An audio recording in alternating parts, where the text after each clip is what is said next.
Hello, gamers.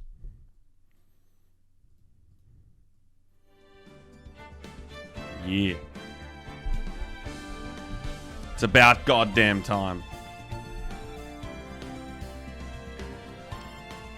Ready for some Damon Gant action. What a beast. What a beast of a human being. Everything looks good. Looks good, sounds good. It's just up to me to sound good now. Ooh. Alright. This cinematic is so fucking godlike. I saw it last week. Hang on. I have so many Discord pings. It's all trash. Let's do it. Let's do it.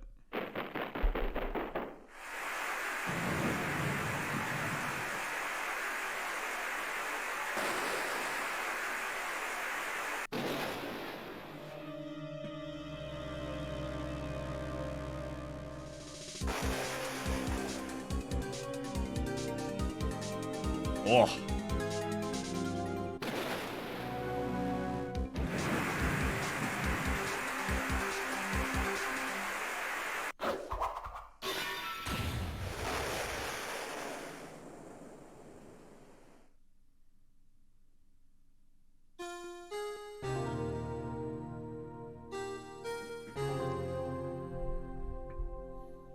It's a good ass cinematic. It's been 2 months since Maya left the office. 2 months without a single trial. I've had offers, but none I took. That is, until the day that girl showed up. February 22, 10. Hey, this is the day after my birthday. Does that mean the murder happened on my birthday? February 21st? That's crazy. God damn. Now, I have to... Why do I have to come to the office every day? It's not like I want to work. Okay, now I need voices. There's some new characters. We get a new sidekick in this chapter, right? The science girl. I need a voice for her. I was thinking like a really high energy British girl, like very excitable. It was better in my head. There you are, finally. Where have you been? My sister's trial is tomorrow. Who are you? It doesn't matter who I am, it only matters who you are. That doesn't work for her, I don't think. It only matters who you are. The famous defense attorney, Mia Fey. I don't know. I need a voice. I'm working through a voice for her. I should have thought about this before I started, shouldn't I? For the fucking science girl.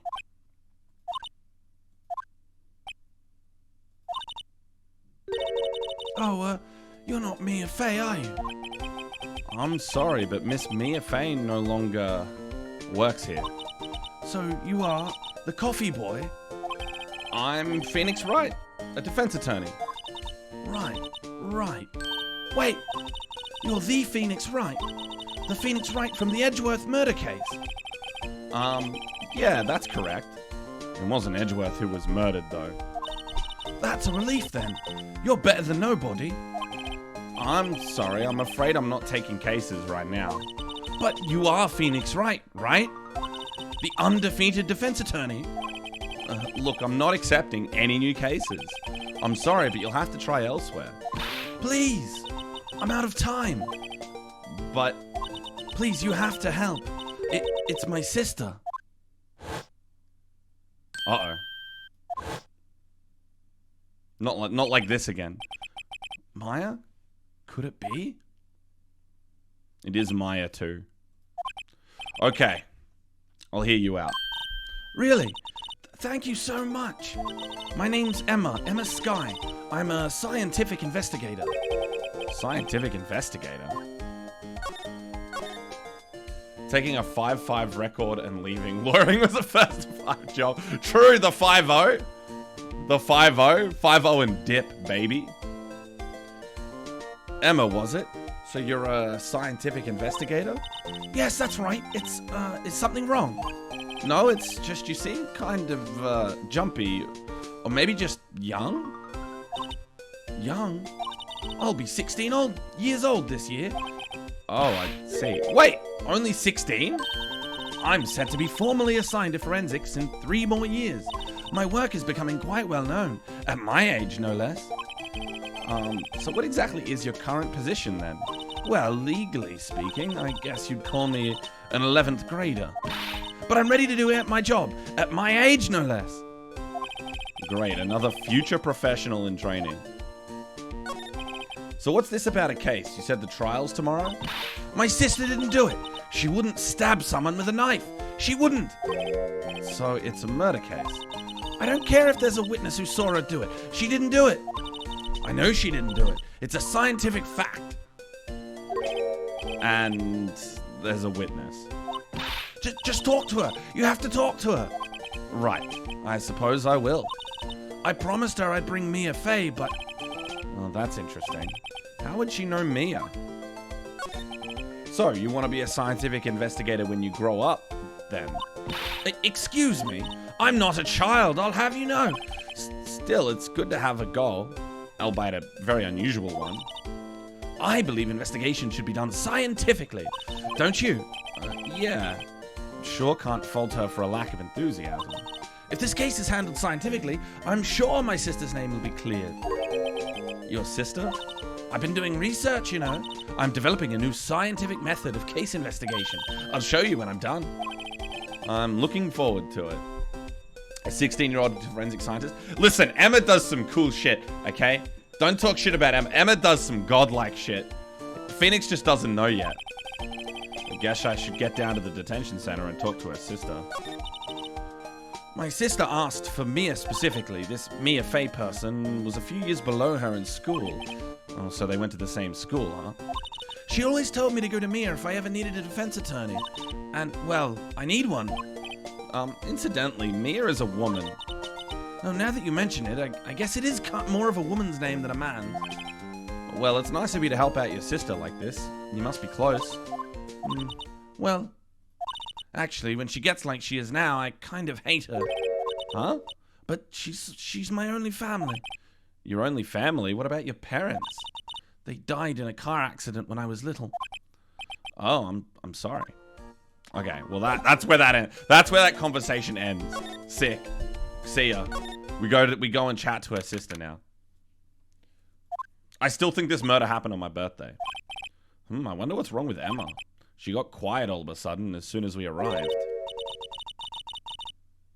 Okay, I need a voice for the older sister.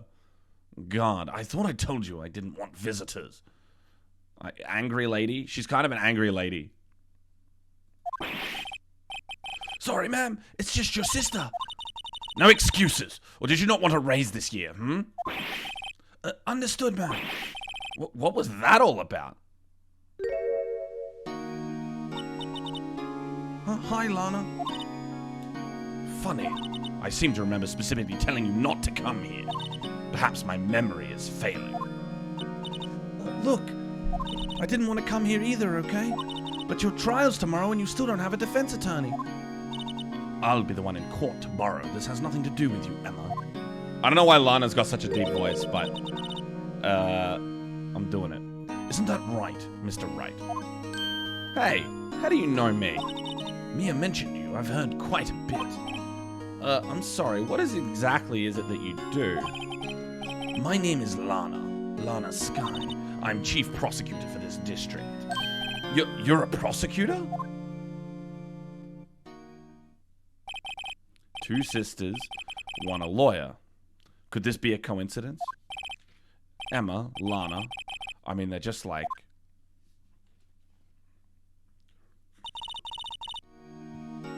Is something wrong, Mr. Wright? Okay. I loved it. All the character designs in this case are fucking amazing. Emma looks sick. Lana looks sick. Fucking Chief Gant looks sick.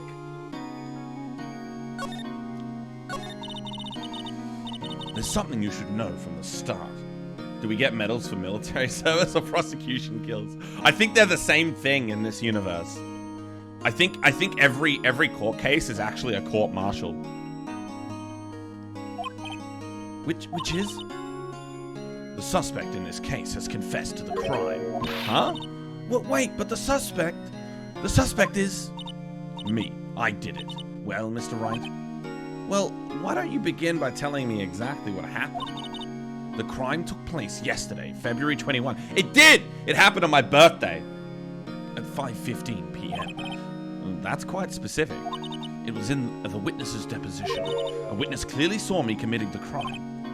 That was a bit of bad luck, wasn't it? The crime took place in the underground parking lot of the prosecutor's office. The body was found in the trunk of my subordinate's car. The prosecutor's office, huh? In your subordinate's car trunk? Classy. I was arrested on the spot, caught red-handed as it were. Well, that's just great. So, who was the victim? An investigator with the police department. I suppose the correct term is detective. A detective? Death was due to the loss of blood. He was stabbed once in the stomach. By you? Death wasn't immediate, but the wound was fatal. I see. Allow me to repeat myself, Mr. Wright. The victim was a detective. You know what that means, don't you? Uh-oh. What, Mr. Wright? What does it mean? Well, it means the police department will consider it a matter of pride to have me found guilty. They will use by any means at their disposal to do so. Well, this case gets worse and worse with everything I learn. So, you're the chief prosecutor? That is correct. I'm responsible for overseeing every trial handled by prosecutors in this district. I make sure the prosecutors have what they need to do the job and manage every aspect. Those are my responsibilities in a nutshell. That's an awfully large nutshell. Still, I'm a little surprised. I would think you'd recognize the district's chief prosecutor, Mr. Wright. Hey, Derek. My Lana voice is angry British person. Don't ignore the fact that she has an incredibly deep voice, okay? Lana is sick, though. Every character in this fucking case is sick.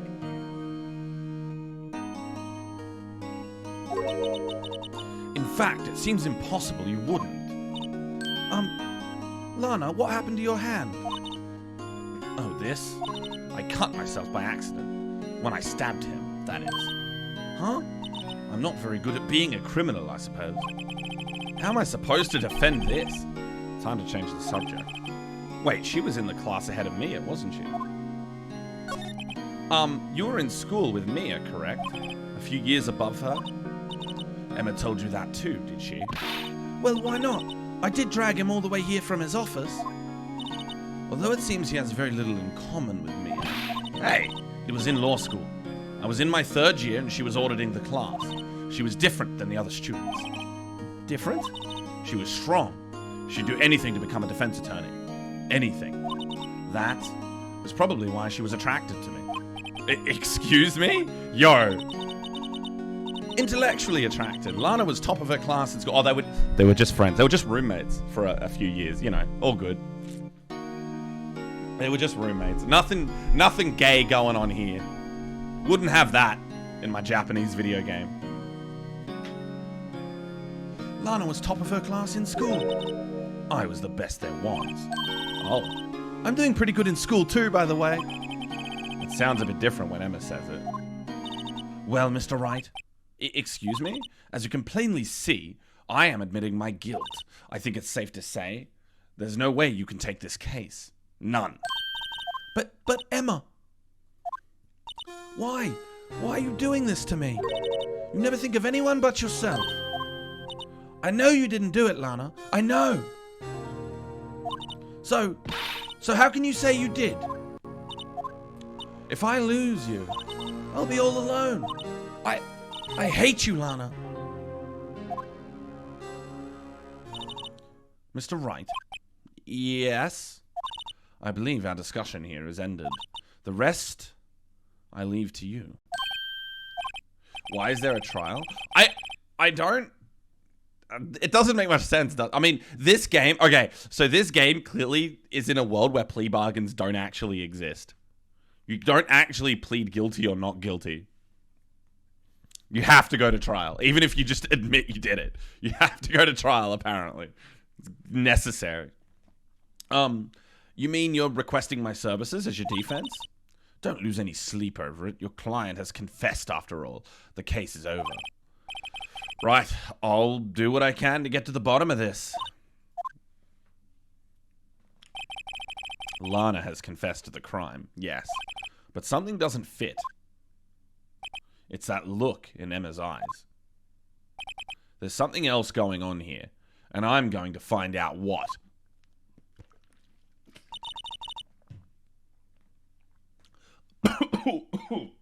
Oh, shit. I'm sorry, Mr. Wright. About what? My sister, she's not always like that, you know. I just never expected to be defending another prosecutor again. She's changed a lot. She used to be so gentle, always smiling. Everyone liked her. I see. Sorry, but I'm having trouble imagining that. What happened to her? I don't know for certain myself. I think maybe she... Well, maybe not. It sounds like there's something there that defies a simple scientific explanation. Let's go check out this underground parking at the prosecutor's office, shall we? Okay. Can I talk to her more? No. Okay. Underground parking lot. Here we go. February 22nd, prosecutor's office, underground parking lot. So this is the lot where it all happened? Looks like they're still investigating. Funny that my first visit to the prosecutor's office should be like this. Hey everyone, keep up the good work. Hey, what are you thinking? Well, they are going to be my co-workers 3 years from now, after all. No harm in saying hello. Actually, there is. You know, attorneys aren't supposed to examine crime scenes. I'm trying to not stand out too much here, see? Hey there. Oh my god, who's the southerner? You expected not to go unnoticed here, partner? But, partner? Oh, I forgot about this guy. Now, what do we have here? Looks like a Bambina got loose from the ranch and is up to no good. Folks gotta learn to keep them doggies tied down, partner. Marshall. Damn, dude. Marshall looks more like a sheriff to me. Looky here, Bambina.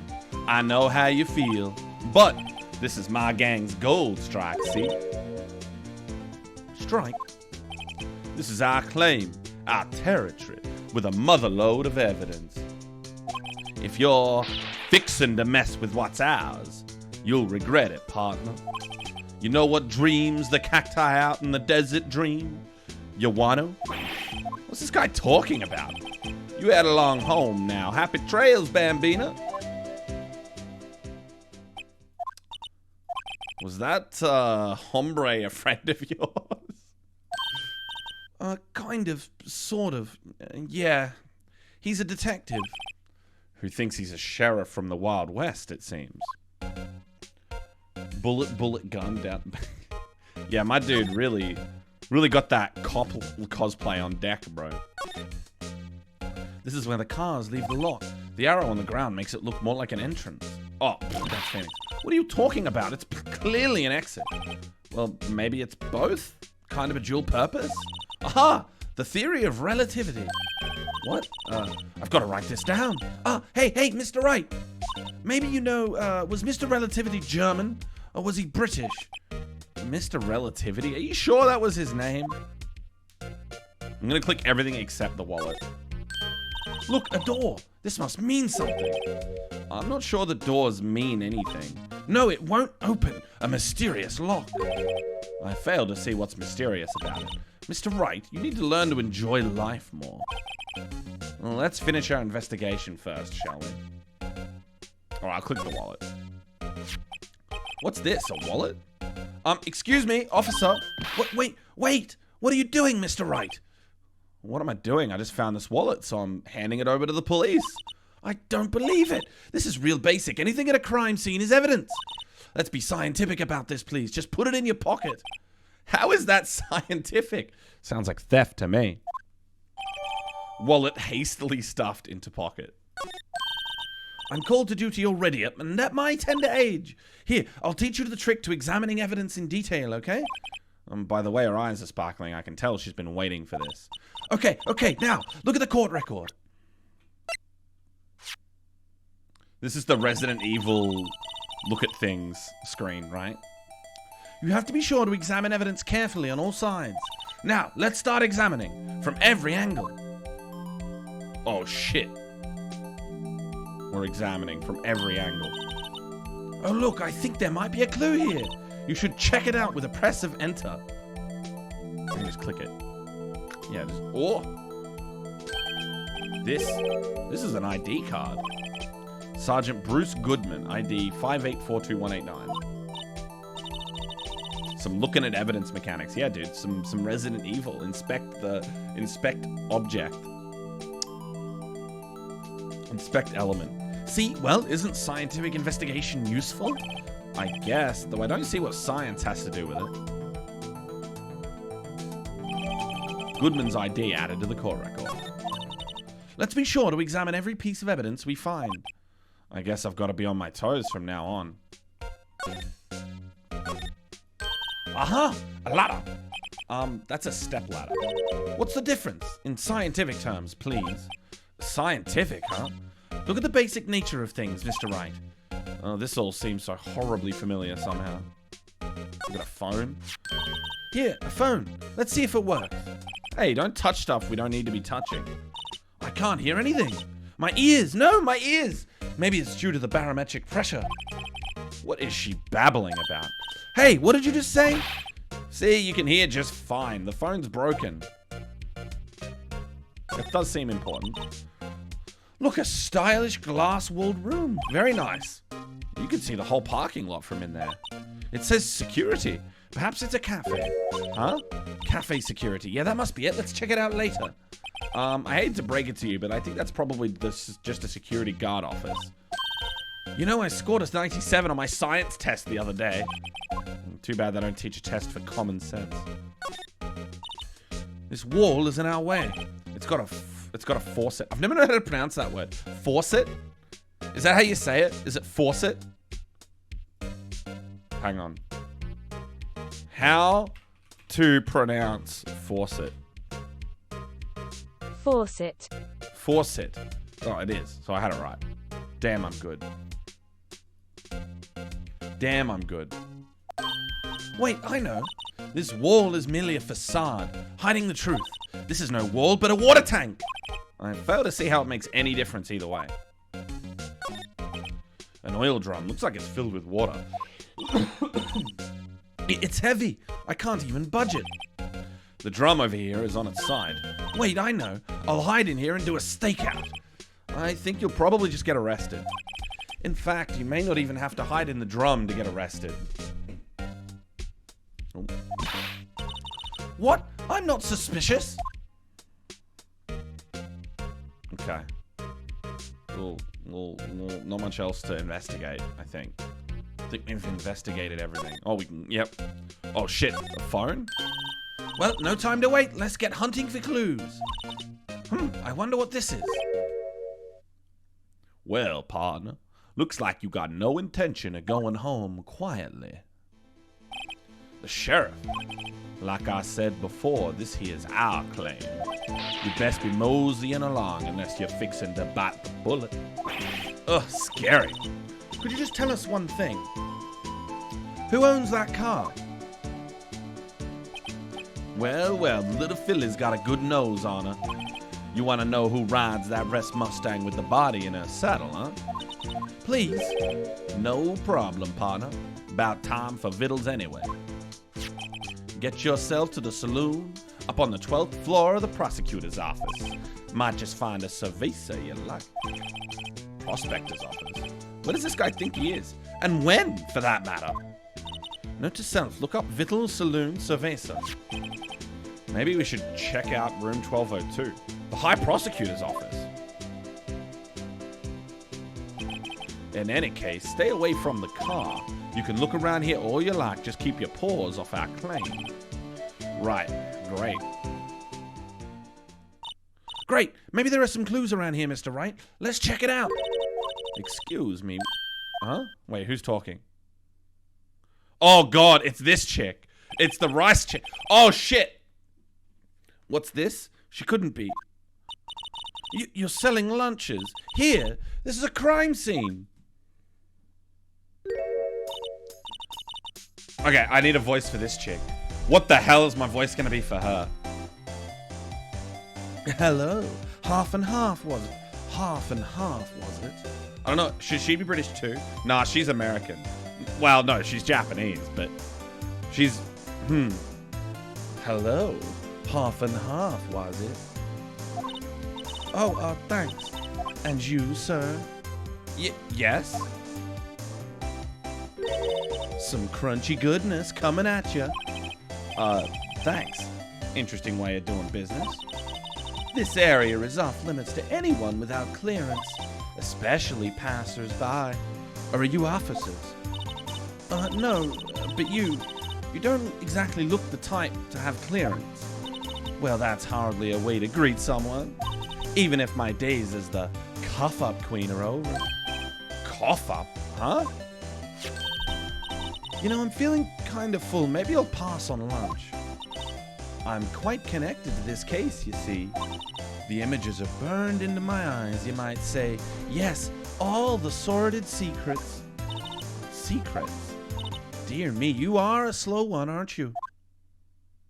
I'm referring to the murder, the stabbing of that detective. What? A witness clearly saw me committing the crime. You mean you're the witness my sister was talking about? Please, cough up, Queen. Tell us what happened. The name is Angel Star. Don't you go forgetting it. Or before you know it, I'll have you whimpering at my heels. Yes, ma'am. Yeah, she means it. Somehow, I knew. Yesterday was a day of destiny. I knew something was going to happen. Just like I know that the daily special on Friday every week is salmon. Destiny? Was yesterday special for some reason? It was my birthday. February 21. Let's go. You're a defense attorney, right? You should know that.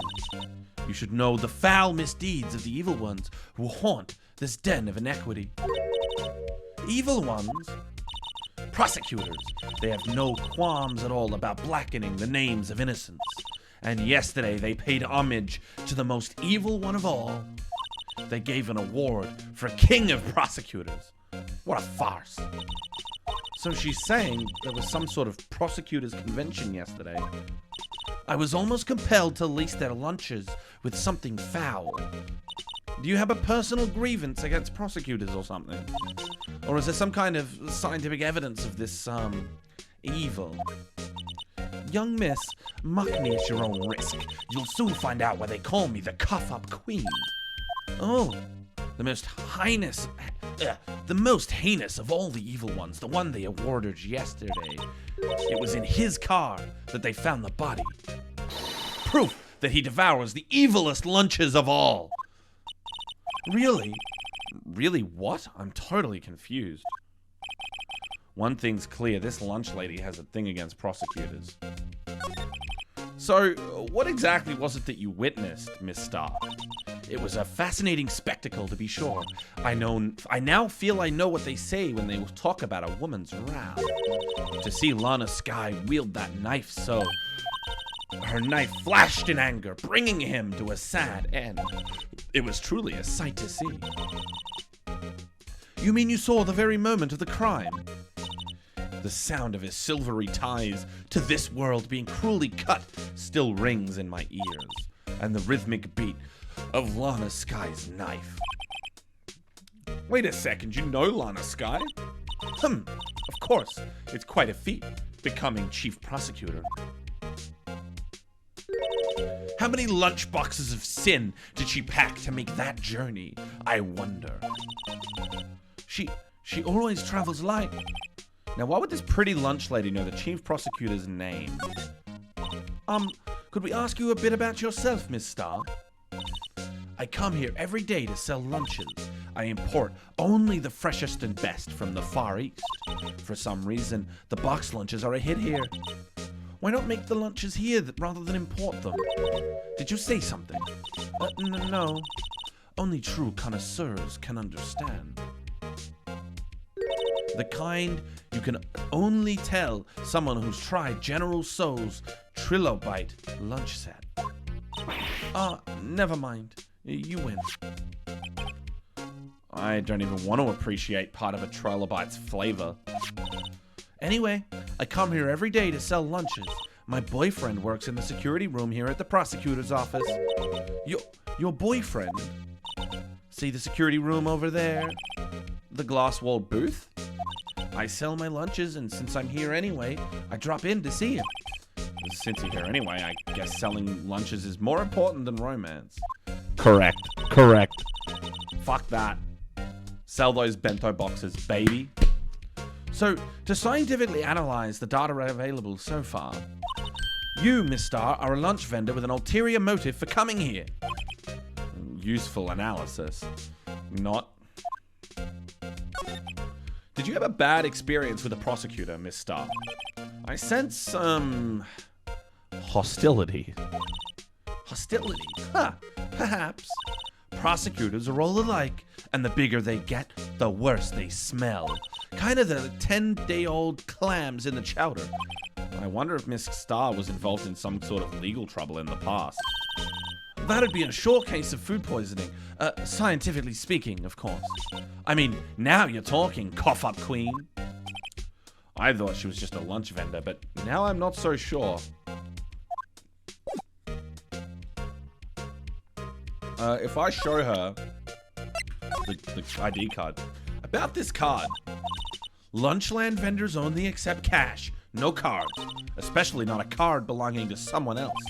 No, this isn't a credit card. It's an ID card. It belongs to a detective. And you're showing this to me, the lunch lady. Why? That's like showing a fine honeyed ham to a detective. Why do I always feel like I'm being mocked? Oh, I shouldn't like that very much. Wait, what if I tell her I'm a lawyer? That's gonna get me in trouble. A defense attorney must be able to fight. How about you? Do you think you can win? How about tackling Lunchland's Pickle Supreme lunchbox? Wow, it's really crunchy. A box of pickles? Kind of a sad lunch if you ask me. Okay, none of that was particularly useful. Alright, I gotta go look at the phone again. Wait, am I not allowed to look at the car? Oh, I'm not allowed to look at the car anymore. I've been denied access to the car. A box of pickles. Hell yeah, I'd be down for some pickle. For a pickle box. High Prosecutor's Office. February 22, High Prosecutor's Office, room 1202. This is the kind of room that just screams, I can do the job. Quite a change from your office, really. Thanks. Look, there's a trophy or something here. A trophy? What's that? A shield? It takes real nerve to display stuff like this. Whoever's office this is, they must be a real stuck-up jerk. He's just thrown it on the couch. Pheonix, Wright. You never tire of prying into other people's business, do you? That voice. He's just thrown it on the couch. Long time no see, Edgeworth. Huh? Ah! Mr. Edgeworth. You know him from somewhere? Oh, of course. I'm his biggest fan. My sister introduced us once and... Oh, right. Her sister is the chief prosecutor after all. Well, what brings you here? I'll warn you, I've been known to be a real stuck-up jerk. No, did I? No, I was just Mr. Wright here. Hey, don't blame me. We're just here to investigate a murder case. Murder? A body was found in this nasty, bright, red sports car in the parking lot. That would be my car. What of it? What? Your car? I'll say one thing. She certainly can scream. I gotta scream harder. What? I gotta go harder. So the body was found in your car? Go ahead. Say it right. You think I did it, don't you? After you went through all that trouble to help me last year, no less. No, we don't think you did it. I mean, it was my sister who stabbed him. Wait, no, she didn't do that. I mean, wait. So you're the chief prosecutor's little sister then? Yes, sir. Emma Sky. I mean, she kind of looks... Can't you tell? It's nice to meet you again. Now that didn't sound forced at all. Oh, now I remember. You've really grown. I'll admit, it was a surprise for me too. To think that my own car would become the scene of a murder. More surprising still, I'm being forced to prove my superior's guilt. I can understand. Wait, what did you say? Lana Sky is the chief prosecutor, the top prosecutor in the district. She can't prosecute herself, so I'll be the prosecutor at the trial tomorrow. You, Mr. Edgeworth. Uh-oh. To be honest, it's a bit of a miracle I'm still here at all. What do you mean?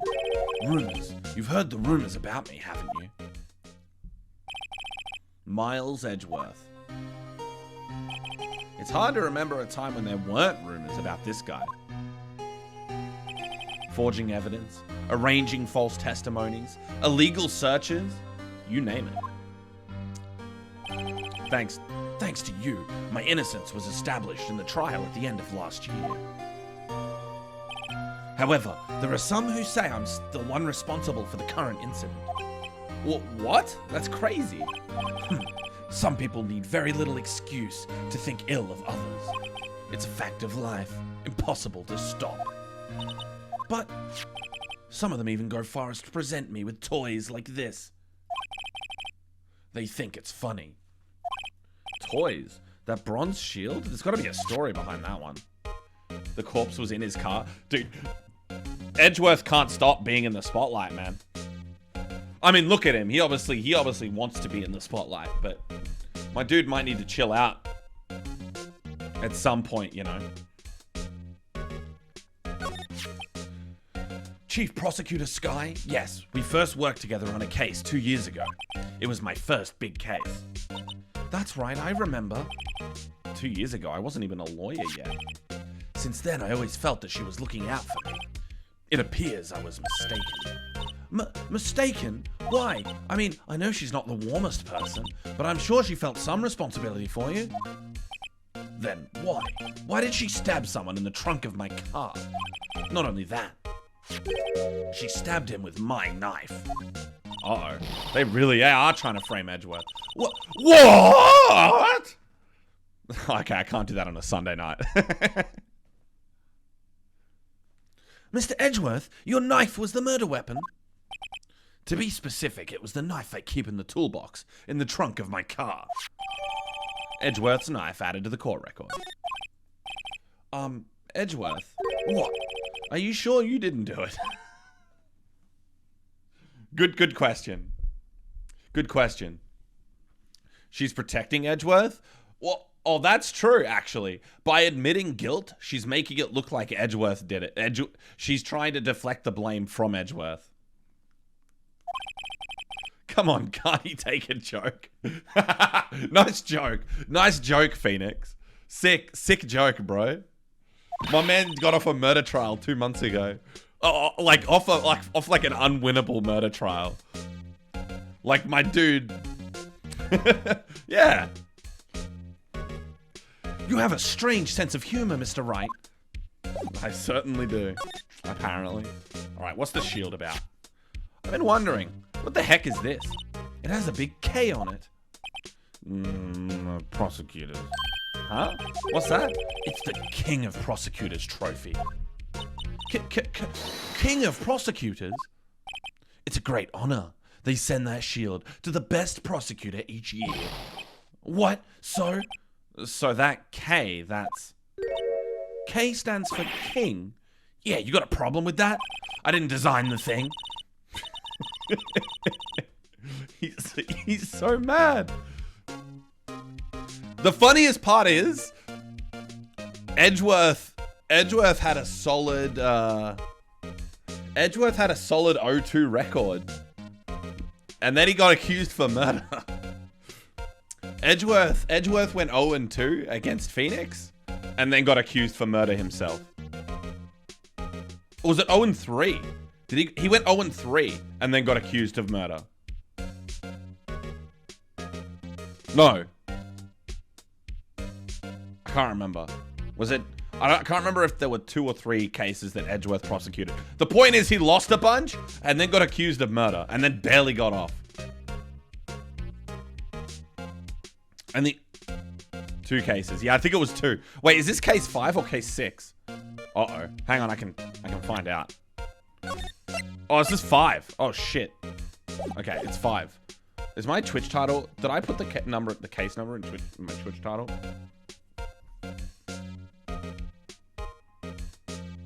Yes, I did. Change that. Subtle change that to case 5. Don't worry about that. We won't talk about that. Anyway, the point is, Edgeworth got bodied by yours truly.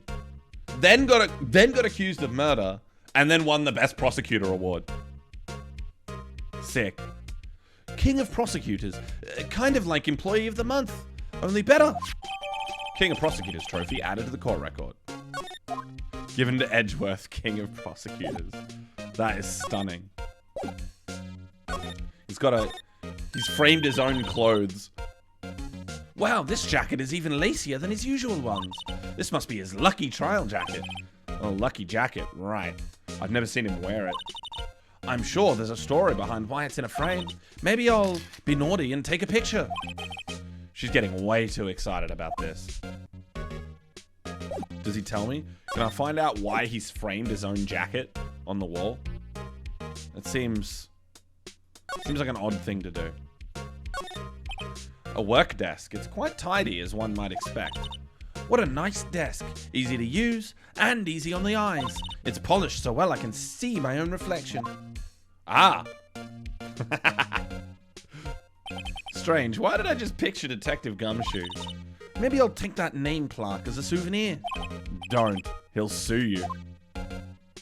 That is pretty funny. Gumshoe, just imagining Gumshoe polishing the desk day in, day out. My, what an amazing bouquet. Just right for Mr. Edgeworth. No kidding. Hey, there's a card on it. Back from the dead. Wendy. Wendy? I've heard that name somewhere before. And beside it, a giant steel samurai. Wow, I want one. Huh? There's something written on the bottom of his foot. Between a rock and a hard place. Wendy. Wendy? Is she Mr. Edgeworth's fiance? I don't think so. Wendy old bag. Oh, cute. What a pretty tea set. I go more for the instant tea bags myself. Amazing. The drawer below is filled with packets of tea leaves. They're all sorted by place of origin and flavor. Look at this royal blend. What an exquisitely splendid concoction. There's such a thing as taking a hobby too far. Hey, a chessboard. I'm not too up on my chess, but looks like blue's in a bit of a tight spot. The red knights have surrounded the blue pawn. Huh? Those horses are mounted knights. Their swords have really sharp edges. And check out the poor pawn. His head is kind of spiky.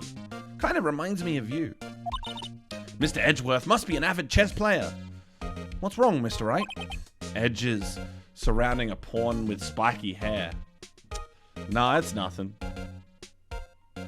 It's nothing.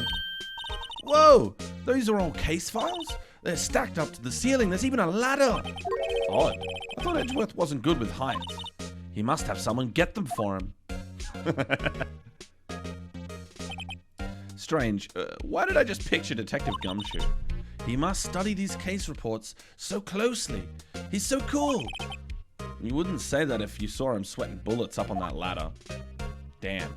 Tell him, Pheonix. Tell him. Right. So that's the King of Prosecutors shield, huh? Well done, Edgeworth. You must be proud to be the King of Prosecutors. Congratulations, King of Prosecutors. Please, stop saying that. That still doesn't explain one thing. Why is the tip of this shield broken off? Mr. Edgeworth has such a comfy sofa. Sofas like this make me want to curl up and take a nap. I bet he pores over his case files here until the wee hours of the morning. Then he takes off his jacket, rolls up his sleeves, and goes to sleep using his arms as a pillow. I don't believe it. She's actually daydreaming about Edgeworth working. Got something to write about lawyers, a ton of case readings. Yeah, dude, you gotta have all those. I see it sometimes. I say that because I live in like near the like legal district. Sometimes I just see like paralegals or whatever wheeling like literal like shopping cart trolleys, basically, just full of fucking folders and books. Like both like obviously information on current cases and then like just other legal books, maybe like precedents or whatever, like, you know, I don't know what you call it, but that shit's crazy. There's always people just wheeling books around. I bet in the morning he has sofa hair and little creases in his cheek from the seams. He's so cool. Sofa hair is cool? I agree, Emma. Sofa hair Edgeworth is hot. Whoa, what a view. It must be nice to have an office on the 12th floor. I guess you would feel important. Case law precedent? Yeah, exactly. That shit's crazy.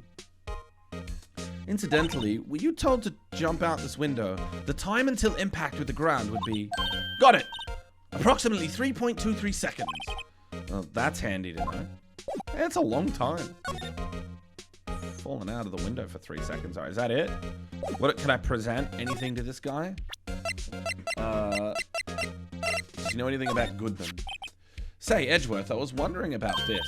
Mr. Wright. Huh? What? Are you sure you should be showing that to Mr. Edgeworth? Oh, he'll take it for sure, won't he? I wish I could be on the same side as Mr. Edgeworth. But then my sister would be found guilty. If she sighs any deeper, I'm gonna start getting depressed. Alright, Edgeworth's cool. We're done with Edgeworth. Edgeworth. Oh. Go back here.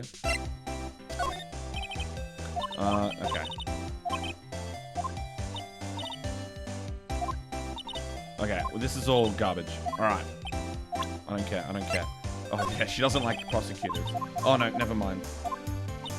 How many seconds was that again? It's the 12th floor, and it would take 3.23 seconds.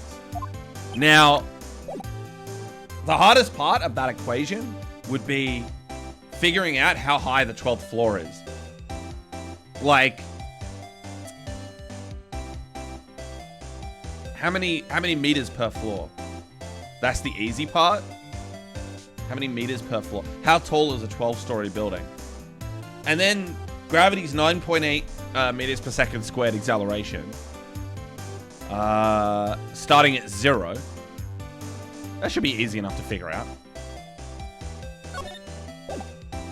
Simple linear motion physics. All right, where are we going? We go back to Lana. Okay, she's gone. Okay. We're already stuck, fellas. We're already stuck. We've talked to 2 people. We're already stuck. Edgeworth, do you have anything? Wait. I once dreamed of being a defense attorney a long time ago. What? You wanted to be a defense attorney, Mr. Edgeworth? Yet, my path is laid out clearly before me. I have no time to reflect on what might have been. Wait, I'll just ask him about this stuff as well. Okay. So basically, this says you were the best of the best last year, huh? You can take that foolish grin elsewhere, right? I lost a day of work to receive that travesty. Huh? Why is that? I had to go to the police department to receive that broken shield. The police department? Yes. Right next to the police station downtown. You've been there, haven't you? Where Detective Gumshoe works? Yeah. I was wondering something about your shield. Why is it broken? What does it matter? I've got more important things to worry about. Oh, right. He doesn't seem too concerned about his award, for better or for worse. Yesterday was a very busy day for the prosecutor's office. Maybe we should ask him more about yesterday? Okay, we figured it out. There we go. The day of the crime. Could you tell me more about yesterday? The day of the murder? Yesterday was the annual cleaning day at the prosecutor's office. Cleaning day? Working with the police department, we sort and file all evidence for solved cases. We call it evidence transferal. Wiping your hands of old cases, in other words. Oh, and another thing. A ceremony was held at the police department. There's an annual review and awards for outstanding police officers and prosecutors. And that's when you got the shield? Just short of 32 meters. That makes sense. Okay.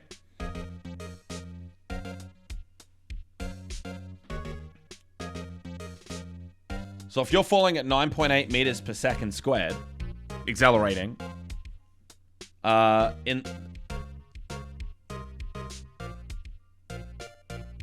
in the first second, actually that's super easy. It's literally 32.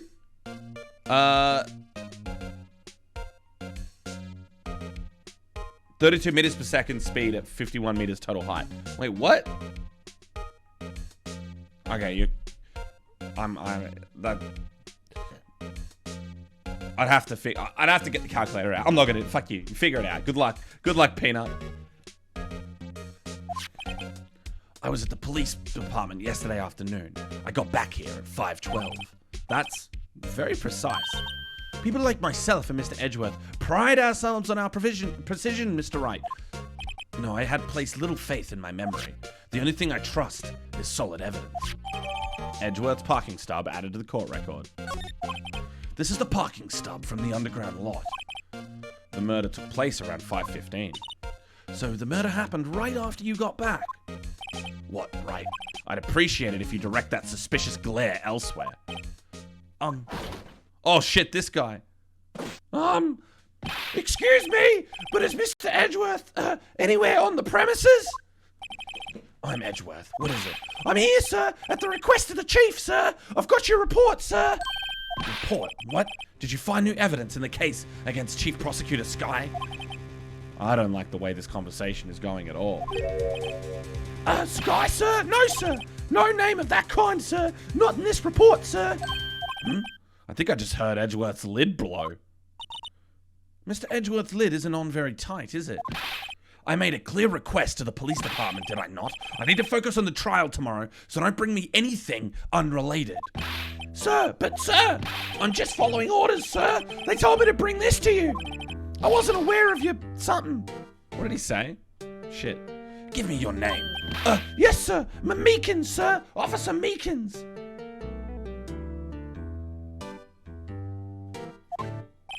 Right, Officer Meekins. Take your report and leave. And good luck with that raise next month. But, sir, I didn't know. Oh, poor guy. Looks like he was absent on the day they gave out brains and good luck. Right. Yes, sir? You caught me off guard. As you can see, I'm busy. You may leave now. Let's do what he says, Mr. Wright. The victim was a detective from the same department as that patrolman just now. Go down to the police department. You can ask more there. Thanks. He seems to have finally calmed down at least. So they did get the correct time. 32 meters per second speed at 51 meters total height. That's not 3.2 seconds though. Well, it wouldn't be 32 meters of the average speed. If the height is 51 meters, and you 10 meters in the first second, 20 meters in the second, it wouldn't be a full 3 seconds. It's 32 when you hit the ground. Are you sure? Oh, are you sure? Hang on. Now you got me tripping. So 10 meters per second squared. So in the first second, it's 10 meters. In the second second, it's 20 meters. 9.8, 3.25. Where do you get 3.25 from?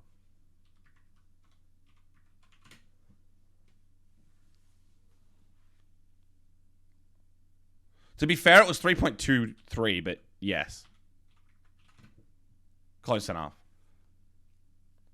And that's approximately 32 meters per second.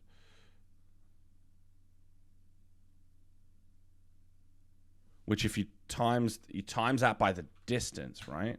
No. You divide that by the distance. I can't remember. Anyway, the point is, fuck all of that. My maths is bad. My maths has gone down the drain in recent years.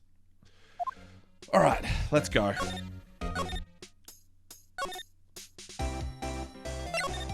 Oh, we get the front of the police department. Half of AT squared. Is that the equation? I can't remember, but cool. Sounds good to me. Or G being A. Whoa, we're finally here. Why would they put the police department so far away from the prosecutor's office? Beat me. That took almost 30 minutes by taxi, and traffic wasn't even that bad. The police department, huh? I've only ever been to criminal affairs next door. Hold on, what's that? Oh shit, we get animations. This is some fancy shit. Disturbing. Why does it undulate like that? Oh wait, I know. This is the Blue Badger. They're trying to make him the police mascot. Wow, Mr. Wright, you sure know a lot about the police. Still, he does seem familiar somehow. Forget the Blue Badger. Who's that next to him? Someone appears to be dancing with the Blue Badger. Uh-oh, he noticed me. He sure is running over here fast. Hey, pal. Gosh, my gumshoe voice. Pheonix can afford taxis? Damn, true. Pheonix got cashed up, bro. Hang on. Let me get my gumshoe voice all sorted out from the beginning. Hey, pal. Well, what are you doing? What? Fuck. We'll do it. We're going to get the gumshoe voice perfect, okay? I know I can. I just have to get into it. It's the only voice that I can't go in and out of easily. I have to really figure it out. What are you doing here? Hey, pal, what are you doing here? That's my line, Detective Gumshoe. Specifically, why are you dancing over there? What? Well, at least he doesn't seem to be busy. This is our chance to get information. Hey, what are you doing here? I'll have you know, I'm a very busy man, pal. There it is. I think I've got it. I think I've got my gumshoe. I'll give you one word of advice, pal. You better not agree to defend the suspect in this case. Why not? Huh? Well, it's just that the chief prosecutor has confessed to the crime. She says she summoned a detective to the prosecutor's office and she killed him. But what if she's not telling the truth? No. Come on, pal. There's plenty of evidence against her. But what if the evidence was faked? Hey, pal. Can I speak to you for a second? Huh? Me? Why is this little girl so peeved at me? She's a relative of the suspect. She's Lana Sky's sister. Whoa! The chief prosecutor's little sister? Just please investigate this case carefully, okay? Scientifically. Yes, sir. Oh, by the way, you might want to keep your voices down. You don't want to be overheard using words like faked. Huh? It's a sensitive issue with us these days. So, what are you doing here, Detective Gumshoe? Me? Oh, well, nothing really. They kicked me out of criminal affairs. Detective Gumshoe, what did you do this time? What do you mean this time? Then what happened? I know things are busy right now. I mean, with my sister's case and all. It's true. We've never had a chief prosecutor murder anyone before. Only the highest ranked people are being let into criminal affairs now. The lowest ranking guy in there is our chief of detectives. They're not letting any of us rank and file detectives in at all. None of you. I know this is an important trial, but isn't that a little odd? So anyway, I thought I'd spend the whole day getting the Badger dance down pat. Isn't there anything else you could be doing? The chief of police himself is directing this investigation, pal. An Officer Marshall was assigned to the underground parking lot. Officer Marshall. Now that I think about it, Emma did seem to know that Marshall guy. A patrolman in charge of a crime scene. It's unheard of, pal. Ugh, my gumshoe voice is still not great. What are you doing over there, pal? What are you doing over there? Where are you going, pal? What are you doing? You doing good, pal? You gotta protect Edgeworth, pal. Okay, I'm trying. It's tough, but I'm trying. Detective Gumshoe, what can you tell me about this? Huh? Hey, pal, this is a detective's ID card. You can't just keep that. You have to turn it into the police. It's people like you that get me into so much trouble all the time. Meaning Detective Gumshoe must drop his card a lot. Let's see. Bruce Goodman. Goodman? Sounds familiar. Nah, my mistake. But didn't you work together in criminal affairs? Whoa! Now I remember! Bruce Goodman, he's the victim. That's what I thought. Can you tell us more, Detective Gumshoe? You better tell us more. So, this ID card belonged to the victim? He was a detective like myself. Detective Bruce Goodman. Don't you think that it's strange? I mean, why would the victim ID card be lying on the ground where we found it? Well, Detective Goodman should have been at the police department yesterday. There was an evidence transferal for a case he handled 2 years ago. Evidence transferal? Mr. Edgeworth mentioned that too. But Detective Goodman was killed at the prosecutor's office. Well, that's the thing. It's hard to say this, but word is the chief prosecutor, Sky, called him out there to the parking lot. And Lana's confessing as much. Okay, that's fine.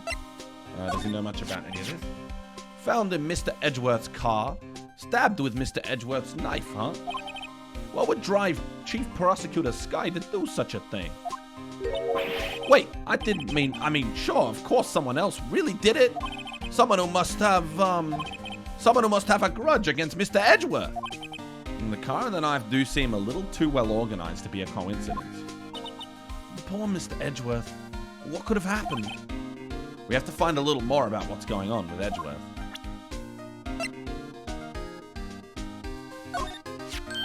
Hey, that's it! That's the King of Prosecutors Award that Mr. Edgeworth got yesterday. Were you at the award ceremony, Detective Gumshoe? Of course, pal. I got an award for diligence myself. Ah, congratulations. I can't even say it right. I was wondering, why is the award a shield? And why is it broken? Oh, there's a reason. I'll tell you what it is later. Apparently, he's forgotten. But I was proud of Mr. Edgeworth for winning that award. Even with all the naysayers in the prosecutor's office. Naysayers? Must be because of the rumors. He's in a tough spot. Again. Yeah, shoot him, Edgeworth. Gun him down.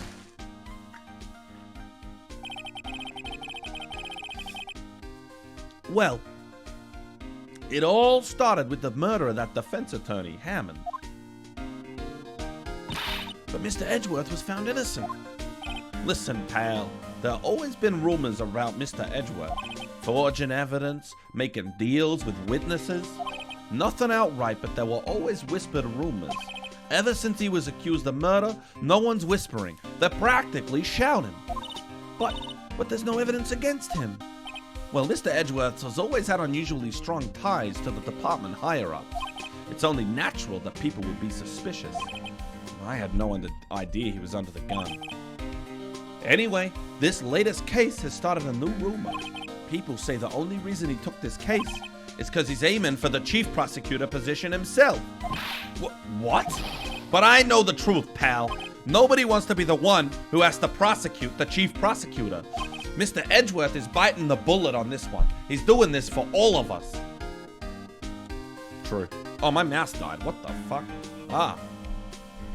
My mouse keeps dying. I have to unplug it, plug it back in. I think something's wrong with my, with the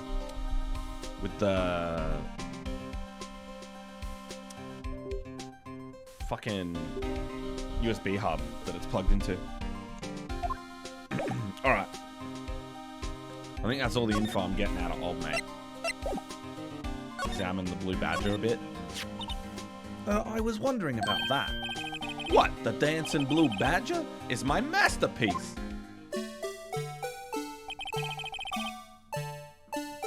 Hang on, if...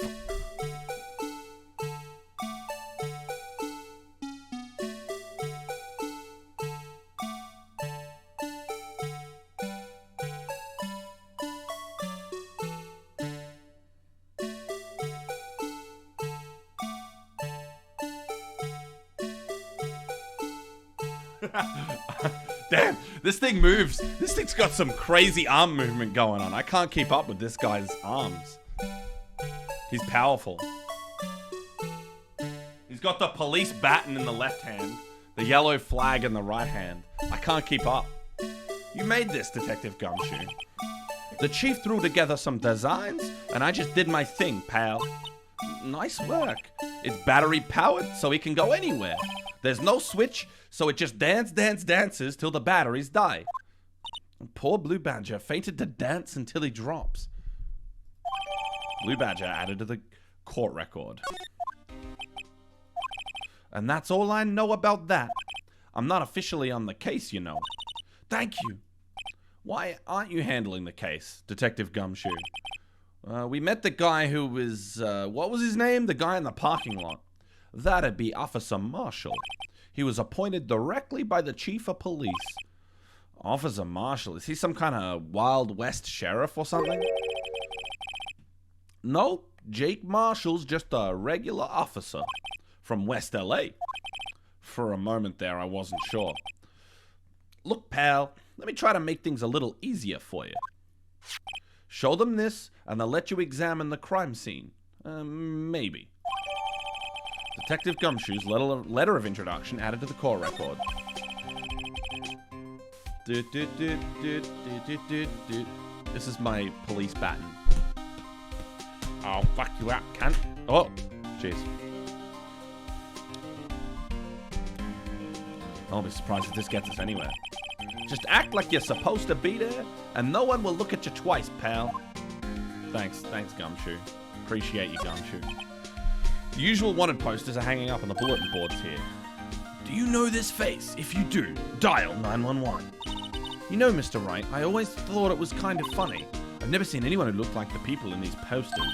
They hardly even look human. She has a point. Police. I always get excited when I come to a police station. Why is that? It just feels like I've jumped into a movie. Huh? You know, with all the police and criminals. Well, I don't know if this is all that exciting. Sure it is. Look at those two officers over there. They're probably talking about the latest bust. Funny, I thought that they were talking about the weather. Speaking of, look, the patrolman is saluting the other guy. He must be a detective. And then I said, hey. You do that, your soup will get cold, buddy. That's hilarious, sir. I laughed so hard I cried. I guess he wasn't saluting. He was wiping tears from his eyes. They make a good pair. The banner here is announcing the crime-fighting campaign. Nice slogan. I wonder if they'll be selling fingerprinting sets. I don't think it's that kind of campaign. What family wouldn't want to set at home? It's good for finding out who snuck into the cookie jar. I think most families can figure that out without the extra help. Mr. Wright, do you know why patrol cars are painted black and white? No idea. Why? Well, I think they're designed after a panda. A panda? Not that I have scientific proof. It's just a theory. Do you mind me asking how you came up with that theory? It was when I was on a school trip. I saw a patrol car and it came to me. We had just been at the zoo, see? What about zebras? Or did they not have those at your zoo? Damn, get owned. Pheonix bullying this little girl. I was wondering... Oh, wait. We talked about the badger. We talked about the badger. Is there anything else to examine? Or the door? The detectives in there look pretty busy. Just imagine, right now, behind those doors, a police drama in action. Somehow the thought fails to excite me. Damn, Pheonix. He lives in this world, and even he doesn't care. He lives in the most insane fucking movie land ass fucking police drama world ever, and he doesn't even care, dude. Pheonix got to get a little bit of excitement in his life.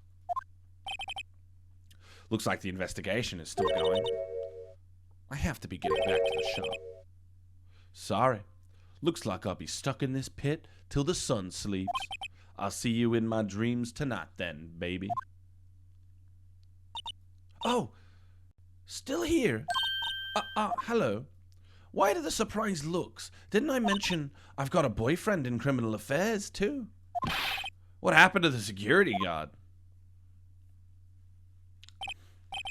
Hey, what's wrong, Bambina?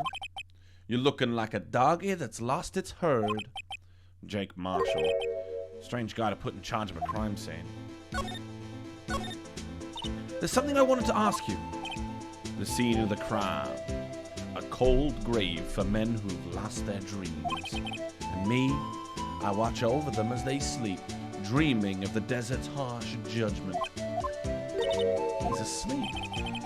Well, should we show this hopeless case something to catch his interest? Okay, he's not going to talk to me until I give him the thing. Oh, I can investigate the folder? Damn, I'm good. Yo, we got the Resident Evil inspection out here. Hey, look here, it looks like something's been crossed out. Maybe it was a letter or something to Detective Gumshoe. Let's see, annual bonus, $20. I think a couple of zeros are missing. No, that sounds about right. At least in that detective's case. Maybe I should rethink my career as an investigator. You got the sick... Wait, can we examine the shield? We can examine everything. Oh, shit. We are examining gods out here, dude. Alright, what's the faceplate on the bottom say? Hey, check it out. There's a metal plate here. It looks like the names of all the previous recipients are engraved on it. Wow, one guy's listed a bunch of times. Von Karma. I guess he must be a foreigner. Yeah, that's probably it. Well, wherever he's from, he must have been an amazing prosecutor. I'd like to meet this Mr. Von Karma sometime. When she says it, his name does kind of have a ring to it. Damn. She ain't meeting Von Karma. Von Karma's dead. Dead. Von Karma's out of here, little girl. Von Karma died. We killed him. Executed for his crimes of shooting a guy in an elevator.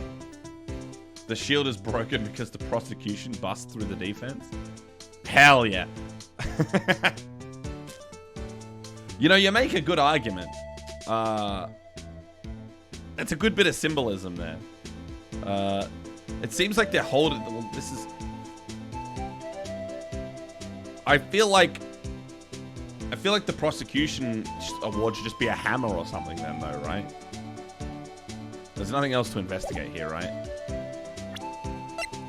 Wait, I can check the knife as well. This is crazy.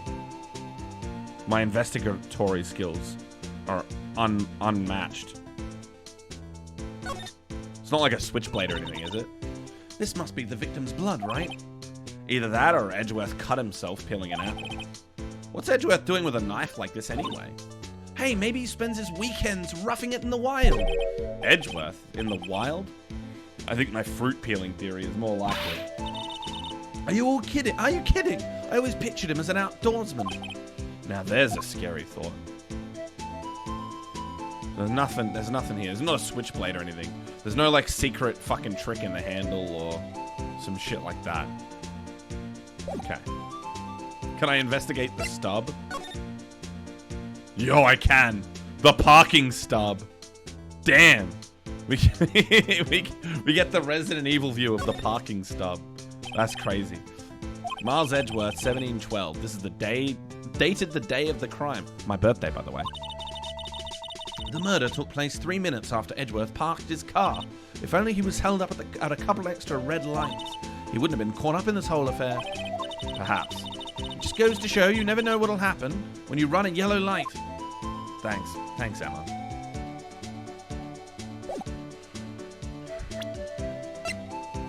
Can I investigate the duder? No, I can't. Okay, because I can't carry... I don't have the... Unlike the pocket metal detector, I don't have the pocket blue badger. The pocket animatronic mascot. This is going to be the new character of the next Five Nights at Freddy's game right here, baby. Look at this guy. Tell me this guy appearing in the hallway behind you isn't terrifying. Alright, Jake. Alright, Jake Marshall. Have an envelope. Would you mind reading this for me? What's this? I warn you. Fan letters to me go right in the spittoon. It's a letter of introduction from Detective Gumshoe. May we investigate? Gumshoe? Ah, that old cow dog? He holding a birthday party or something? Huh? Look, where it should say letter of introduction, it says invitation. Ah, I think he just miswrote it. Wait, why am I getting all defensive here? No worries. This proves it's from Detective Gumshoe. Better than a blood test. Guess I'd better let you in then. Thank you, Officer Marshall. Oh, that's right. He's a patrolman, not a detective. Which reminds me. Hey, wait a sec. Isn't a crime scene supposed to be handled by a detective or higher? Well, folks, the clues are calling. Welcome to our gold strike. Be like the settler. Strike out for lands unknown. Manifest destiny. Let's have a hootenanny. Note to self. Police investigations are like settling land. Well, Mr. Wright, what do you say? I say I won't be needing this anymore. Detective Gumshoe's letter of introduction, crumpled and discarded. Okay, now I can talk to the guy. Officer Marshall, could you tell us more about the victim? Good men always die young. Remember that, partner. Could you be a little more specific? Bruce Goodman. He was a detective, right? Well, aren't you a feisty doggy there now? Detective Goodman was stabbed here at 5:15. That smiling Madonna told me the tale. I think he means the witness, Miss Angel Starr. One stab to the chest. A fine piece of work. This here's the autopsy report. Death due to loss of blood, one knife wound. Died within an hour and a half of 4 p.m. That's oddly vague. We know he was stabbed at 5:15, but he died within an hour and a half of 4 p.m. Couldn't you just say within 15 minutes of 5:15? It seems a bit odd.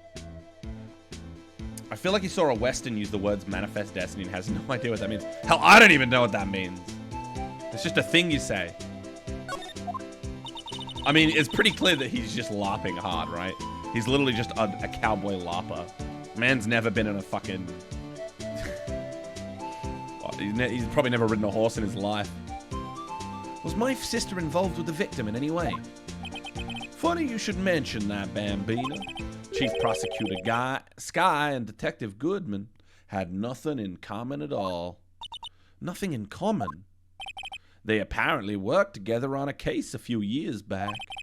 So, there's no motive. Goodman wasn't a particularly gifted detective. That's one reason why he didn't do much work with the chief prosecutor. But my sister called the victim here on the day of the murder, right? Here, to this parking lot? So it seems. Like calling an unarmed man to a shootout at high noon.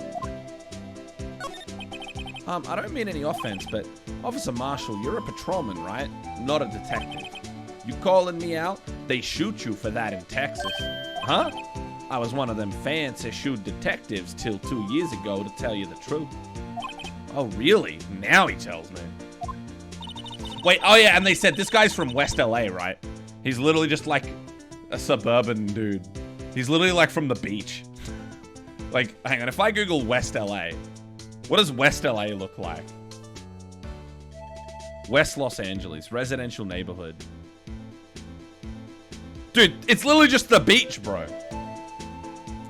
This dude's just from the beach.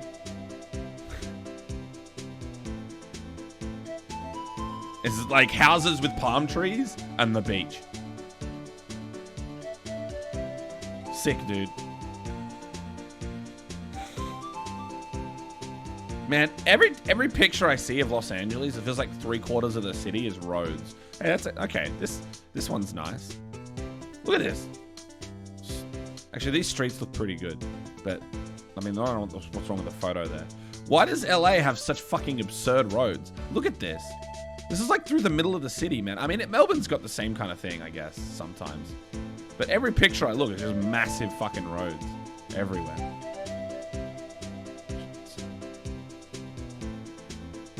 Oh, yeah, this guy is like, This guy's literally a LARPer, bro. He's never ridden a horse in his life.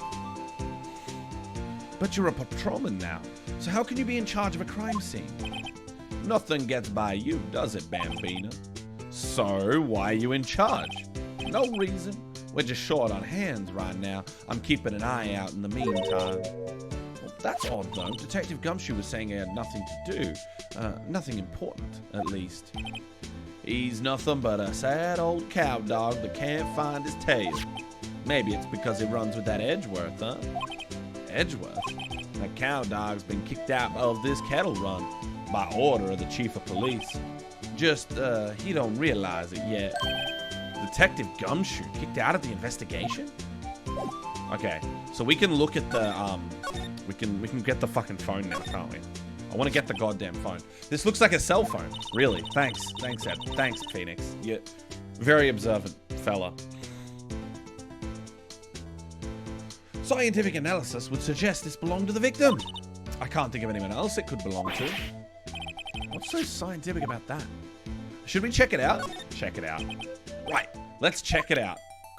Oh, here we go. Oh, I don't have to do anything. We're getting the auto-scroller investigation. All right, sick. We press the button and the phone opens, right? Yeah. This phone's still on the redial screen. Redial? Mr. Wright, most phones keep a record of all the calls you've made and received. You just press the blue button to display the last number you called. Convenient, isn't it? I'm surprised you didn't know about it. Sorry to disappoint you, but even I know about things like redial. Huh? Oh, I'm sorry. It's just, you never know from people with your generation. With people from your generation. Wow. Whatever. Let's check this phone out. So we press the button. Press the redial button. Now, to see who the owner of this phone called last.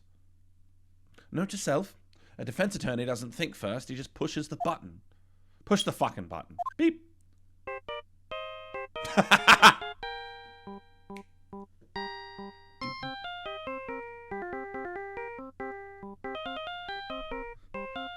Dude, the Samurai Showdown, the Steel Samurai fucking phone theme. Dude, this shit bangs. Hey, that song, I know that. Hey, what's going on over there? Oh. Sorry. I see you, partner. You pressed redial on that there phone, didn't you? Well, yeah. Whose phone is this anyway? It was on the ground over there. Whose is it? That belongs to Chief Prosecutor Sky. What? It's my sister's. She apparently dropped it when she was taken into custody right after the crime. Look, the last call was made right when the murder occurred. Looks like she was fixing to call someone, except she only spoke for a few seconds, according to this. Who did she call? No idea. Sorry, partner. Now, I got a question for you, partner. I heard a phone ring just now. One of those newfangled ringtones. Oh, that? Oh, I'm sorry. That was my phone. What? Your phone? Yeah, it's kind of strange, but someone called me right as we picked up the other phone. A wrong number. I hope you're not lying. They shoot you for that in Texas, partner. So she tried to call Pheonix? Uh-oh, I've incited the wrath of the Lone Star Patrolman. Was it a wrong number, or did she try to call Pheonix? Did Pheonix make that up? Wait, it seems odd that they wouldn't... Hang on. I'm confused. If we go into here... Okay, cool phone. Very cool phone. We're gonna open her up. Can we inspect anything else on the phone? Or is that it? Cool strap. Cool strap. Oh, what's wrong with it? Everyone has different tastes, you know. Here, check out mine. It's a pink princess strap. Those are hard to come by, you know. I see the series is as popular as ever with the kids. Okay, so if I press the button again. There's no need to push this again. What's wrong? You look like I do during finals. Never mind, it's nothing. Dude, Pheonix. What? Did she try to call you or not, dude? That seems They're teasing some bullshit. A block. This area is reserved for prosecutors. Defense attorneys are relegated to B block. I dream of the day when I'll be able to park my car here. I'll go over to B block to buy my hamburgers from you, Mr. Wright. I'm not planning on giving up my job that soon. This rope, is it? Yep. They laid it out in the outline of the victim's body. So wait, the victim must have died when the killer closed the trunk on him. You've got to be the only person I know that would come to that conclusion. What's this? Looks like a note of some sort. Look, something's written on it. 67S or 5? 67S 122.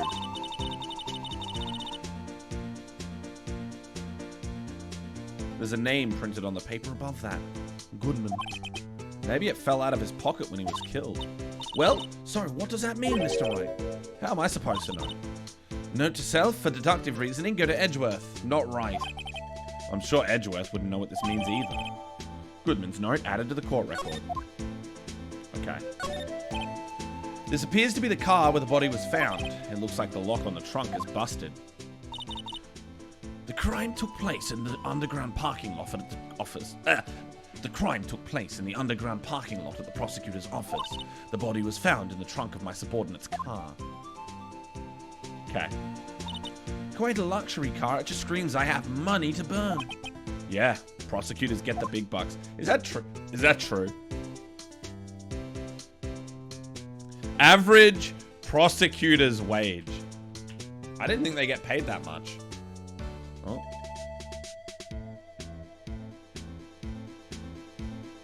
Oh, I spelt wrong. Police prosecutor salary Victoria. Oh my god! What the hell? They do get the big bucks. That's crazy. There you go. B block is through there. That's where visitors park. I can see the Lunchland car over there, far in the distance. Hey, you're right. I like the cute design on the door. I can see a cartoon cow munching down on a juicy-looking steak.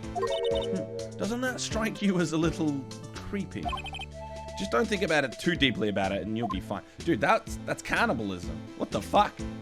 That's fucked up. Cute design. That's fucked up, dude. Now let's talk to old mate. Howdy, partner. So, there's no connection between Detective Goodman and my sister.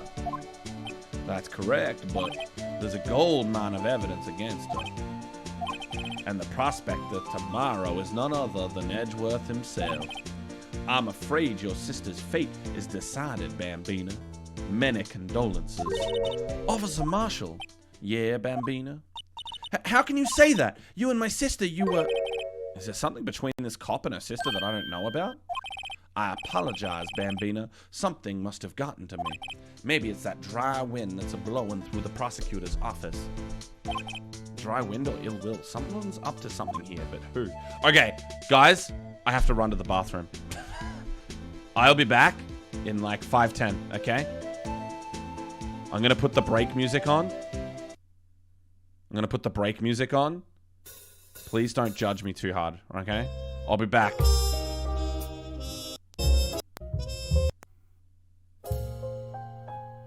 I'll be back as soon as I can. Sorry, guys. Whew. I'm back. All right. Jeez. I was just reading a fun little article about that company that they were advertising at Evo. The fucking ads that were constantly... The web for that Fresh Cut website, how that is basically just a big fucking crypto scam. It's crazy. Once again, FGC people can't stay away from fucking crypto bullshit. It's insane. That website fucking sucks too. I tried to use that shit, that Fresh Cut website. It didn't even work. Oh well. Anyway, back to it. Oh, jeez. Suspicions about Mr. Edgeworth have been flying around for nearly 2 years now. Forged evidence and arranging testimonies, you mean? He was unbeatable because he did whatever it took to win. Unbeatable, that is, until he met you. I can see Crypto trying his hardest to get into gaming areas, like energy drinks and weird chairs. Well, okay, here's some history, okay. I hope everyone watching knows, does anyone remember esports ecosystem? There it is. Does anyone remember this shit? The esports ecosystem? This shit, wait, is the CEO still Lapchi? If I look at their Twitter, does it say who does it? No. The pin tweet. Oh, the last tweet from 2019. Esports ecosystem was like a massive fucking crypto scam that rug pulled, I think. And Lapchi just made off, the guy who ran Canada Cup, made off with ludicrous amounts of money. And he was advertising this shit. This shit was being advertised by every fucking FG major at the time. In like 2018, 2019. This shit was everywhere. It was hella funny. I mean, it was fucked up. They don't stay. So many like FG hustlers see crypto as like an opportunity to fucking skim off the top. You know what I mean? But rumors are just rumors, aren't they? These are prosecutors we're talking about. Evidence is everything to them. If you follow the rumors about Edgeworth to their source, you find one person. But they're off limits. Untouchable, you might say. One person who, hate to say this, but it's your sister, Bambina. Chief Prosecutor Lana Sky. What? My sister? Edgeworth couldn't rustle all those cattle by himself. Some people load their guns with bullets. Some people load them with deals. What, you're saying Edgeworth was making deals to win trials? Where there's gunshots, there's bound to be bullets. That's what the old-timers say. There's a big old secret hidden around here somewhere. Everyone knows it. Is that why Detective Gumshoe was taken off the case? Did they target him because he was closest to Edgeworth? So, well, how are we doing, Mr. Wright? I guess we've got some clues. We have an autopsy report, a note from the victim, and a cell phone. So, you think we'll be okay? Well, the only thing that's bothering me is that Lana is confessing to the crime. She says she did it. No problem. I can guarantee that she's not the criminal. Oh, by the way, Emma. Yes? I know that song your phone plays when it rings. What? Ah, it was her phone. It was her phone. The Steel Samurai theme. It's the Steel Samurai theme song, isn't it? That popular TV show for kids. The phone that rang earlier wasn't mine. It was yours. At 5:18, just after the murder took place.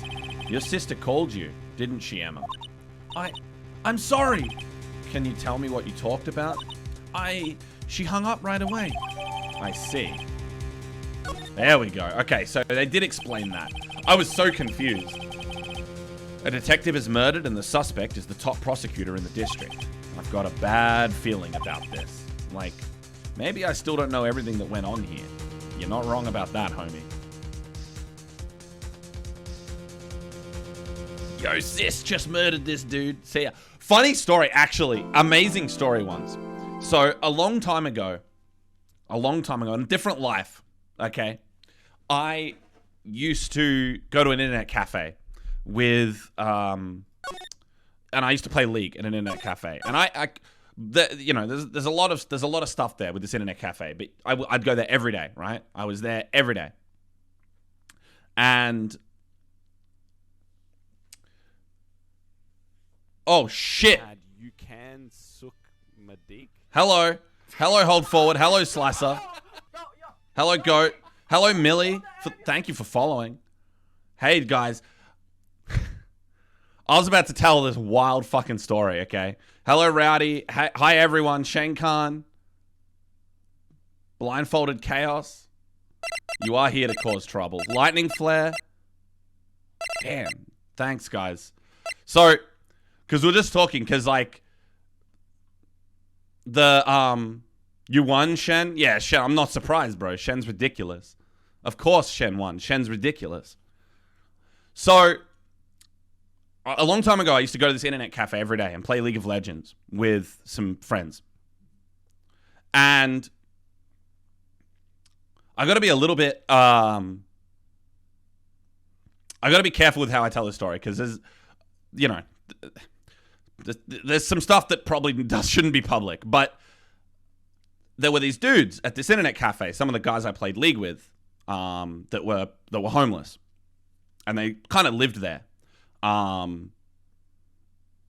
sort of in and out. But if you paid like $8 or $10 or whatever for the night, you could basically just sleep in the chair and just keep the computer on, and nobody would care. So a lot of guys would go there, they'd pay their $10 or whatever, they'd sleep in the chairs, whatever. And one of these guys was my guild leader in World of Warcraft, because I used to play WoW as well. So I played WoW and I played League. And the guy whose guild I was in was at that internet cafe. He basically lived there for a long time. And there was this other guy. He went by Romeo. I don't think that was his real name, but there was this other guy. He didn't really play games. He just kind of hung out there. He kind of tried to play games, but he was a really strange guy. A really strange guy. He would come up and he'd ask all sorts of inane questions. He didn't really know much about gaming, but he wanted to be involved, and he tried to be everyone's friend. And he was like super fucking paranoid about everything. If you didn't answer his questions the way that he wanted you to answer them, he'd freak out on you. He'd start asking, he'd ask more and more questions to figure out, if you were like a Fed or something. Like, he was so fucking concerned about cops. And we didn't know why. We were so confused, man. And one day, I kind of knew why.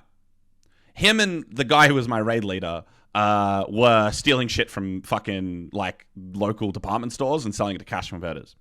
And they had a pair of wire cutters above the so they had these computer desks, and you could the computers were in these cages, and there was this gap in between the cage and the desk that you could put stuff on that you couldn't really see unless you looked really hard. And they had wire cutters and tools and shit hidden under in these computer desks. So they would steal something that would have an alarm, and the alarm would go off. And they'd take the wire cutters in the cafe. They would bring it in, snip it in the store. So that's where they'd steal shit, and they'd run into the cafe, and nobody could find them because it was, it was upstairs. You wouldn't know unless you knew. You know what I mean? And I remember one day, Romeo, again, I don't think that was his real name. Romeo asks for my phone. He goes, "Yeah, hey, can I just use it? I need to make your phone call." I need to make a phone call. I'm like, yeah, whatever. I didn't care. I was like, yeah, go nuts. And he gets my phone and he picks it up and he makes a phone call. And he calls someone named Charlie, okay? He's talking to Charlie. And I think Charlie was his brother, from what I remember. He's like, yeah, I need to call my brother. And he calls this guy, Charlie. He's talking to Charlie. They're having a chat, asking how they're doing. And then at some point in the call, he just goes, Charlie, I broke out of prison a few months ago, man. I'm on the run. I'm on the run from the cops. And I'm like, what? Hang on, what? And he's like, Charlie, I killed a man, Charlie. And I've never been the same since. And I'm like, what? This dude just admitting to murder. He's using my phone, bro. What the fuck's going on? And he was super believed it. He was like, yeah, Charlie, I need to do something, Charlie. The cops are after me. And I was like, bro, what? I didn't say anything. But I was like, all right. Because I just assumed this dude was crazy, right? I just assumed, whatever. This is not a real story. He made this up. Whatever. I don't know how long it was between that and the next sort of thing that happens. But obviously, him and my mate, my raid leader, got into a bit of an argument, and it all escalated to this day. There was this day that happened, and my raid leader mate goes, Romeo's gone out. He's gone out, if he comes back, he's gone out and he's forgotten his bag. And his bag had all of the profits from all the shit they'd been stealing. Had thousands of dollars in cash in it, in his bag. And he and my mate, the raid leader guy, was like, fuck, man, if I could take his bag and you'd never see me again.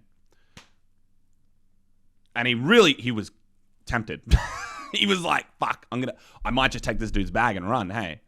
And I was like, bro, I don't know, man. Like, you guys got to sort that shit out. It's all fucking stolen.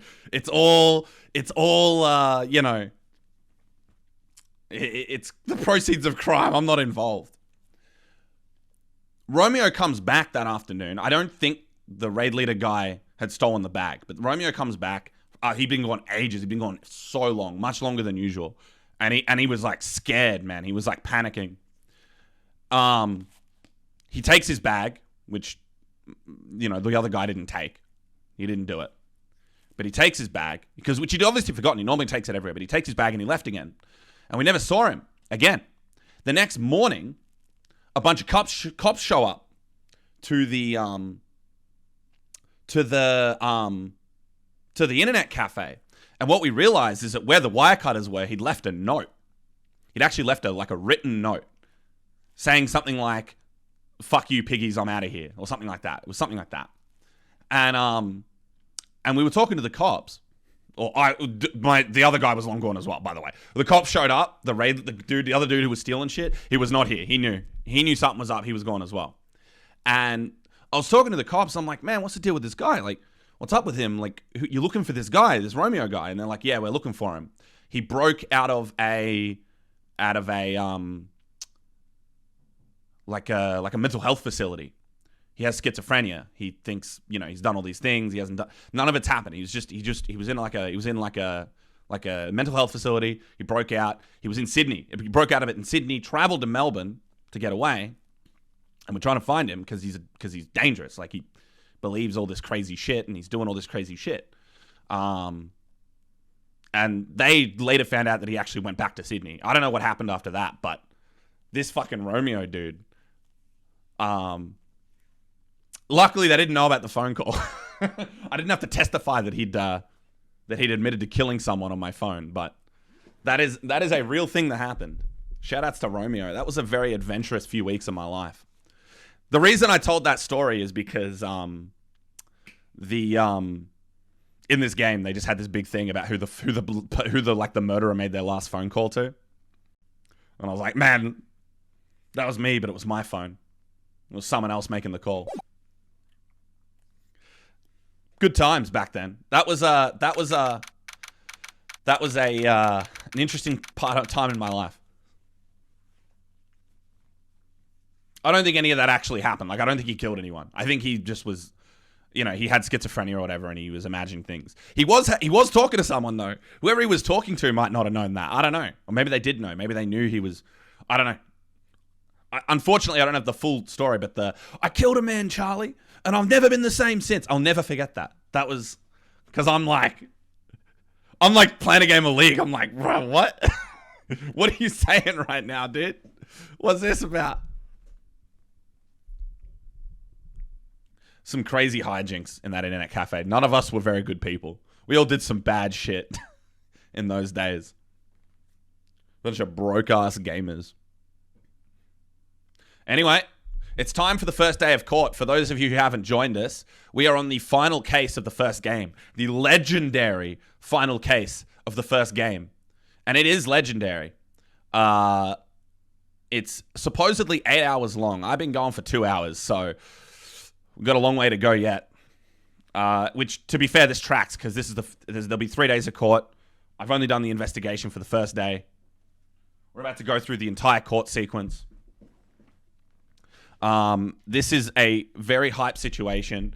The chief prosecutor has supposedly killed a man in the trunk of another prosecutor's car. She killed a detective in the trunk of Edgeworth's car with his knife. But nobody thinks he did it. They all know that she did it. She's admitting to the crime, but there's something definitely weird about it. We definitely don't think that she did it. There was a witness that's going to testify to the whole thing.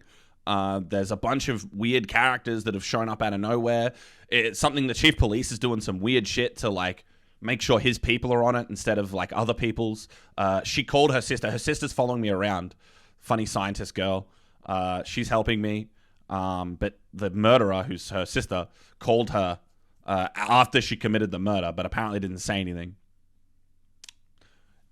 Interesting stuff. Anyway, my voices. So I'm voicing all the characters, obviously. Lana is... I can't do girls' voices, so basically they're just like the male equivalent of whoever I think they are. I try to go up a register a little bit, but Lana is basically a angry English person. How did the investigation go yesterday, Mr. Wright? Frankly, there are still a lot of gray areas. Or rather, the whole thing is one big gray area. Don't worry about me, no matter what the outcome. I'm ready to accept my fate.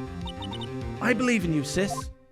Mr. Wright, let me offer you a word of advice. All the character designs in this game are sick, by the way. In this case, all the character designs are so cool. Yes, a defense attorney should never believe their client. The defendant is called to trial because they are suspected of wrongdoing. Never forget that. Miss Sky, you remind me a lot of Mia. But there is one decisive difference between you and her. And that is, you're not a defense attorney. I believe it's almost time for the trial. Good luck, Mr. Wright. Sick medals. My first trial without a Fae helping me.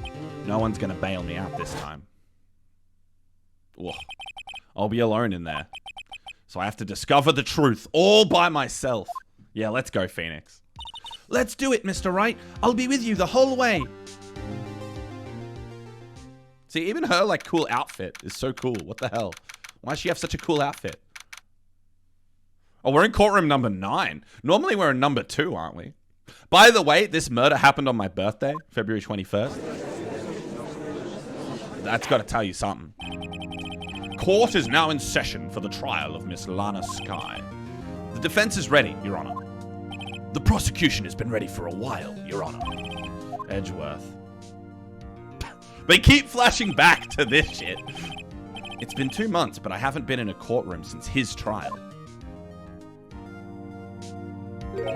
I hope that personal feelings will not be part of the proceedings today, Mr. Wright. I will choose the path I think is right, regardless of what those around me might say. The judgment to be made here is in our hands, not those of anyone else. Very well, Mr. Edgeworth, your opening statement, please. Chief Prosecutor Lana Sky has committed an unpardonable crime. Not only this, but she was rash enough to commit it in the prosecutor's office lot.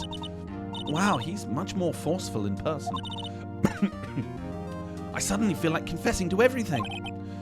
However, she will now pay for her rashness with her life. There was a witness to her crime, a professional witness. Well then, call your first witness, Mr. Edgeworth. The prosecution calls its first witness, Miss Angel Star, to the stand. Remember DL6? Pepperidge Farm remembers. Yes, everyone remembers. DL6, it never ends. DL6 is in permanent fucking retrial. The cough-up queen. I've got Miss Star is like a sweet-sounding American who gets angry. Haven't I seen you somewhere before? You ordered the caviar lunch, right? Oh, caviar! I've never eaten caviar before. The judge is really wolfing it down. Ah, and for you, I have a Fiesta bowl. Thanks. Will the witness state her name and profession? Ah, and you, sir, did you order the fingerprint lunchbox? It is too early for lunch. Your name and profession, please. Well, Your Honor, how does it taste? So this is why everyone raves about caviar. It's so tasty it hurts. I always thought caviar would taste like pickled tapioca. I don't know what that is. What the hell does pickled tapioca taste like? Name, profession, now. Me? The name is Angel Star. Don't go forgetting it. I find myself running Lunchland these days. Is that what you wanted me to say, Mr. Edgeworth? Very well, witness. Please describe the incident to us. The prosecution will wait. I am not finished eating. Hurry it up. Very well, Mr. Edgeworth. As you know, we usually call on the police to provide a description of the crime. Your Honor, as Mr. Edgeworth has said to the court, I am a professional. Uh-huh. What exactly does that mean? Until 2 years ago, Miss Angel Starr was a special investigator with the police. She was a first-rate homicide detective. What? Miss Starr was a detective? Oh, ha! I know who you are. Cuff up Queen Angel Starr, Your Honor. Long time no see. Very well, you may continue with the description, Miss Starr. Just who is this lady? If I might have the court's attention over here. Oh shit, the diagram. The parking lot at the prosecutor's office is divided into 2 blocks. Block A block is for the prosecutor's office personnel. B block is for visitors and clients. A chain divider separates the 2 blocks.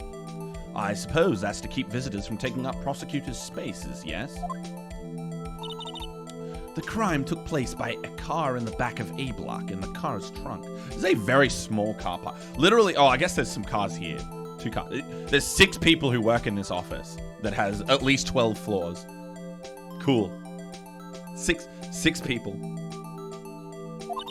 The killer stabbed the victim with this knife and went to drive the body out.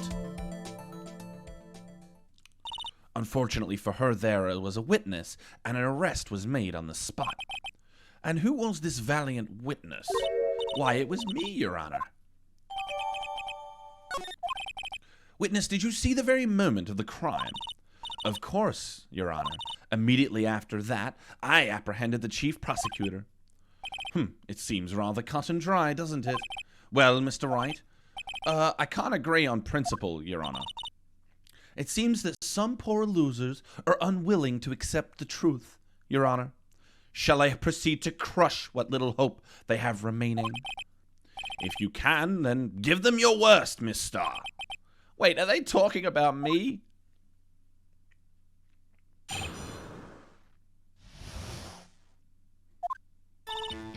Somehow, I always knew a day like this would come.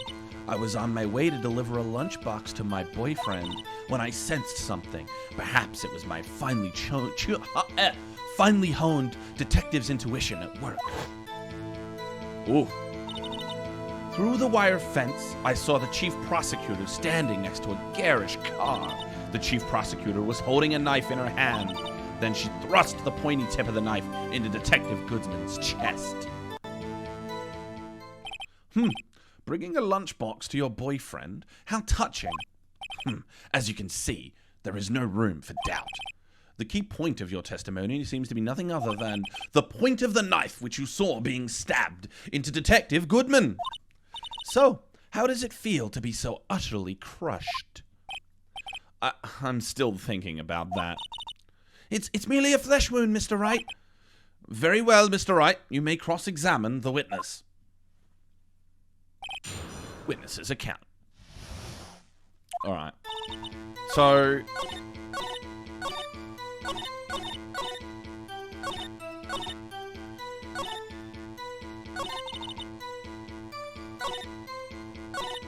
through the wire fence? So where was she? She was on the other side of the wire, right? Hang on a sec. I wish I could tell where she was. That's... because the murder happened somewhere in the car, but I don't know where she was. I feel like we should mark the fucking map. But alright. I'll just press her until something comes up. How did you know? I respect the prosecutor's basic abhorrence of crime, yet their methods are ugly and twisted. Twisted methods will always lead to tragedy. The lunch lady's uninformed opinion is duly noted. Given that they are used to erasing inconvenient evidence at their whim, killing off a detective that knew too much is merely an extension of that. Miss Starr, do you have something personal against prosecutors? I felt that I had found my dream job when I became an investigator, and if I hadn't been laid off by those prosecutors over there, I'd still be one. Laid off? She was fired. To me, prosecutors are nothing more than worms. That said, I am a pro. As you know, my testimony is unbiased and flawless. Very well, you may continue, Miss Starr. I was on my way to deliver a lunchbox to my boyfriend. This boyfriend, he's the detective? Not that boyfriend. The security guard. That boyfriend? You have several. Yes, this boyfriend, that boyfriend, and the other boyfriend. Care to join? The yet another boyfriend position is still open for applicants. I'll stick with the lunches, thanks. Note to self, the judge had to think before replying. Hate the defendant, but it's okay. I'm totally unbiased. Yep. The security guard room is in the lot in A block. Wait, it's up on the second level so you can see everything from there. That would be the room with the security sign. Incidentally, did you bring your lunchboxes by car? Since I'm a visitor, I'm parked in B block. So, she was in B block when she witnessed the crime. Something about finely tuned intuition. You sensed something? So you saying you had a premonition of the murder? It felt like, how would you say, oh yes, it was like the feeling you get when you view a pumpkin chock full of seeds. I have no idea what that means. Speaking of a detective's intuition, wasn't the victim, Mr. Bruce Goodman, also a detective? Yes, well, he was like a young cheese. A young cheese? A pale white cheese, not yet tangy, with experience on the streets. A greenhorn. Then I must be hard, yellowed, and sharp as a tack. Yeah, with the odor of an old cheese to match. In any case, there in the lot, I felt something stirring in the back of my mind. Through the wire fence, I saw the chief prosecutor standing by a garish car. By garish car, you mean? Mr. Edgeworth's car, yes. Mr. Edgeworth's? Incidentally, the knife with which the victim was stabbed was also Mr. Edgeworth's. Wasn't it? Indeed, it was. Uh-oh, the crowd. Edgeworth gonna get prosecuted again. Rip Edgeworth. What an odd case this is. And the person you saw, you are sure it was the defendant? I saw her from no further than 30 feet away. I am certain it was her. If she's telling the truth, we are doomed. Let's just do what we can. Even if we don't have any proof, we can always nitpick. Witness, in your testimony, you clearly stated the following. Prosecutors are nothing more than worms. Ergo, you are a biased witness. You might want to keep those silly opinions to yourself in the future, rookie. Huh? Rookie? Unless you're willing to risk the consequences of doubting me. I'll fry you like a fritter. Crispy on the outside, chewy on the inside. That was inspiring. I believe I've heard that tagline elsewhere. You could cry plagiarism. I may be relegated to the lowly post of lunch lady, but my instincts are honed. Oh shit. A photograph? You took this? The moment I witnessed the crime, my reflexes took over and snap. I took a picture. In fact, one of my lunch boxes is rigged with a camera. I suppose that's more exciting than just hanging it around your neck. Witness, why am I only seeing this photograph just now? You think I'd show it to you, a prosecutor? Think again. My boyfriend works in the photography division of criminal affairs. Well, this is most certainly the defendant. She looks so calm. What the hell? He's like, yeah, no big deal, bruv. Jacket covered in fucking blood. No worries. Uh-oh, that is unmistakably Lana Skye. So, what was the defendant doing at the time? I feel like this is going to be very important.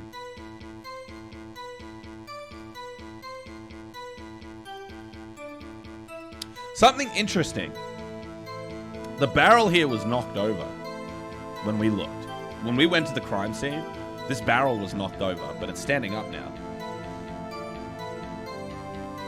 Yeah, Peanut, listen, these characters, they'll do anything, bro. They don't care about the crime. They care about being angry.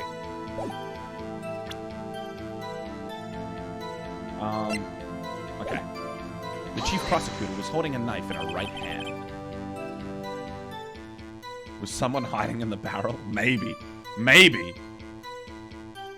Tell me more about this knife that the suspect was carrying. Well, I'd say the blade was about 4 inches long. Is that right, Mr. Edgeworth? It's your knife, after all. Yes, that's about right. Prosecutors are, by nature, well-versed in the location of a man's vital organs. I'm sure it was easier than boiling an egg for my egg salad surprise set. You can't testify as to her ability to kill an egg. I mean, a person. Perhaps a chicken salad set would have been a better metaphor. So, the defendant was holding a knife. What then? Then she thrust the pointy tip into the knife into Detective Goodman's chest. Tell the court why you didn't try to stop this crime. You did see her raise the knife to strike, no? The defense has a point. Unfortunately, by the time I realized what was going on, it was already too late. Too late? Yes. The next moment, the chief prosecutor brought down the murder weapon. I see. It's only a flesh wound, Mr. Wright. We can make it. You said that before. Anything else? Scientifically speaking, Miss Starr's testimony is flawless. Sounds pretty fatal to me. What do we do? Is this it? Is my sister guilty? Let's just keep our heads cool and press the bitness a bit, shall we? For some reason, having her panicking next to me makes me calmer. Don't smile like that. Okay, we've pressed her.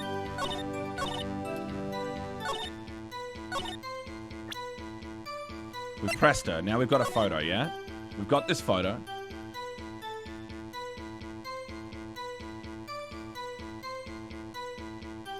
Holding it in her right hand. Well, she's not holding anything there in her right hand.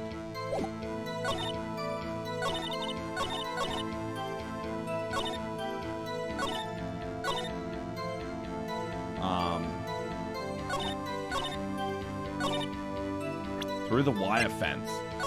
So this is what covers her. Hang on, if I press this again very quickly. Okay, quickly skip through this. I'm just curious because something's... I have to assume the right hand is the problem here. Hang on, I'm just gonna quickly go over some things just to double check. The first two lines are fucking stupid. I'm going to assume... I mean, she's not holding anything in the right hand, but... Her right hand got bandaged up. Right? Yeah, her right hand got bandaged up, I think. I do remember that. And that's A block. The wall. She said she cut herself. She doesn't look like she cut herself here. She looks okay.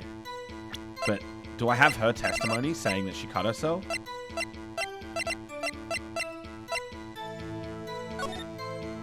That's A block.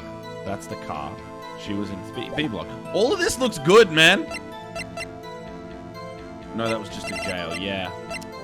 All of this looks pretty good. Wait.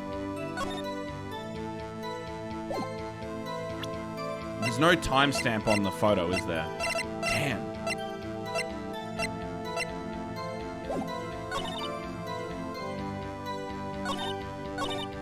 The only thing to say is she got a photo of the aftermath, but she didn't get a photo of the crime itself. So I'm wondering if... Because there's no body here, right? We can't see Detective Goodman. We just see Lana Skye. Her jacket appears to be covered in fucking blood. But there's no... But it's not Goodman. It's only the photo. So I'm going to go out on a limb and give that a try. Looks like it worked. And you witnessed this? You saw Miss Skye stab the victim with the knife? As I've already said, yes. I swear it on my finest salmon swirl lunch. I'm sure that is a fine lunch. But isn't that odd? Look at this photograph. This is the photograph you took of the very moment of the crime, is it not? Then why is Miss Skye not holding a knife? Mr. Edgeworth, your thoughts? Objection. That had to be the weakest objection ever, Edgeworth. Yet it was still stronger than your ever-feeble mind, Mr. Wright. What do you mean, Mr. Edgeworth? This photograph was not taken the moment before the stabbing. This was taken the moment after the stabbing. Objection! And how can you tell that? Blood splatter. Huh? See the dark crimson stains on the chief prosecutor's coat? But it's a black and white photograph. Oh, yes, it's hard to tell, but this could be blood. Well, Mr. Wright, I see no problem here. No problem. Except you. Mr. Wright, are you going to sit there and just take this kind of abuse? You got a better idea? Okay. There's no body and there's no knife. Something's weird about this. Wait, that contradicts what the witness said in her testimony. Namely, that she took the picture the moment she witnessed the crime. Well, it seems I was slightly unclear. My apologies. That's it? If you run out of lunch, you order seconds. Problem solved. If you don't like it, try ordering the jumbo-sized lunch from the get-go. Good advice. I'm not sure I understand it, but good advice. I didn't have time to stop her. Prosecutor Skye was cold, calculating, like a robot. She killed without pain or remorse. It was a premeditated murder. Premeditated? How do you know? Look at the chief prosecutor's hands in that photograph. Well, are those gloves? Surgical gloves made out of thin rubber, most likely. Why would she have those on? If it was not premeditated, she would not be wearing these gloves.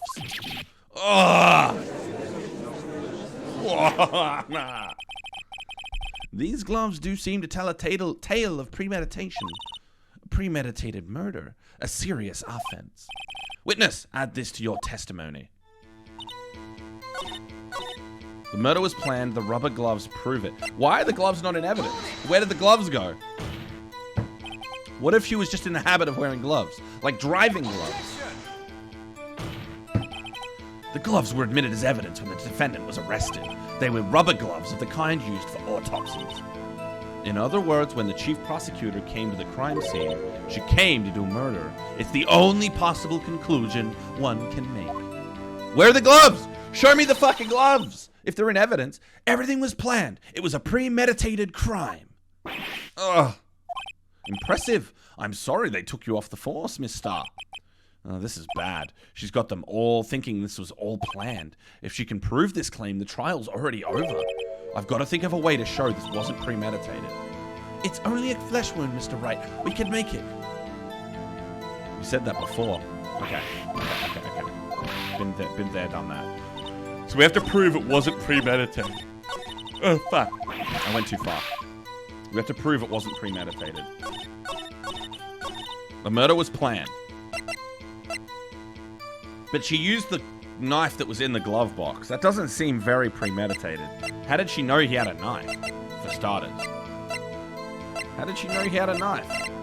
She couldn't have. That's the answer. Witness, do you know what this is? Are you trying to test me? I sell lunchboxes for a living, you know. That's a knife. The knife. The knife that was in Mr. Edgeworth's trunk.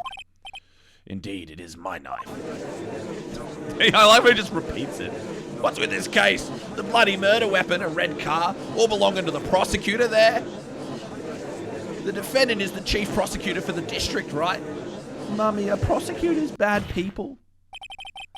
The defense has a request. We ask that the witness provide an accurate testimony. What's that, rookie? In your testimony, you stated that Lana Skye planned this murder, and that's why she was wearing those special gloves. Seems like a natural conclusion to me. The gloves do indicate planning. However, why would she also not prepare the most important thing? The murder weapon. Ugh. Then this knife just happened to be in the trunk of the car. Ladies and gentlemen, if you're going to plan a murder, you don't forget the weapon.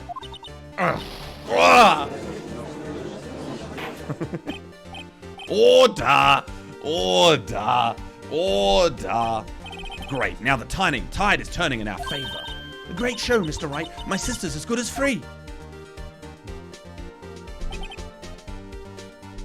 Right. I believe the next lunch you'll be eating is humble pie. What? I hope you aren't deluding yourself into thinking that the tide has turned, not over such a trifling detail. But this shoots a hole in the whole premeditated theory. Bah! The prosecution could care less if it was premeditated. The only one who seems to care is that lunch lady over there. The defendant, Lana Skye, murdered a detective with a knife. That is the only thing the prosecution need prove. Nothing else. I love the little wavy thing he does with his hands. Why does he do this, do you think? It is the only thing the prosecution need prove. Nothing else. Very good, Mr. Prosecutor. I suppose you think you're clever now? Late night grocery run? Hell yeah. But you know as well as I do that she planned on killing him. It was all planned. If it wasn't, why would... I didn't see the rest of that. I believe I'd like to hear your testimony again. Witness, please tell us what you saw, not what you thought. How dare you? My powers of deduction are not to be underestimated. Really now? Angel's deduction. Oh, here we go. Lana Skye intended to murder Detective Goodman. That's why she called the victim all the way to the prosecutor's office. I'm sure the chief prosecutor had a grudge against the victim.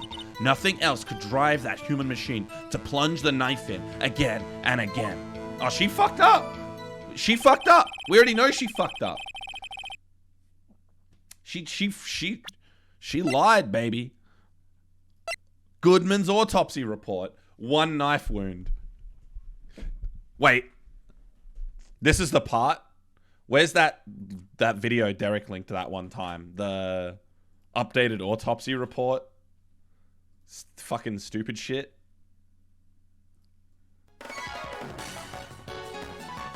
I'm ready for this. This is happening.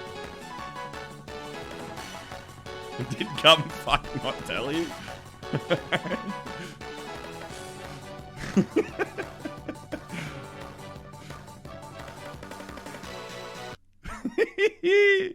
Oh shit. I bet you that happens. I bet you that's the next thing that happens. Yeah, that is a masterpiece. I'll shove this whole cravat up your ass. That is a fucking masterpiece. I bet you it happens. I'm ready for it. I need that last bit as part of the soundboard thing. Wait, what happened to my little soundboard thing? Oh, there it is. It got removed. I want that sound effect in my little soundboardy thing. Every time.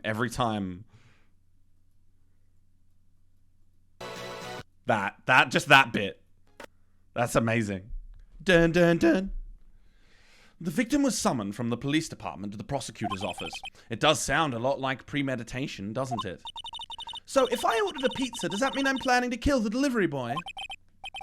In any case, the defense may now cross-examine the witness. So do I even bother pressing her? Because I already know what to do. She fucked up. Until the autopsy report gets updated, she fucked up. All right? Because we know 1 knife wound. I'll press her just because it's funny. Lana Skye intended to murder Detective Goodman. You've said that, but you haven't told us how you know. That's what I'm about to tell you, rookie. Dude, okay. I'm sorry. I'm about to... I apologize for what I'm about to say. This might be one of the hottest characters I've ever seen. This face, this angle, this face, this expression, this hair, this is unbelievable. Everything about this is perfect. Apart from the stupid hat. But everything else, oh my god. The ear sticking out, I don't know what it is. I don't know what it is about the ear. You just covered my type. Dude, I'm a Wagner player. You already know my type. And it's this. That is my type. Yes, you're right. Why do you think it's on my stick?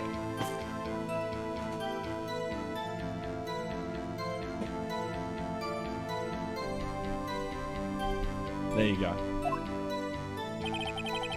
I believe what she just said was a mere prelude to the story she is about to tell. Try not to interrupt her again. Rookie. Never interrupt a storyteller. It's like pulling a bun out of the oven, half-baked. Something's half-baked here, alright, and it's you. Try not to confuse the defense witness. They're not very quick On their feet. Okay. Probably the funniest part about this game is when Edgeworth just offhandedly insults all his witnesses and his co-workers and everyone. Now, why did you believe the suspect had intentions to murder the victim? Her actions speak for themselves. She called the victim. You have no proof that Miss Sky called him there. You have no proof that she didn't. Mr. Edgeworth thought. There is no record of a call made on the defendant, Miss Sklana Sky's farm. She might have written him a letter. Come on, you could have at least tried public phone first, at least. In any case, the victim came to the prosecutor's office where he was murdered. I'm sure he had a reason to be there. Witness? Why do you think it was the suspect who summoned the victim that day? I got confused who was talking. The chief prosecutor had a grudge. What kind of grudge? Well, I wouldn't know that. Of course you don't. That's because she didn't have a grudge. Rookie, I have a lunchbox here. Now, what's inside? How am I supposed to know? See, we agree that there's a lunchbox here, but we don't know what's inside. A person's life is like a lunchbox with pretzels. Don't you agree? I get it. That's why my lunch was so salty. This judge isn't very good with metaphors. The suspect had a grudge against Detective Goodman. Will you tell us your basis for thinking this? It's simple. Nothing else could drive her to plunge the knife again and again. A human machine? That's a contradiction. Nice try. Nice try, Pheonix. Please. Can't you find fault with something of substance, Mr. Wright? Note to self, Mr. Edgeworth's sighs smell like citrus fruit. You say again and again. How many times did she stab him exactly? We often say chop into 1,000 pieces, but we don't actually mean 1,000 pieces. What difference does it make if the deed is done? How come she's getting mad at me? Let's just say she stabbed him several times and leave him at that. Life is like a box of pretzels, you'll never know where it'll twist and turn. Is that what she meant? I didn't understand her metaphor either, I'm gonna be honest. Leave it at that? This is a murder case, people. Mr. Wright, you should speak up if you have an objection, you know. Miss Starr has turned out to be as short-tempered as she looked when we met her. Challenging her abilities as a detective really set her off. The short wick burns out the fastest. It's a scientific fact. I wonder, wouldn't it depend on the size of the candle? I mean, add more wax and even a really short wick will burn longer. Obviously, more scientific testing is required. Okay. Now we call her out, because she's a fucking idiot. Objection. I don't think she understood her metaphor. True. You say she stabbed him again and again, but you couldn't have witnessed that. Are you testing me? Then I'll test you. With my must surprise. I'm afraid the moss is growing under our feet as we wait, Miss Starr. What do you mean? I shouldn't have to explain this, but take a look. The autopsy report states that the death was due to a loss of blood from one stab wound. Aha! You're right. Good show, Mr. Edgeworth. What a hunk! He's my hero, really. What about my objection? No one noticed? Well, witness? Oh my god! You got the crime scene set, right? Someone put a lot of work into this. I mean, I know they just had to, like, redraw, like, the thing inside the box. But how many varieties of fucking lunchbox does she have? That's crazy. This case has so much fucking effort put in. The character designs, the number of, like, frames and, like, portraits and... I always believed that no one could ever mistake ketchup for blood. But now, I realize that such mistakes are possible. So, you're saying you mistook something for blood? When she lifted her knife, I thought I saw blood at her breast. Splattered blood from her victim. That's why I thought she must have stabbed him at least twice. Then tell us what you saw that you thought was blood. Testify. Oh, here we go. Another round. Her red muffler looked like blood to me. That's how ghastly the whole scene was. She's not wearing... What Excuse me? What muffler? I'm muffler like a scarf, right? There's no fucking... I'm gonna press her. Testify, amen. Yeah. Testify. Don't worry. Don't worry. Don't worry. Preacher boy is coming. Preacher... Eventually, we'll get there. Her red... Oh, shit. Her red muffler? Yes, like a scarf. The chief prosecutor always wears one around her neck. So she can be easily hanged at a moment's notice, I suppose. She's right. Her red exhaust? Yeah. Yeah, see? The scarf. Miss Sky was wearing a red scarf. Isn't it odd that you mistook that for splattered blood? Well, people often mistake my beard for a bib. A judge with a bib. That's why this place feels so much like kindergarten sometimes. See, if it was Edgeworth, he would have said that out loud. Pheonix has all these internal monologues. If he just said that shit, he'd be infinitely cooler. Edgeworth would just say that. Edgeworth would just be like, yeah, a bib, because you're a fucking baby, you fucking idiot. Actually, I do think I saw some traces of blood on her chest. However, the autopsy report is clear on this matter. There was only one knife wound. Okay, he didn't update the autopsy report. I'm so sad. Apparently, Miss Starr isn't entirely sure of her own testimony. Mr. Wright, this is our chance. Chance for what, I wonder? Miss Starr. Oh, yeah, here we go. We'll go through all this again. Pheonix is the type of person who prefers to keep his sarcasm to himself, which is so sad. I mean, look, he can afford to get in less trouble, okay? He's always getting in trouble for something. Here we go. Objection! Miss Starr, I demand an explanation. Objection. The witness is clearly not suited for detective work. Tell him, edgy boy. Tell him. Let him know. What? The suspect was not wearing a scarf or muffler of any kind when she stabbed the victim. And you proved it yourself with this photograph. Huh? But that can't be. Only a professional lunch lady could be so utterly clueless. Congratulations. Perhaps you finally found your true calling in life. Harsh words, but good. In the end, Mr. Edgeworth prevails. What was my objection? Chopped liver? But it was there. A scarf. No, not that, but something red. Really? Well now, where were we? The witness has given us an entertaining interlude, but back to business. What? Very well, witness, continue your testimony. You saw the crime and apprehended the suspect. Tell us about that. So, is no one gonna get upset about the perjury? Very well. I do remember some things accurately, at least. Ultimately, we couldn't shake the most important part of her testimony. The most important part?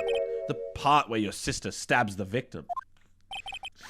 This next testimony might just be the moment of truth. I forgot. Yeah, dude. I just, I didn't see her stab the victim 17 times in the chest. But there was a red scarf. Oh, there was no scarf? No, she did. She said she saw him. Her words. I saw Lana stab the victim many times. Why did you say that?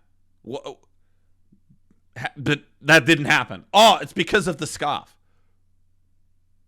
So you didn't see it. You just made that up. Well, so you didn't see anything. So this is the problem. We did shake the most important part of her testimony because she clearly didn't see anything. She clearly just made that shit up. She didn't see shit. If she couldn't tell if he stabbed her once, if she stabbed him once or stabbed him 15 times, it seems pretty important. All right, whatever. After the murder, the suspect attempted to run behind a partition off to her side. I quickly caught her, explained her rights to her, and arrested her on the spot. Ah, yes. When I arrested her, she mentioned the muffler. That's what had me confused in my earlier testimony. The chief prosecutor made to escape, but against Angel Star, resistance is futile. Wow, dude. She's literally just making this up. It's crazy. She's actually just making this up. It's wild. That is the most made up story I've ever heard. That's some fucking Reddit fucking, that's some green text fucking fake story shit right there, dude. And everyone clapped at the end. That's what she forgot to mention at the end. Everyone clapped. Ah, forget about it. Yeah, exactly. You are quite determined about this scarf, aren't you? I strike like a snake and bite like a cobra. That's me, Angel Star. That wasn't a very good metaphor. First of all, a cobra is a kind of snake. Don't bother with me with details unless you want to get bitten. There's the face again. No thanks. Note to self, Mr. Wright is weak against poisonous snake bites. The chief prosecutor tried to resist, but her efforts were in vain. She knocked all my hands aside, kicked over an oil drum. Okay, she's telling the truth about that part. The oil drum was knocked over. An oil drum? Hard to imagine. Oh, she's beautiful, but deadly. A predator, this one. A leopard woman. Rawr. Oh my god.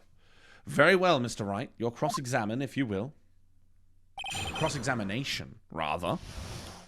Apprehending the suspect. After the murder... Oh yeah, here we go. So if she mentioned the muffler, where the fuck is the muffler, lady? You gotta tell me where the fucking muffler is, lady. You mentioned it, you don't tell anyone. Where did the fucking muffler go? What the fuck is wrong with you? This is literally the most made up shit I've ever seen. She's literally just saying stuff.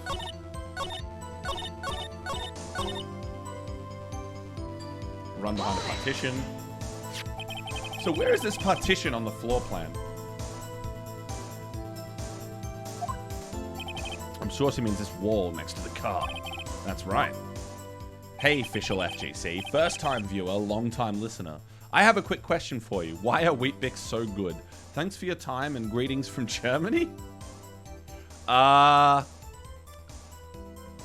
There's a kind of there's both a unique combination of flavor and texture in Weet-Bix, especially with milk.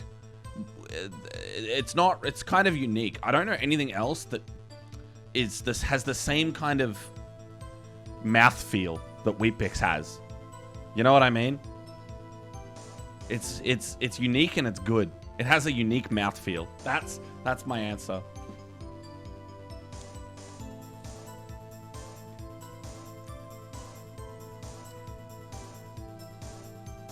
You're not a clown. You're the entire circus. True. There was a wall there about 6 feet. You like it? Okay, that's good. She was obviously trying to hide herself. Quite a natural thing for a criminal to do. And what did you do then? I quickly caught her. Yep. Explained her rights. You say quickly. Were you close to the suspect? As I just said, I was only 3 feet away from her the whole time. Maybe I should press her for more details. You should, because the map is bullshit, right? How do you even get through this fence? Like, what's the way around on this fence thing here? Is there any? Do we know how you even get? Oh, okay. So there's an opening here. So she sees the murder. She runs down here and then around. How do you even get in? I don't get it. This doesn't make sense. Yeah, we're pressing the fuck out of it. I'd like to see this on the floor plans just to be safe. Okay, she's gonna tell me. The Lunchland car was... She was a visitor, thus she was parked in B block. So you witnessed the murder from here? That would make it about 30 feet from the car, yes. Is that correct, Miss Star? You should buy a bottle of milk and a box of Weet-Bix. I mean, if you want to save money, that's good ass. That's a good strat. That shit's hella cheap. And hella tasty. Yes, that's right. But there was a chain link fence in front of him. I went over it, of course. Amazing. The cough-up queen. Lunch lady athlete, indeed. It would have taken her a little time to climb over the fence, so she couldn't have gotten to my sister that fast.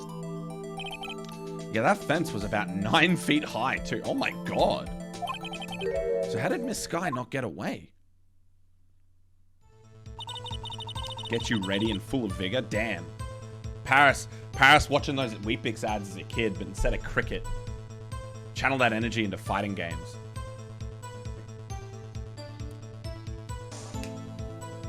How many did you do this morning? How many did you do today? Is that what they say? How many Weet-Bix did you do today? I had 4 Weet-Bix. That was my morning. I was a 4 Weet-Bix guy. Yes, when I oh yeah, the muffler. I want to know about the muffler. The muffler is the biggest load of bullshit I've ever heard. She mentioned the muffler? What exactly did she say? If I remembered exactly, I would have told you in my testimony. Cheeky. Anyway, all I heard was her say the word muffler. Just that one word. So, what you heard wasn't the suspect talking to you, but to someone else? Yes, the chief prosecutor was talking on her phone. Her phone? She can't mean... Oh, she was talking to her fucking sister. You had 4 this morning? Hell yeah. By phone, do you mean this cell phone discovered at the crime scene? Yes, ultimately. Ultimately?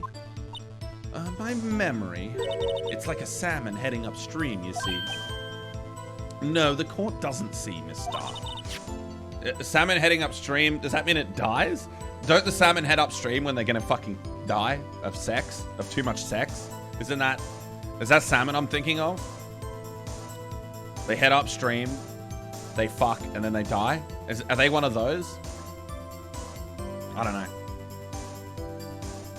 The chief prosecutor first attempted to use the phone hanging on the wall. On the wall? That's right, near the car there was an emergency phone on the wall. Her thoughts head upstream and get eaten by a bear. Yep. Apparently it was out of order. And so she used her cell phone. Indeed, the emergency phone was out of order that day. Good witnessing, witness. Good witnessing. Whatever happened to good testifying? You should, of course, add this to your testimony. The things I do to please this rookie defense attorney. Well, updated in the court record. See, that's what I need. Okay. Okay. I'm about to do some shit. All right? We're about to do something, okay? We're about to do something. Bear with me. Bear with me, gamers.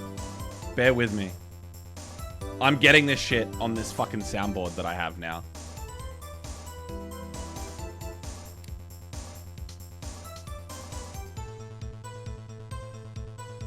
It's happening.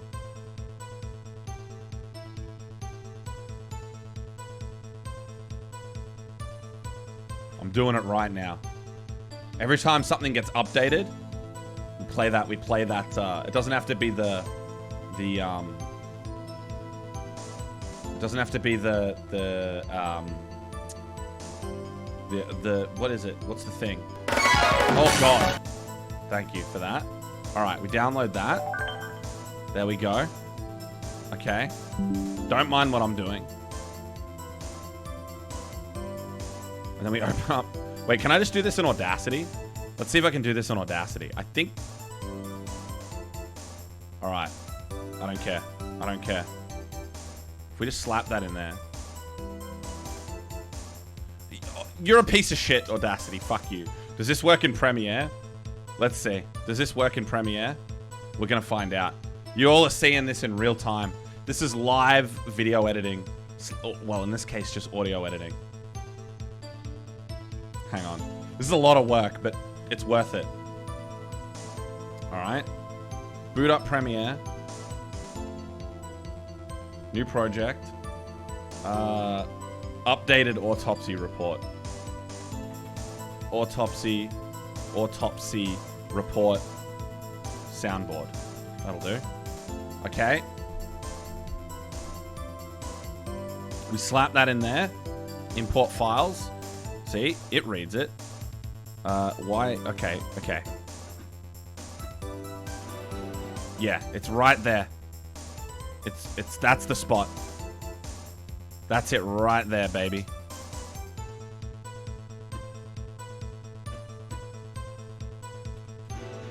That's the one. Okay. Get rid of that. Get this over here. Start of the video. No, not what I just did. Start of the video. Stop. It's being very fiddly right now. Why are you doing this to me? Just drag to the start. Thank you. Okay. I don't know why I created a marker. I did not want to do that. That fucked everything up. Cool. Alright. Control M. Let's just do MP3. Updated autopsy report soundboard. I hope it's not too late. And I need to move it to a different hard drive. This one. This one. There we go. Pop that in there. Oi! It just fucking scammed me. Why did it do that? I didn't want to go to the media encoder. I just wanted to do it. Fuck. Where'd it go? There. There. Lucky I saved that. There. Done. Okay. We did it. Damn, he's good. No. Oh, yes. Sure. Why not? And then we add updated autopsy report. Every time something gets updated, we play this with this sound, okay?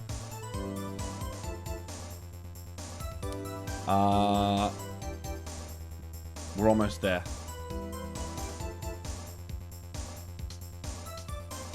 Okay. Oh my god. Okay, that was kind of loud. Was that loud? How loud was that? Louder? I don't think I can make it louder. I think that's good. I think that'll do. Wait, was it actually super loud though?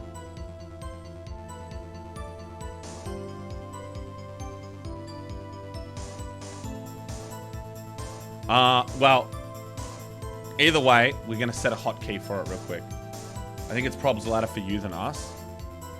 Is it? Okay, is it loud enough though? Can you hear it clearly? Does it sound okay? Yeah, loud enough. Cool. And then I hotkey that shit. There we go. Done. Alright, we did it. How she tried to use... Okay. Alright. Quick interlude to get that shit going. I saw it all. How she tried the phone on her wall but had to use her cell instead. Do you think you could restate your testimony for the court? Uh-huh. I was going to ask the same thing.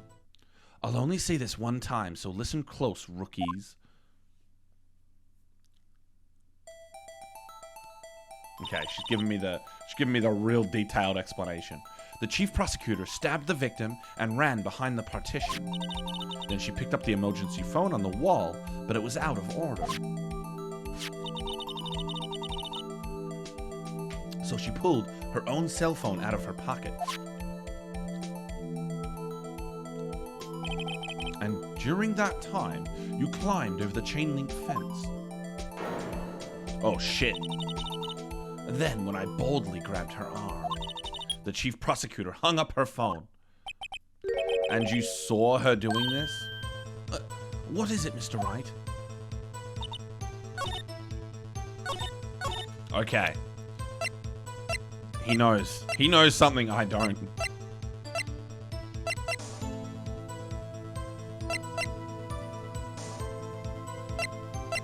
Do you think she climbed the fence in like... How did she see this behind the partition? Oh, yeah! She saw... How did she see Lana use the phone on the wall if she was behind the fucking wall? Doesn't make much sense, does it? I'll press the last bit, but just for funsies, but she made to escape. Can you be more specific? She brushed aside my hand and ran. It was a terrible sight to see, like a dollop of lard on a pâté of foie gras. Huh? She even kicked over an oil drum at me. An oil drum? There was an oil drum lying on its side at the scene of the crime. But it's strange. What's that? If she wanted to escape, why didn't she run the other way? The parking lot entrance. That's right. It doesn't make any sense that she would run from behind the partition to the oil drums. Excellent. More mysteries. I wish we could solve a few more before finding more, though. Sorry, Miss Sky tried to run? I'm sorry my sister is so suspicious, Mr. Wright. Not as sorry as I am. But she didn't do it. You have to believe me. Okay. Anyway. So, yeah, you're right, Peanut. She fucked up again. Miss Star! I have to conclude that you have a personal grudge against Miss Lana Sky. Objection. The witness is a former detective. Her testimony is unmarred by personal bias. That's not what you said before, Edgeworth. That's not what you said before. Well, who would have thought that you would be my knight in shining armor, prosecutor? You, who, together with the chief prosecutor, kicked me out 2 years ago. Well, Miss Star, this is a fatal contradiction with your testimony. How do you explain this? I don't know what you're talking about. Mess with me, and I'll make you cough it all up. Let's look at the floor plans. You said you witnessed the crime from this point. However, if that's true, you couldn't possibly have seen Miss Sky making that phone call. I believe you see what I'm getting at. That emergency phone was on the back side of the partition. If indeed you were in B block, you couldn't have seen it. What? Order! Order! What is the meaning of this? It's simple, Your Honor. She's not coughing up lunch. She's coughing up lies. Ugh. That's quite a claim, Mr. Wright. Perhaps you will allow me a question. Tell us exactly what lie this witness is told in court. Here's where the counterattack begins. I can't afford to get this wrong. The witness lied about... Wait. I mean, she lied about what she saw. Obviously, right? She lied about what she saw. In other words, she didn't see Miss Sky using that emergency phone. It does seem hard to imagine how she could have. Very logical. What's the matter, Star? Cat got your lunchbox? Mr. Wright, I hate to bother you while you're celebrating your victory, but why would Miss Star lie like that? Huh? Why would she say my sister had tried to use the phone, but failed? It doesn't make any sense. Why lie about something so insignificant? Oh, dang, she's right. I mean, maybe she really did see her try to use the emergency phone. I see no room for doubt here. What the fuck is that? The patooey on rice? What the fuck is the patooey on rice? What is a patooey? Is that watermelon and rice? I don't understand. Mr. Wright, and I thought you had something there. I got owned. What the hell?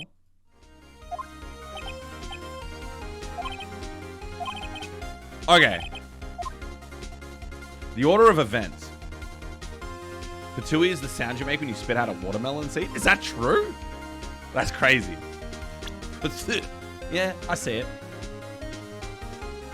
Where she saw it? Well, hang on, let me look at the map. Because...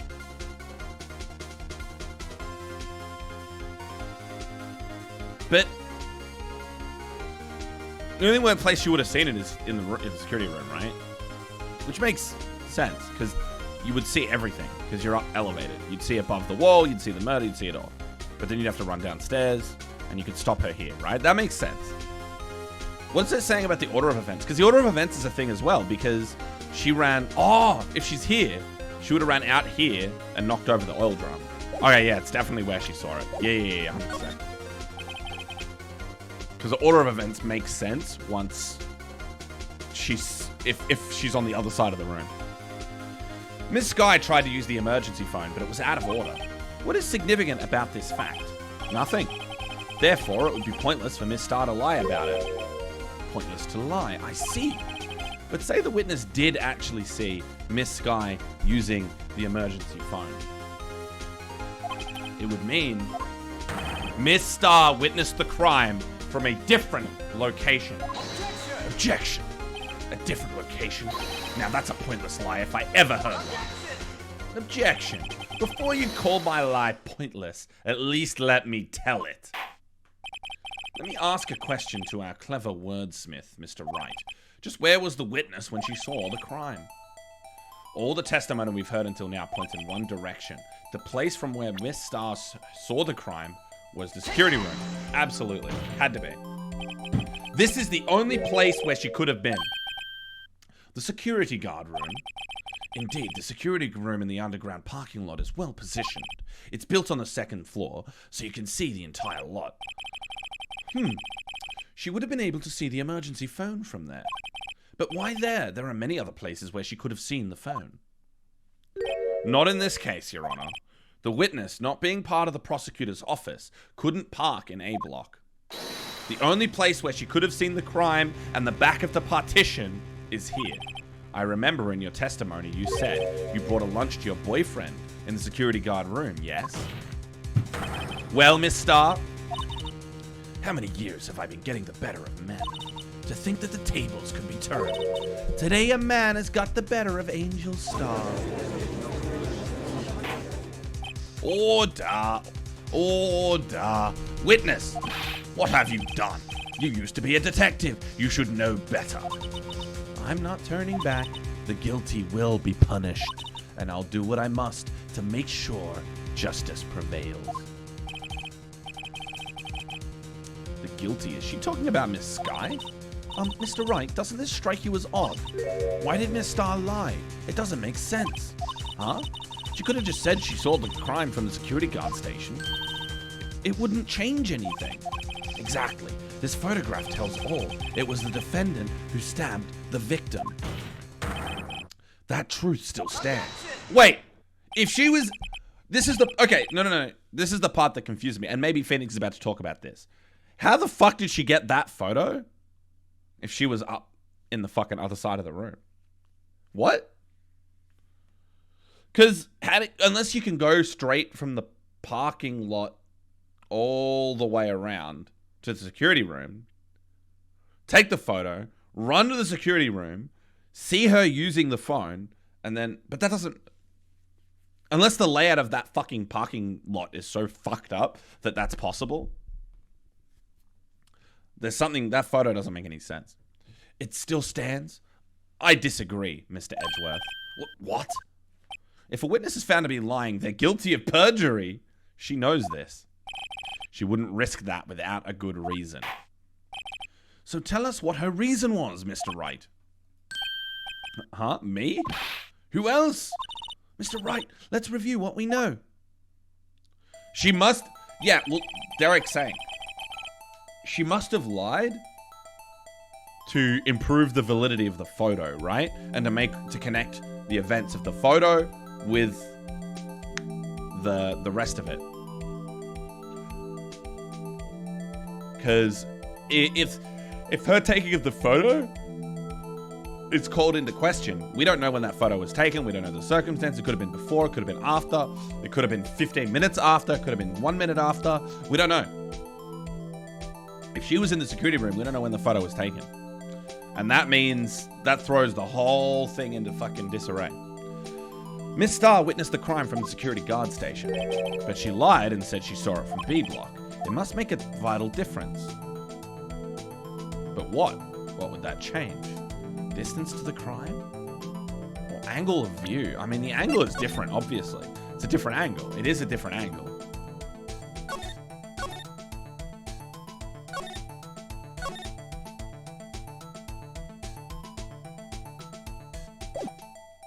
So is the angle talking about the photo? I guess it must be.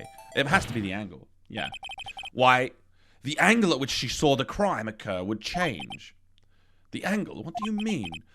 Well, the security guard station is on the second floor, and, she would have sort of a more 3D view of the crime. And this is important, why? Perhaps you'd like to reconsider, Mr. Wright. Ow. Mr. Wright, let's review what we know. Damn it, Pheonix. But they're not talking about the photo. That's what pisses me off.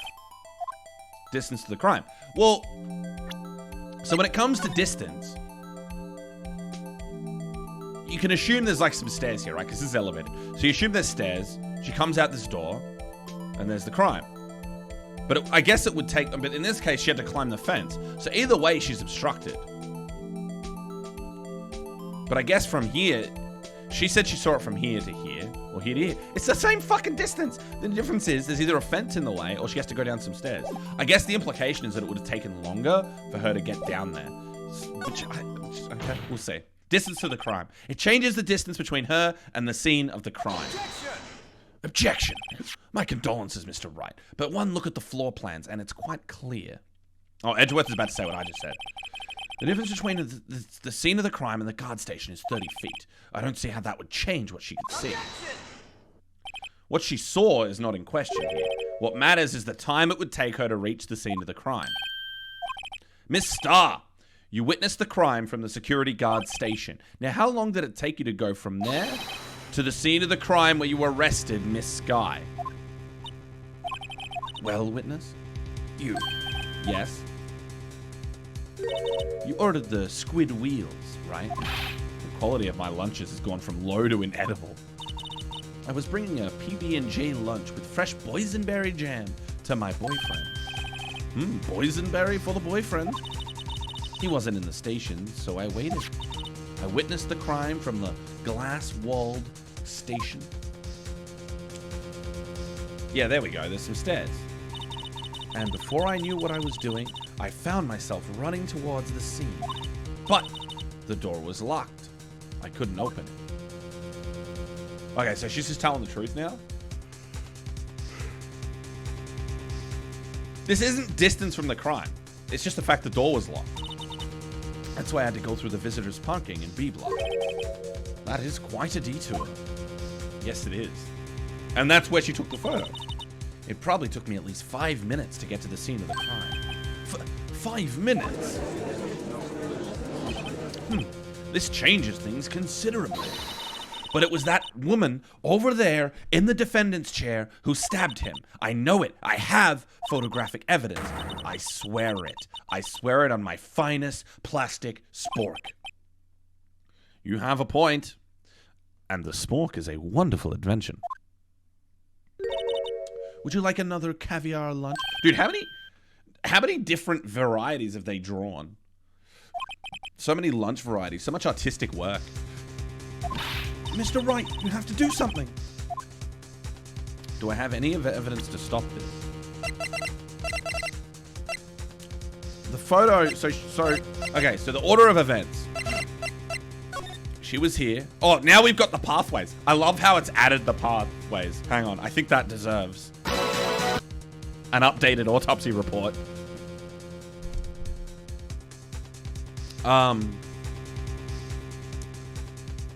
They've added the pathway.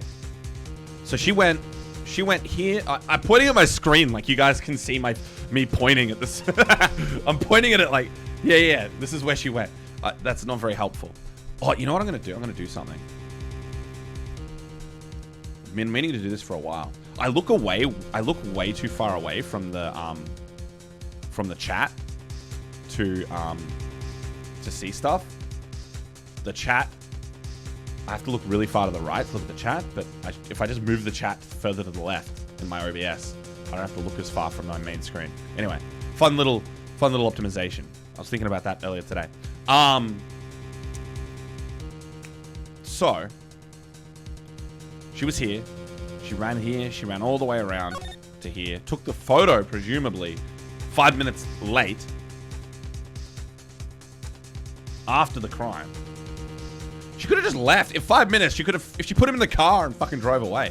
Alright. The point is, it fucks up the photo. The photo's fucked. The photo doesn't help. We're objecting. Don't worry. 5 minutes between the witnessing of the murder and the arrest. Think about it. You could make pasta in that. If you like it al dente. I've got lunch boxes that tie pasta into nuts, rookie. A 5-minute blank. Isn't that strange? Strange. If you were a criminal, what would you do with 5 minutes, Your Honor? I thought the pasta thing meant that I'd fucked up and that I'd picked the wrong option. There we go. The judge is onto it. He'd flee the fucking scene. Don't get the wrong idea. I've never killed anyone.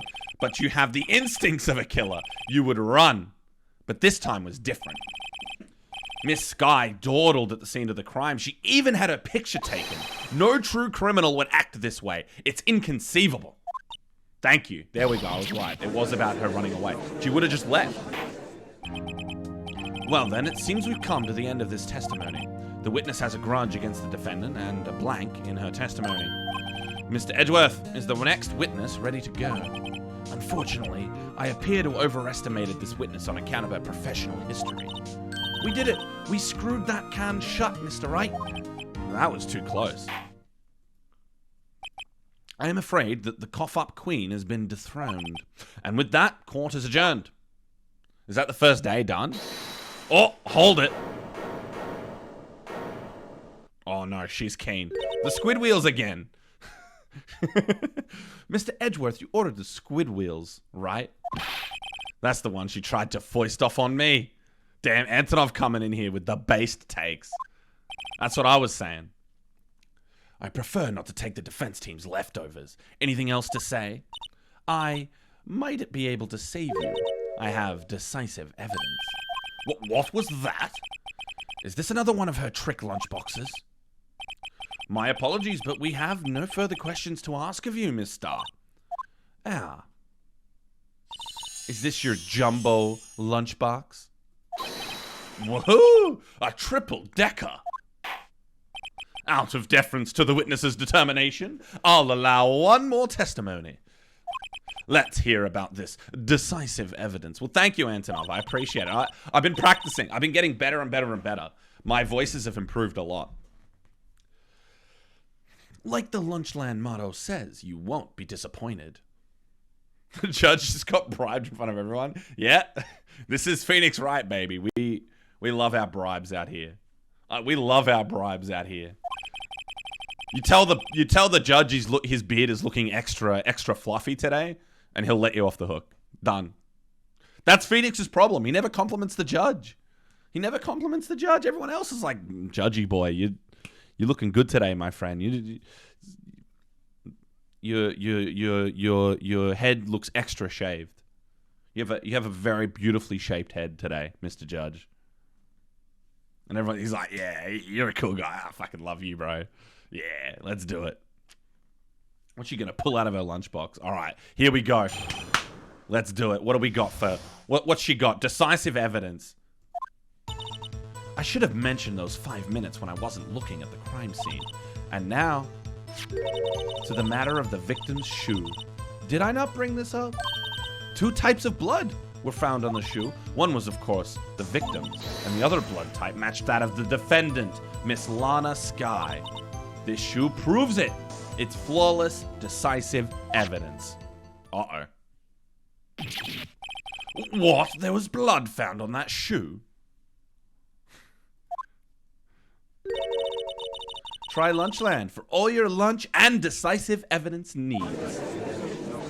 Imagine being able to testify immediately after being pinged. Well, listen. She makes real good lunches, okay? Witness, what's the meaning of this? Why is this the first time I've heard of this evidence? Simple. As I've already said, I don't trust you with evidence, Mr. Edgeworth. That's why I took the liberty of investigating this myself. And you had blood tests performed. Didn't I mention I have 3 boyfriends in forensics? In any case, Your Honor, I can't accept this as evidence. What? You must know the 2 rules of evidence law. Rule 1, no evidence shall be shown without the approval of the police department. In other words, this shoe is illegal evidence, at least for the time being. Is that right, Mr. Wright? It seems so. Edgeworth sure is celebrating. Not so fast, Mr. Edgeworth. Don't forget, I used to be a detective.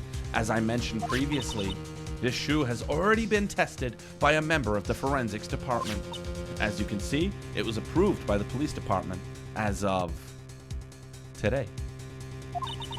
Even the general public can produce official evidence, Mr. Edgeworth. The judge is clear a man of pure moral character. Absolutely. Is that right, Mr. Wright?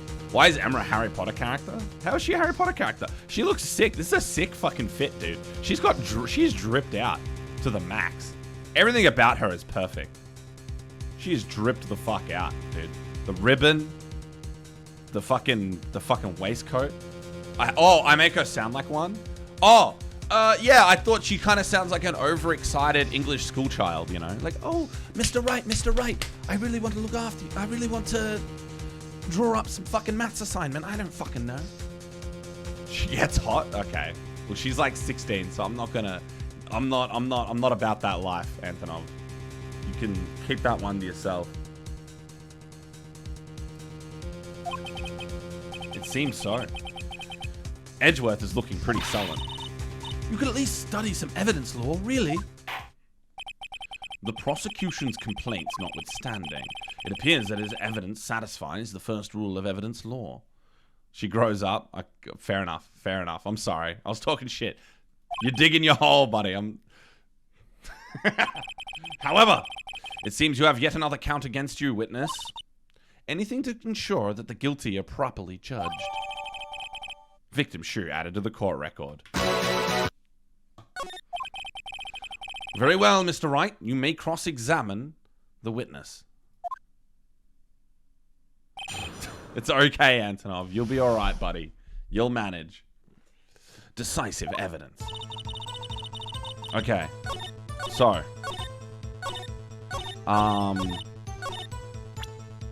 Wait, can we see the shoe? We can Resident Evil inspect the shoe, guys. This is next level shit. We can Resident Evil inspect the shoe in court. We are in the fucking defendant's stand. Having a proper good look at this shoe, alright? Ah, there's blood here too. On the sole of the shoe? It's gotta be the victim's. He must have stepped in a puddle of his own blood.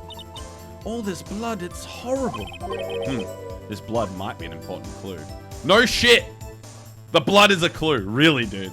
You could have told me. This blood, it's my sister's, right? It appears so. Lana's right hand was bandaged when I saw her in jail. She must have cut herself at the time of the crime. Poor sis. Okay, that's it. No more use the Resident Evil inspect. Not good. Not good this time. Not learning anything. All right, cool. What was the second rule of evidence law? There were 2 rules of evidence law, and it beat the first rule. What was the second rule? Can someone talk about that? Why did you lie about those 5 minutes? I guess you could say I just wanted people to look at the results. The results? How many times do I have to say this? I saw the chief prosecutor stab the victim before my very own eyes. First was put into cops. Forget the second. Yeah, the first was at police. The cops approve it. I don't know what the second one was. Nobody talked about the fucking second rule. Where's the secret shoe phone? Listen. Who's the actor in the who's the Get Smart guy? If he shows up, we can talk about the shoe, the phone in the shoe. Okay. Compared to that, a 5-minute blank means nothing. Dude, that facial expression. Oh my god. Then why didn't you just tell the truth? Don't make me laugh. We're dealing with the most untrustworthy of the vile lot known as prosecutors. How do I check the message history? The dialogue history? I know there's a way to do it, but it's not here. It doesn't. The game chooses not to tell me because it's an asshole.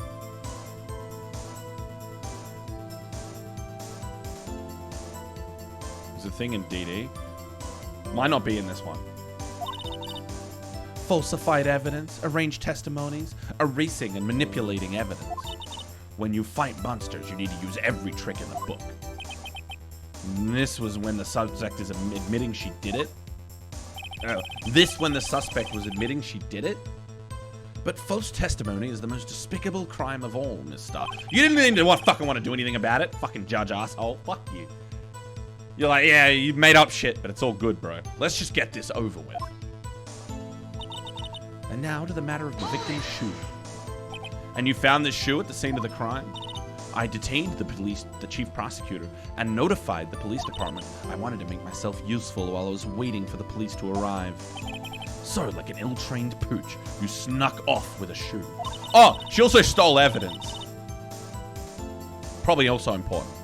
I was afraid someone would erase this chief prosecutor's crime. This shoe was my secret weapon if that should happen. To be fair, I stole evidence too.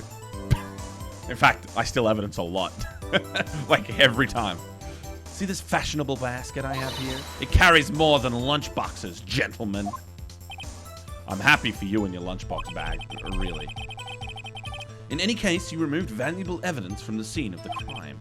Now, tell us what you did next.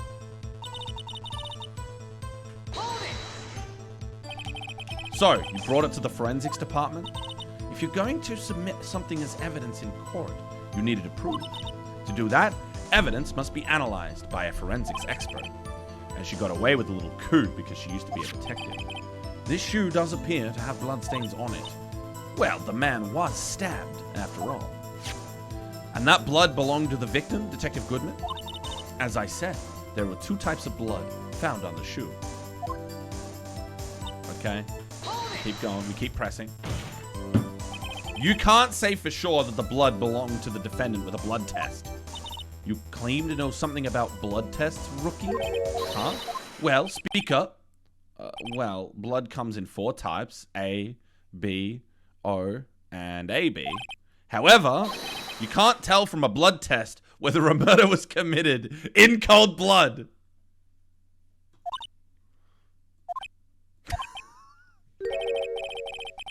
That's just a figure of speech, Mr. Wright. No, I can't do girl voices. I can't do girl, obviously. I have a really deep voice. It's not much I can do about that.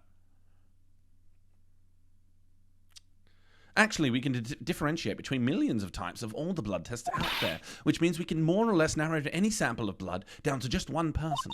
Or so I hear. That's pretty specific. If I had a little more time, I would have gotten DNA test results. But they said there's very little doubt it could be anyone but Miss Lana Skies. So the suspect's blood was found on the victim's shoe. That ties her directly to the death of Detective Goodman.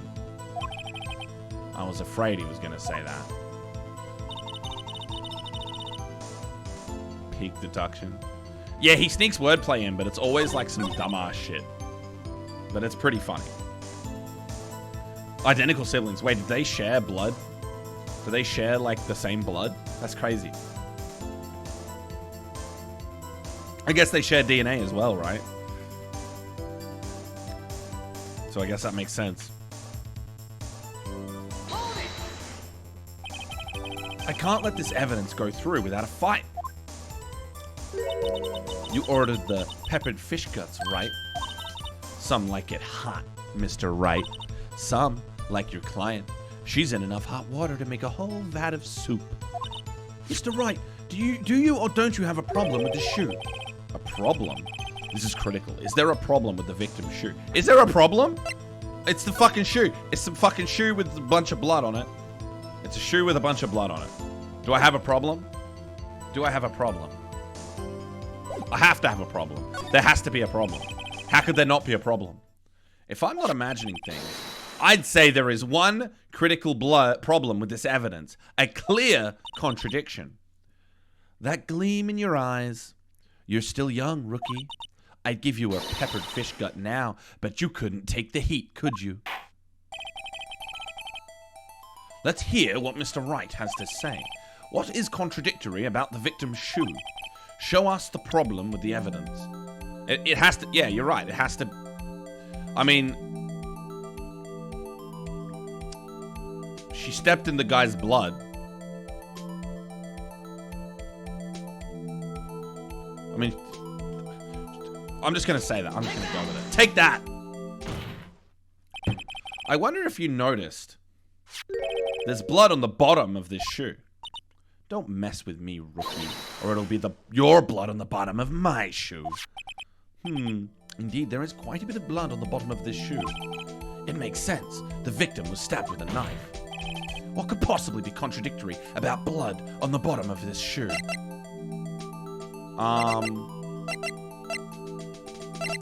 Wait. There's no blood on the floor. There's no blood on the floor. Love your work. Love your work.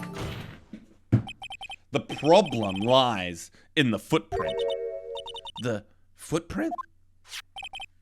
Note that the bottom of the victim's shoe is covered in blood. Then, isn't it strange? Why weren't any bloody footprints found by the scene of the crime?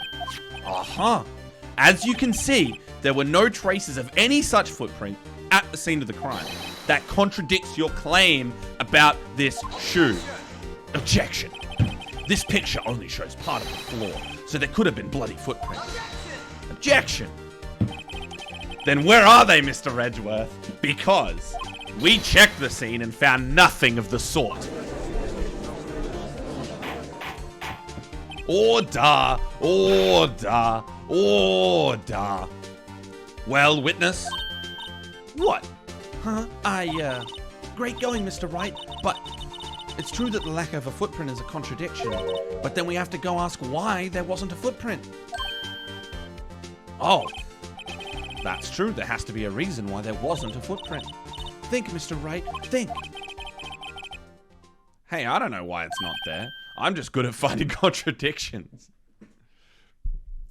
Dude, that sequence was sick. They hit the table like a total of like 18 times. Just, they're hitting the table at each other. Didn't he say checking the scene out was illegal? I think it was just taking shit from the scene that was illegal. I don't think looking at it was illegal. What?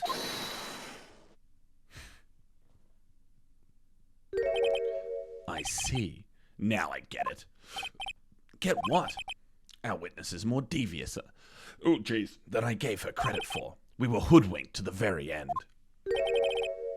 But she slipped. There is one vital hint to the truth in her testimony. What are you talking about? Think back to when she told us about apprehending the suspect.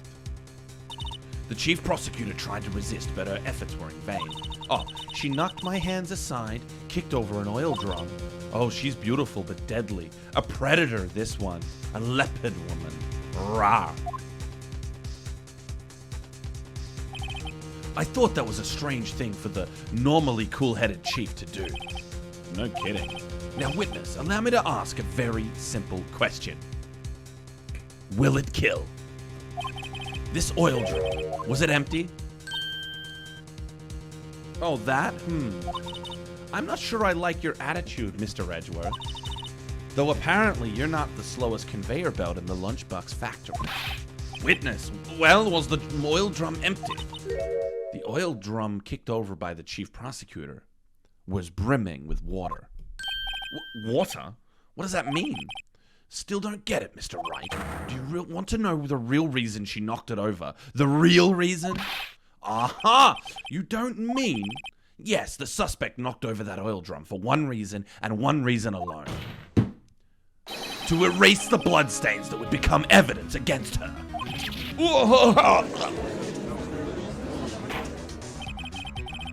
That ties things up quite nicely. The bloodstains left on the victim's shoes tie her quite clearly to this murder. Then, after the deed was done, she knocked over the oil drum to erase the telltale signs. Why, that's a prosecutor's specialty. Erasing evidence. That reminds me, Miss Sky's right hand was hurt. Didn't she say she cut herself when she stabbed him? So that's when my sister's blood got on the shoe. Well, I see no reason to prolong this trial. Mr. Wright, do something, please. What can I do? Your sister has confessed to the crime, and she tried to conceal it. But enough. There is no need for further debate. The verdict, Your Honor. Very well. But Angel Star is on the prosecution's side. She could have been lying about the water. This court finds the defendant, Miss Lana Sky. Hold it! Who's holding it? Who's holding it? Wait!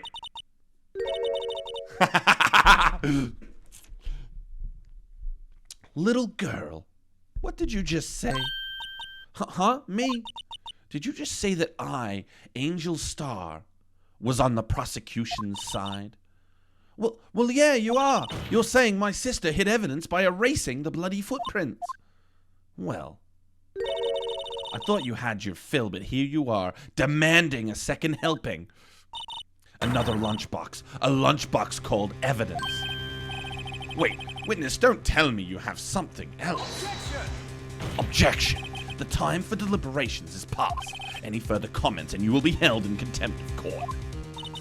Your threats don't scare the cuff-up queen. Look at this. Oh my god! What the fuck? And she just had this the whole time, dude.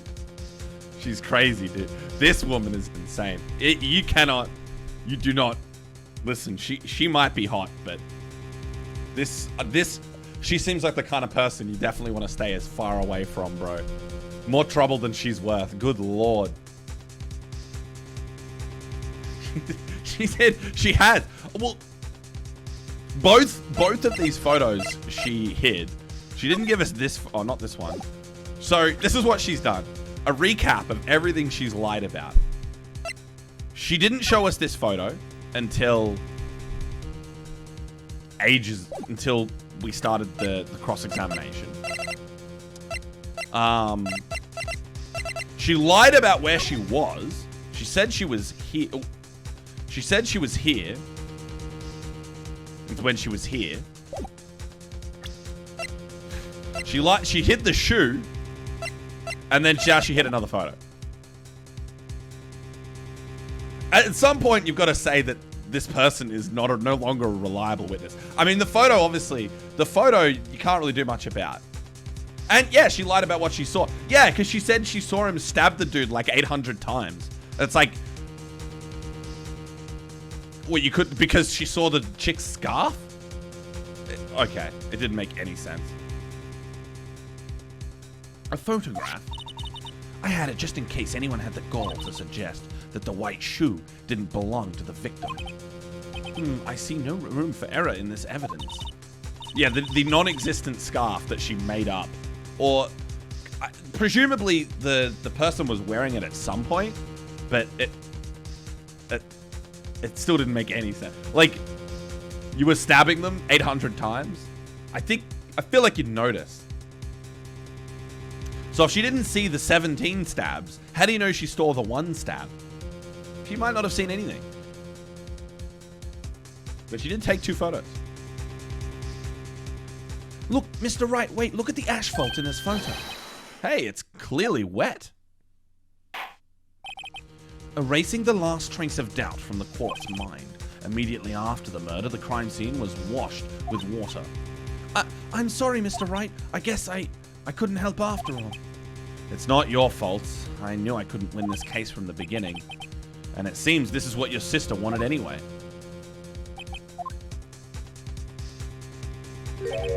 I'm sorry, Mia. Uh-oh. Oh, we're getting white woman jump scare again? White woman ghost jump scare?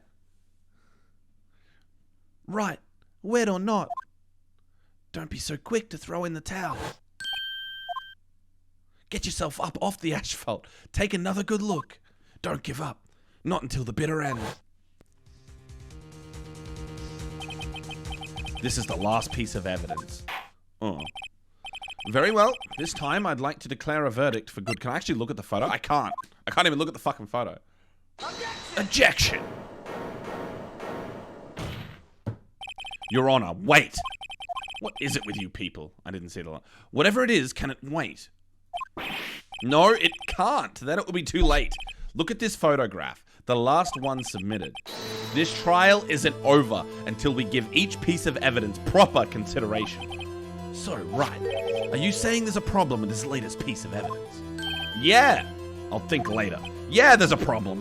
Right or wrong, I've got to go ahead with this. I suppose since we've come this far, we should give every claim a fair shake. Very well, Mr. Wright. Showed the court a problem in this photograph. Okay. So there's a few things going on here. There's quite a bit. For starters, this is the victim's shoe. Yeah, have we... Wait, the muffler shoved in the muffler? That's crazy. Okay, there's a lot going on here.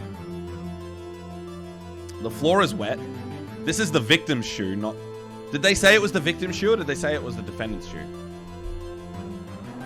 If it's the victim's shoe, how did he step in his own blood? And then, yeah, there's some shit in the exhaust. But is the thing in the exhaust really important enough to be... Like, are they gonna make a big deal out of this? And how did they...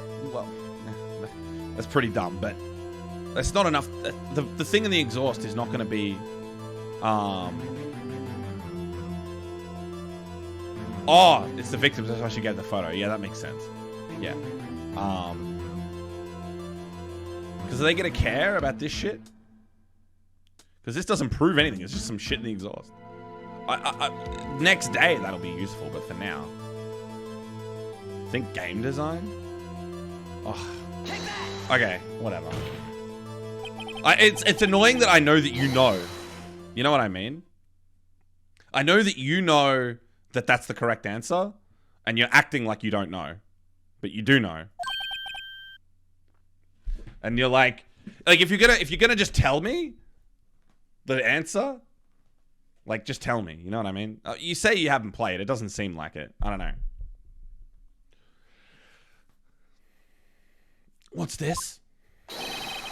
There's something poking out of the car's muffler. Wait just a moment, Mr. Edgeworth. Your Honor, you just said muffler. However, I see no trace of a muffler or scarf of any kind in this photograph. A muffler is also a part on a car or motorcycle, Your Honor. Just think of it as part of the exhaust system, a pipe. I see, and I see. The muffler in the muffler. What's that suspicious-looking cloth sticking out of the car's muffler? So what if there is something sticking out of the muffler? What does this have to do with the case? Nothing. Absolutely nothing. Objection! Sorry, Miss Starr, but it's not going to be that easy. In fact, you've already told us why this is important to the case. You said as much in your testimony. What? Let's hear what Mr. Wright has on his mind. Well, I don't know. It just didn't make much sense. It doesn't make sense. Like, logically, it doesn't make sense. I mean, it makes sense if you put all the 18 different pieces together or whatever, which is what they're doing, and that's fair enough. But, like, I was looking for something that contradicts something she said, or contradicts something that she, contradicts the actual case. But it's like, the fact that there's an extra thing on top of all the other things, but that extra thing doesn't make sense, even though all the other stuff all lines up to being the death of the case. GG, see you later. It's weird that that's the thing they would focus on. Anyway. Well, Your Honor, how do you feel about that? Oh, fucking... that's not... He was meant to talk about the muffler on her fucking neck, bro. Yeah, fuck you. I'm mad. I'm pissed off. I'm gonna save before I get nuked. Oh, I can't save? I can't safety save? Yo, dude. What the fuck? Oh, the word muffler. There it is. There it is. There it is. There it is. Miss Starr, recall your testimony to the court. Yes. When I arrested her, she mentioned the muffler.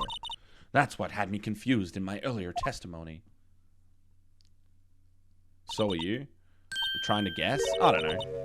Everything I do makes logical sense 99% of the time.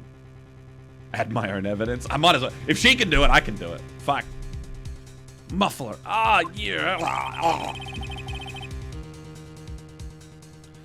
Could it be that the muffler you heard mentioned was actually this exhaust pipe? If so, that means this piece of cloth is vital evidence. Oh, damn, she got owned.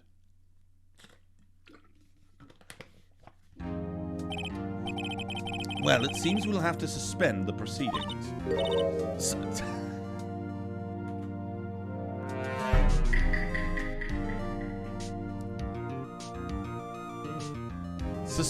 Suspend? I find myself wondering about that piece of cloth. If we leave any questions unanswered here, we do a disservice to the law. Have the car at the crime scene inspected at once and bring me that cloth. The verdict will wait until after we've seen all the evidence.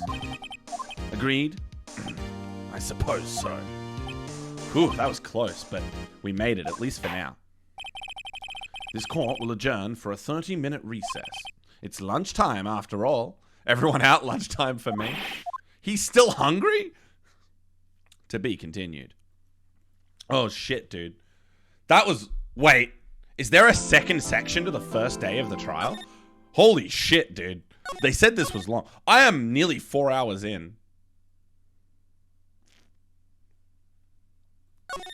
That's crazy. We'll keep going. I was going to take a break, but I don't know. Have a smoke. This is crazy. Did we go back into court? Mr. Wright, Huh? What? are trials always like this with you? Like you're swimming up from the bottom of a lake, about to reach the surface, but no matter how hard you paddle, you never seem to get there. Pretty much. Except today we're swimming in quicksand. So what happened to your sister anyway? Apparently, she got called off to the judge's chambers. Probably something to do with that piece of cloth. So, this is where we turn this trial around, right? Our only weapon, a tiny, insignificant piece of cloth. I'm the one who's starting to feel tiny and insignificant, to tell the truth. Hold up, partner. Just iron my clothes while watching? Hell yeah, Paris. It is big. I don't know how big. It's 2 a.m., so you're going to sleep. I'll leave you with the hurt box. Oh, what the? The hurt box. That is stunning. That's beautiful. I love it. That's beautiful. Good night, Peanut. Thanks for hanging out. They say you show a Red Bull cloth to a bull, it'll fire up its temper. That's what they told me when I was a youngin', at least. Officer Marshall. Thought I'd come and take a look-see at how the trial's going. Looks like I'm late. They got the home ranch locked down tighter than a fort in enemy territory. Not hard to slip out, huh? What is going on over there anyway? All the police I've seen these last 2 days have been really... Oh, wait. All the police I've seen these last 2 days have been really on edge. I was popping off with the fucking cowboy accent, dude. Don't you got enough on your plate without worrying about other people, compadre? You could be worrying about the chief prosecutor's tasting mufflers, for example. Officer Marshall, the whole muffler thing didn't have anything to do with scarves. She wasn't even wearing a scarf. You don't say. Now don't that just beat all? I've seen the red breeze blow at her slender neck many a time. I saw it that day too. She was wearing a red muffler. What? At the awards ceremony that afternoon. Edgeworth seen it too, I reckon. What does that mean? In the photograph taken at the crime scene, she wasn't wearing a scarf. So Miss Starr wasn't mistaken. Well, it's about time. Remember, partner, sometimes you gotta grab the bull by the horns. And sometimes you just gotta let that bull go where it will. Time will tell. Ugh, I have a bad feeling about this. So what are we swimming in now, Mr. Wright? If it's steak sauce, I can hook you up with some fine ribs. Ooh-wee. Thanks, Marshall. All right, courtroom number 9. I'd like to resume. What's up? The judge keeps looking over at the prosecution. Is something wrong, Mr. Edgeworth? Your face is blue, your lips are purple, you're sweating bullets. That furrowed brow, those grinding teeth, those watery eyes. What's more... Oh, shit. I skipped. It can't be. This can't happen. I wonder what happened to Mr. Edgeworth. Well then, I believe it's time we continued on with this trial. During our... This is unacceptable! It seems our prosecutor is quite beside himself. Excuse me? Oh, here we go. My boy is here. Excuse me. Knock, knock. Who's there? What's with this guy? A strange, stuffy aura seems to be filling the courtroom.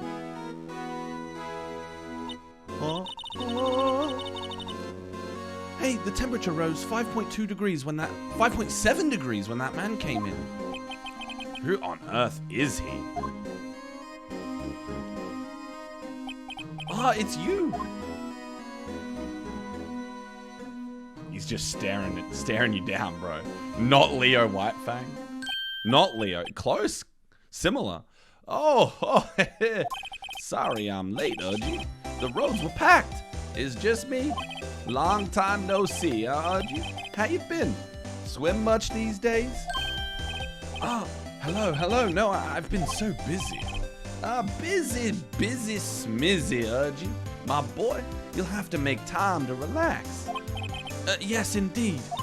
Udgy seems to be the nickname for the judge. I'm afraid you're right. Very afraid. Sorry, but who are you? Aha, so you're Righto, the attorney. I've heard good things about you, son. Thanks. So sorry about our little worthy giving you all that trouble, huh? You know, we should all go swimming together sometime. Jolly. Little worthy? Mr. Wright, you don't know the district chief of police? Chief of police? He's the top-ranking police officer in the entire district.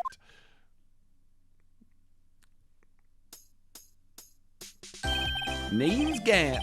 Damon Gant. Pleased to meet you, everyone. Yeah, he's the chief. He's cool as fuck. I fucking love this cunt. So, to what do we owe this honor today? It's been over 2 years since you last came to this courtroom, hasn't it? Well, it's worthy here. Look at the poor fella. I just thought I'd help out by bringing this. Hey, that's my sister's muffler. So Miss Star wasn't just saying things. When the crime occurred, Miss Sky really was wearing that muffler. But to think that it was stuffed into that exhaust pipe. On little Worthy's car, no less. See, my thing is with the voices, I have to be distinguished between this guy's southern like prosperity gospel voice and the other guy's southern cowboy voice. That's a tricky one for me. I have one. I need distinguishing between the two is a little bit tricky. I'm trying to make Gant sound more intelligent and more deliberate and less fucking howdy cowboy. And he's just, it's really quite embarrassing, even for us. He's a little bit higher on the register and more, just more deliberate and more, in a way, more sinister. I would like to think, but that might be hard. What's this? It's what you'd call a switchblade knife. Quite perplexing, this. Objection. Chief, what kind of outfit are you running? Mr. Edgeworth, how could they miss such a vital piece of evidence? If your investigators are this lax, how do you expect us to do our job? Well, thank you, Antonov. I appreciate your confidence in what I'm doing. Now, wait a minute, Worthy. Now, wait. I have no desire to hear your excuses. I'm telling you to wait. Or didn't you hear me? Have a look at this document where it says person in charge of investigation. There's no mistaking that signature, is there, Miles Edgeworth? But that's not fair. On the day of the crime, I had your head in the clouds because you got that award. I know how you feel, but you're the person in charge. I'll expect a written apology. What? Are you serious? Don't be too upset. We'll find a way to clean up this mess that you made. This is the first time I've seen Mr. Edgeworth at a loss for words. This kind of major blunder is unlike you, Mr. Edgeworth. Ugh. The court accepts this new evidence, but I'd like to ask the defense a favor first. Yes? Just to be sure. I'd like to take a look at the blade of this knife. The blade, Your Honor? Well, I don't see why not. Could you open it up for me, I wonder? Well, he look at the way he, like, fucked Edgeworth over just now. Like, Edgeworth's, like, this, like, super, like, fucking, you know, hardcore, super smart, fucking everything's planned out. And this guy comes in and basically just says, you're a fucking idiot. you blaming me for this? I'm blaming you. Nah, it's your fault. Look at this. I have evidence that this is entirely your fault. Fuck you, Edgeworth. And Edgeworth is just like, oh, oh, well, you got me. Well, anyway. Yes, well, I think all you have to do is push that switch and... If I cut my finger, Mr. Wright, I wouldn't be able to pound my gavel anymore. Yeah, but if I cut my finger, I wouldn't be able to point it at people anymore. Come on, just hurry up and open it. Okay, here we go. Auto scroll to the knife. Auto scroll to the knife, and then we click the button. What? Don't scare me like that. I'm the one who's scared. Look at this knife blade. The tip is broken off. And this dark red stain. Blood? Switchblade knife added to the court record. This does not excuse the actions of the police department. I would like to hear an explanation from the chief of police himself. What is that? That's my evidence has been updated sound. I'm terribly sorry, but could I ask you to testify for us about the split between the... Okay, Antonov hasn't seen the video, and maybe there's other people here who haven't seen the video. So let's watch the video again together.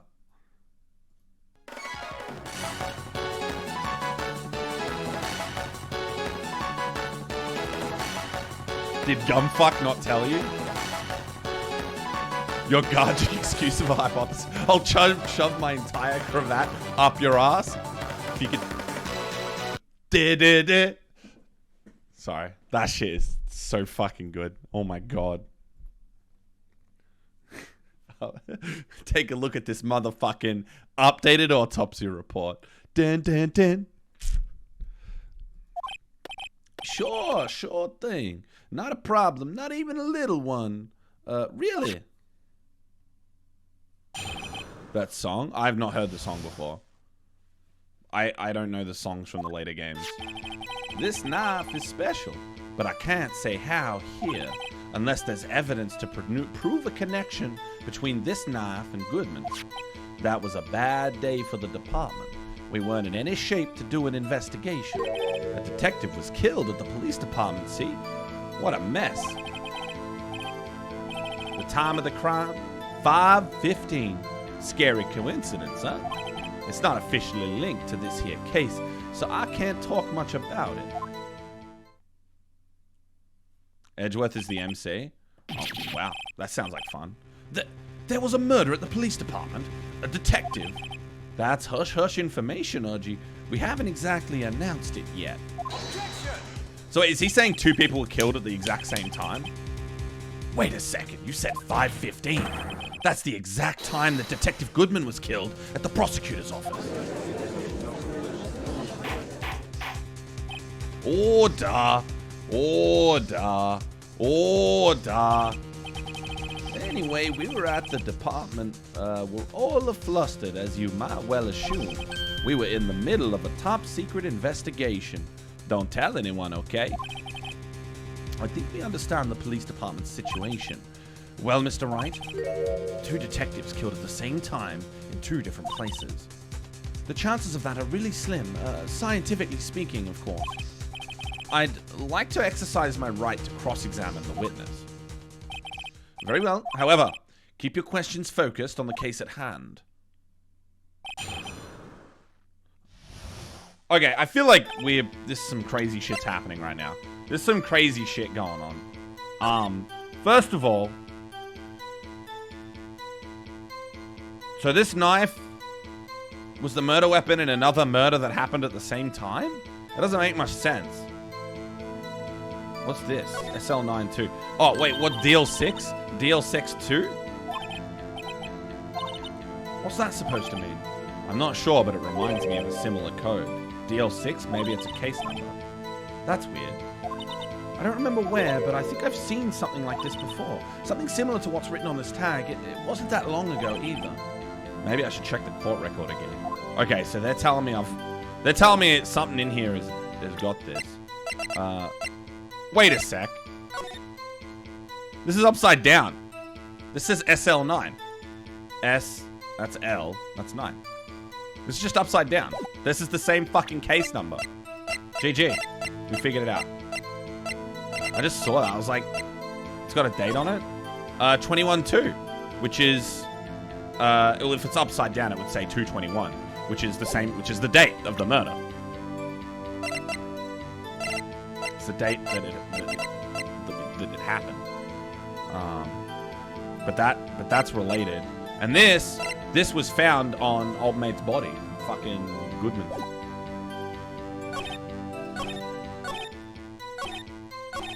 I'm gonna press this guy because I'm just curious. Excuse me, special? Mm-hmm. Hard to come by this particular knife anywhere else. Might that special thing be this little tag? Oh, sorry, Righto, but I can't say that now. Not that. We've established that the knife in Goodman's chest was this knife. Now, why was there another knife at the scene of the crime? That's quite a mystery. And like a mystery, it's wrapped in something. A muffler. Okay, unless there's evidence, which we do have, but I'm gonna press him. We've got the evidence, but I'm gonna press him. This knife was found on the scene of our crime. I think that makes it connected to the case, don't you? See, there's a lot of things that go on at the department that I can't explain. It's delicate, okay? Sorry, Righto. Maybe there's something about this knife that will give us a clue.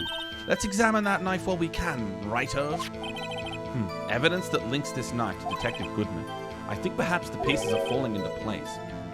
I think I should try presenting the piece of evidence that's had me stumped all this time.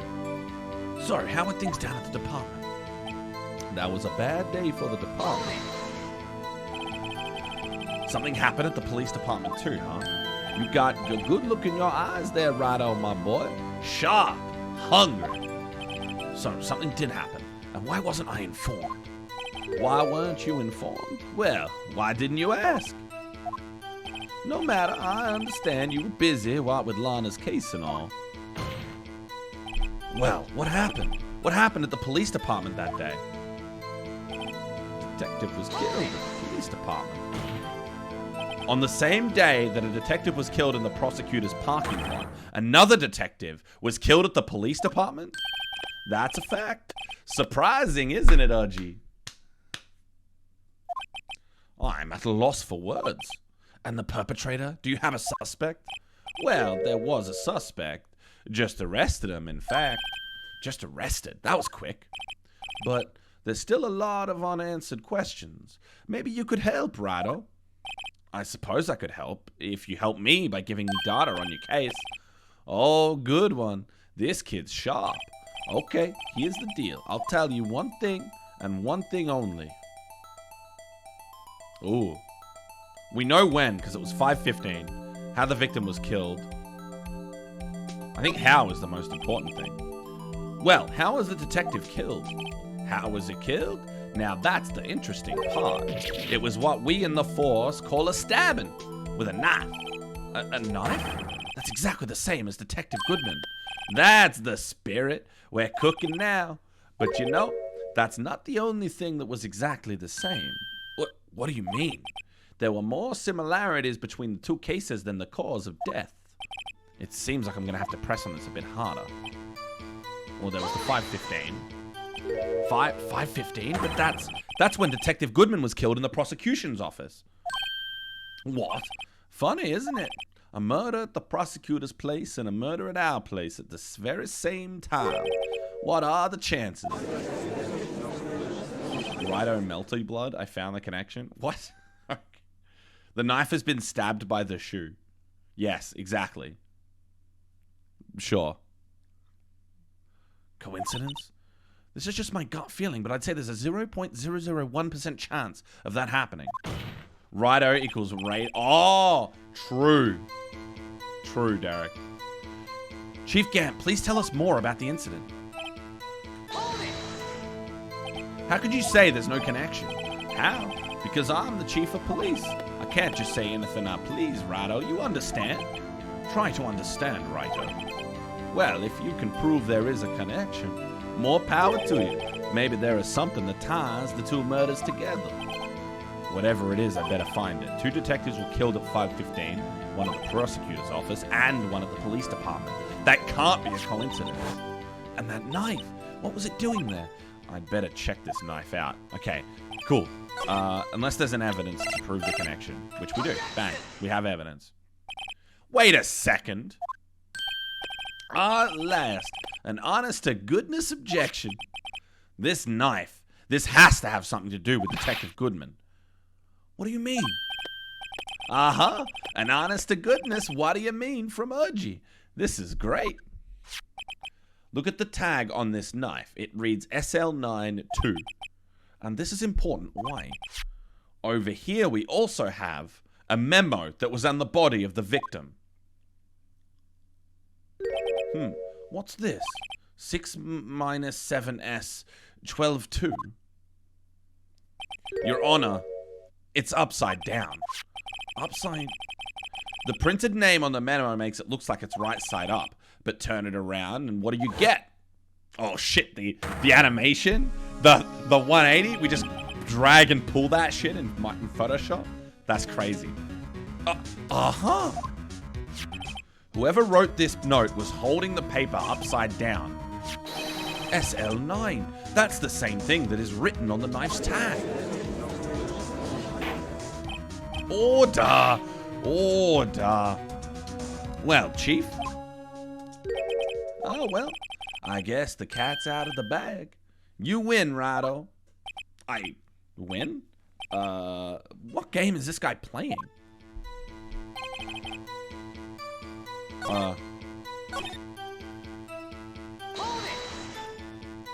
So this knife was stolen? Yes, but on the day of the murder. It was evidence, you say? Was it, in fact, a murder weapon? Nice, nice, nice. Good show, little worthy. It was a murder weapon, as it happens. It was evidence from a case long since solved. So this knife was stolen on the day of the murder, and it was found in the exhaust pipe of Edgeworth's car? Hard to think there isn't a connection there.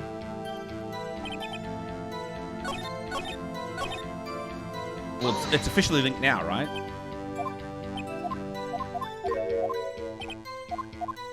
It's officially linked. I've linked it.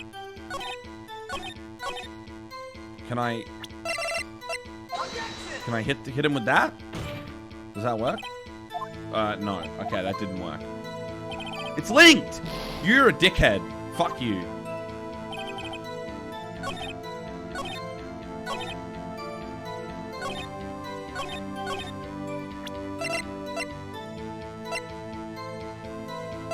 Is it not linked? I guess, okay, because there's 2 different problems, right? So we found out the knife was evidence in a case. It was stolen from the department's evidence room.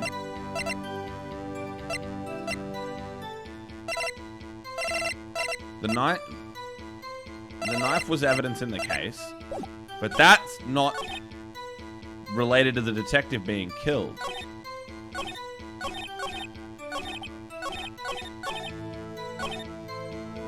There was why couldn't they do an investigation? Because someone died. There was a murder in the fucking department. What if I keep... What if I... Yeah. Hang on. Hang on. If I press a few times...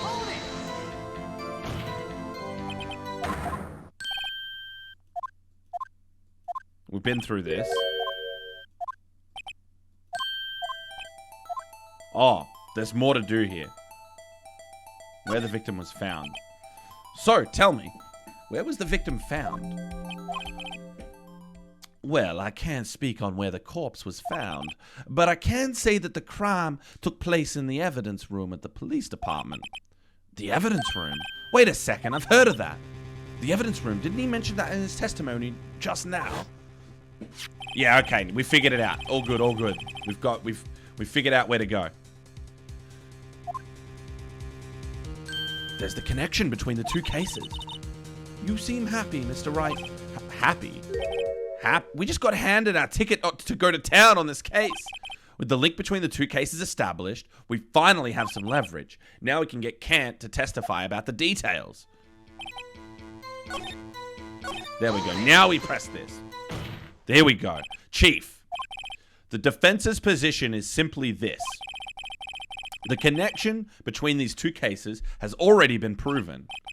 Heh, you don't say. Well, out with it, Righto. What's your connection? Yes, out with it, Mr. Wright. The connection is a place mentioned in the testimony we just heard. The knife found in the lot was stolen from the police department's evidence room. Not to mention the victim had on him the case number on the knife's evidence bag. And we also know that the detective murdered at the police department was killed in that very same evidence room. Indeed, there do seem to be too many connections for it to be a coincidence. He just stares. You two make a good pair. It took my men 2 days to figure out what you deduced right here. Chief, I request that you release your information on the victim at the police department. See, that's the tricky part. It hasn't been announced yet and all. Can we get the information unofficially? Sure, why not? It's unofficial after all. What? Really? We would have guessed. So I just keep pressing this shit. I think the whole point about Gant is that he's not meant to be trusted. He's just distinctly untrustworthy. If you're going to tell us a little, why not tell us everything? Ah, well, case information is sticky stuff. You have to do everything properly.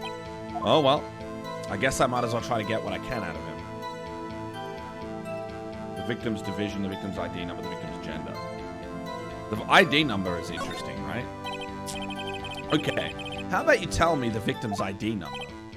Sure, why not? It's not like you'll be able to tell who it is from that. Of course not. You won't tell me their name after all. We keep a tight lid on ID numbers, so don't go getting your hopes up. The number is 5842189.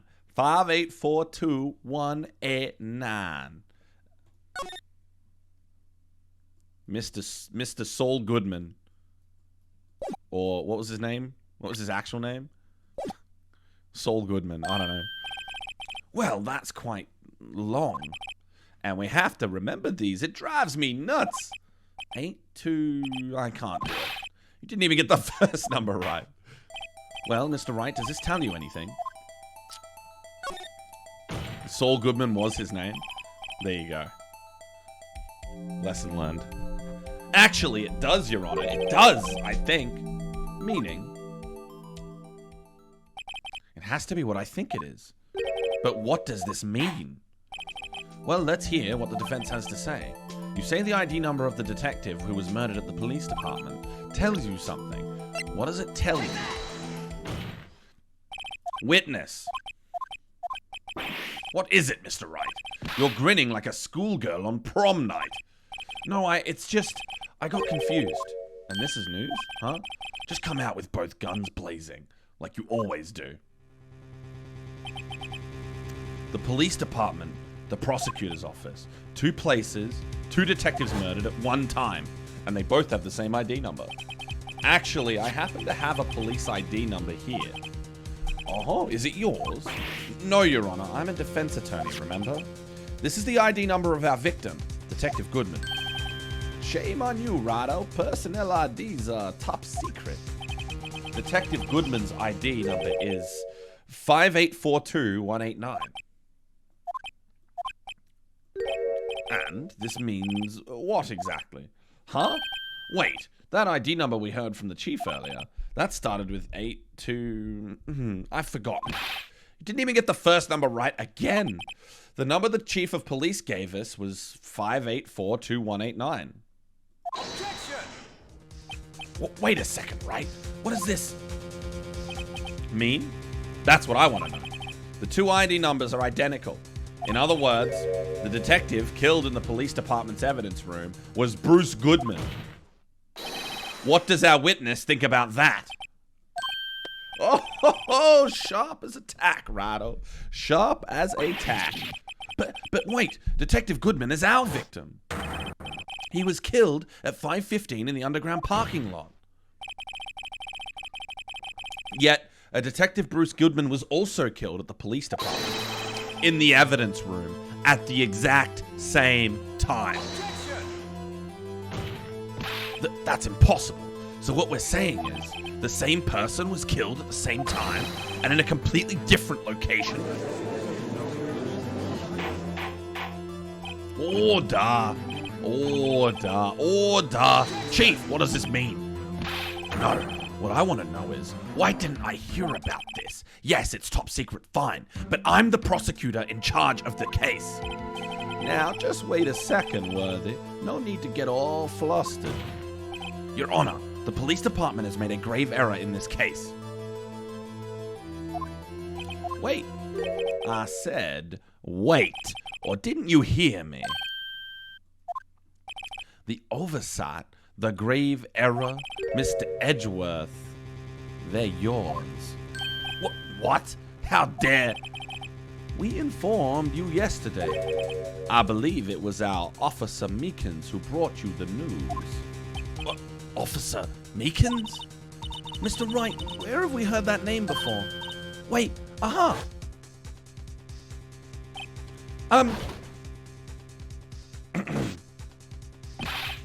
Excuse me, but is Mr. Edgeworth anywhere on the premises? I'm here, sir, at the request of the chief, sir. I've got your report, sir. You don't mean him? According to Meekins, you didn't accept the report. Hard to believe. But your officer, he told me. He said the report had nothing to do with the Lana Sky incident. Detective Bruce Goodman murdered in the police department evidence room. Mr. Edgeworth, the victim's name is written right on the top of the report. Oh! Why didn't your officer tell me? Honestly, I'm not sure if that officer was capable of making the connection. He did seem challenged. In any case, this is a serious error. A gross negligence of duty on your part, Worthy. Objection. But sir, you could have submitted that report this morning to the court as evidence. Then He just interrupted him by opening his eyes, dude. Edgeworth got interrupted just by this guy opening his eyes. No such luck this time, Worthy, or should I say, unworthy. What? Now, what was the second rule of evidence law, Well, Mr. Wright. Oh, well, it's, Rule 2. Unregistered evidence presented must be relevant to the case on trial. And how is this rule relevant? Normally, you submit a list of evidence to be used in court before the trial. This report wasn't on that list. So, what does this mean? I couldn't submit this evidence until a connection was proven in court. The connection was just proven by Righto over here. Good job, Righto, my boy. I was just doing my job. No.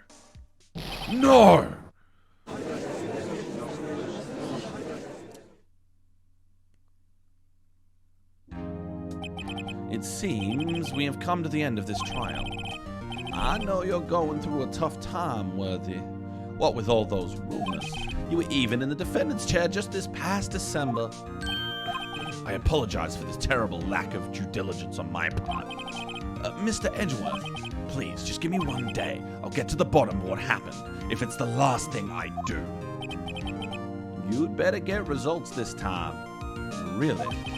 You have my profound apologies, sir. Poor Mr. Edgeworth. I don't think there's ever been an error this serious in the history of this court. I will grant one further day, as the prosecution has requested. Will that be sufficient, Mr. Edgeworth? Yes, Your Honor. Thank you. Whatever your punishment for this is, for your sake, I hope it's not decisive. Very well. Court is adjourned. Damn, Emma. What did Emma do?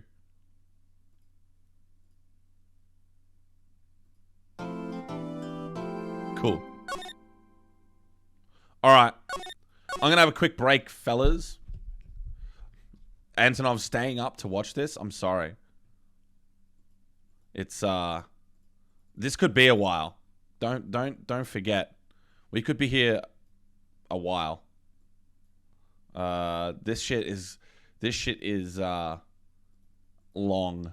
That was the first day of trial, and there are at least 3 days. I mean, there are 3 days, and apparently multiple halves called Meekin's challenged. That is true. Okay, what happened? Edgeworth got fucking owned by Mr. Damon Gant, chief of police. He fucking destroyed Edgeworth in that last exchange. And we went on to a new day because Edgeworth fucked up so bad that they couldn't deliberate on the trial. So we have to do more investigation. I'm going to take a quick break. I will return.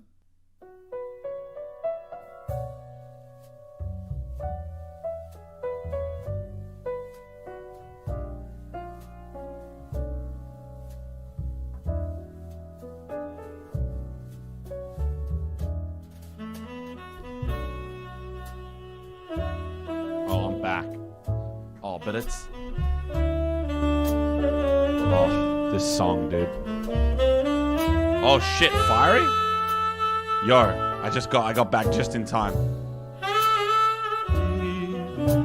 This song. I can't do it now, but I actually learned to play this song on sax. Thank you for the raid, Fiery. I hope you had a good night, brother.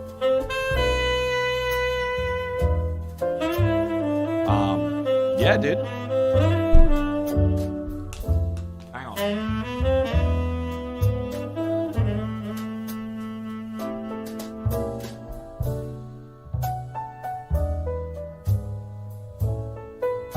If I change scene, I won't be able to see I won't be able to lose the... If I change scene, it'll destroy the song. I kind of want the song to keep playing. So if I just do this... Whoa! Hello, it's me. Here I am. I'm in the corner. Ooh, here's my baby. I just banged it against the desk like a fucking idiot. I can't play it now. But... Fuck you, Antonov. What were you up to, Fiery? What were you playing? Thank you again. I really appreciate it. We're just, I'm in the final stages. And by final, I mean, I think I just finished the first third of the final case of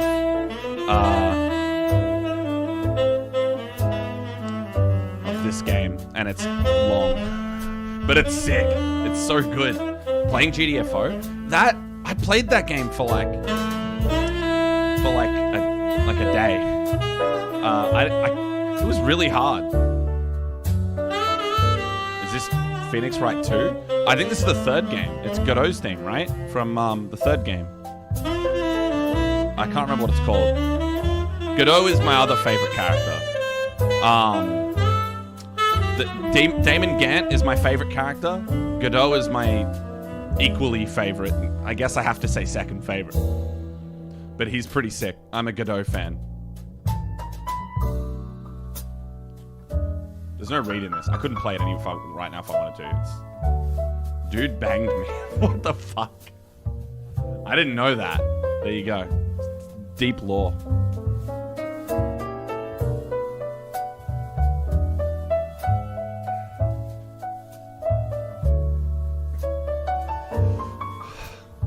All right. We'll get back to it in a sec. I was just going to let the song play out. I wanted to play that GTFO game more. I didn't know exactly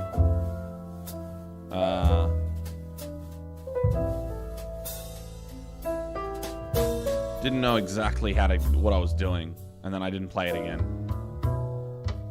It's made by the Payday people, right? I fucking love Payday. Holy shit. Payday 2. I have an unholy amount of time in that game.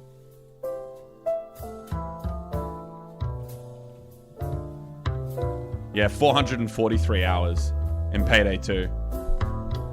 So I guess I should really have played more of the GTFO.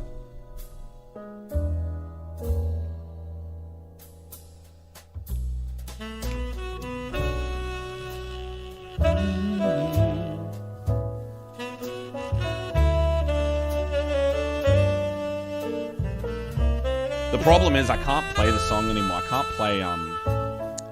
can't play my sax very well. Even if I know the notes and I can do the fingering, my tone is so off because I don't have the embouchure anymore. It's a bit sad, but oh well. All right, we'll get back to the game. We don't have much. We have a lot of work to do, and not a lot of time to do it. We've had you can. Oh shit! There's the alerts.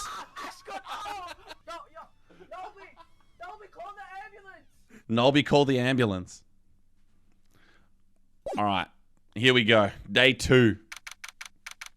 February 23rd. Oh no, it's just the afternoon. It's not even the second day.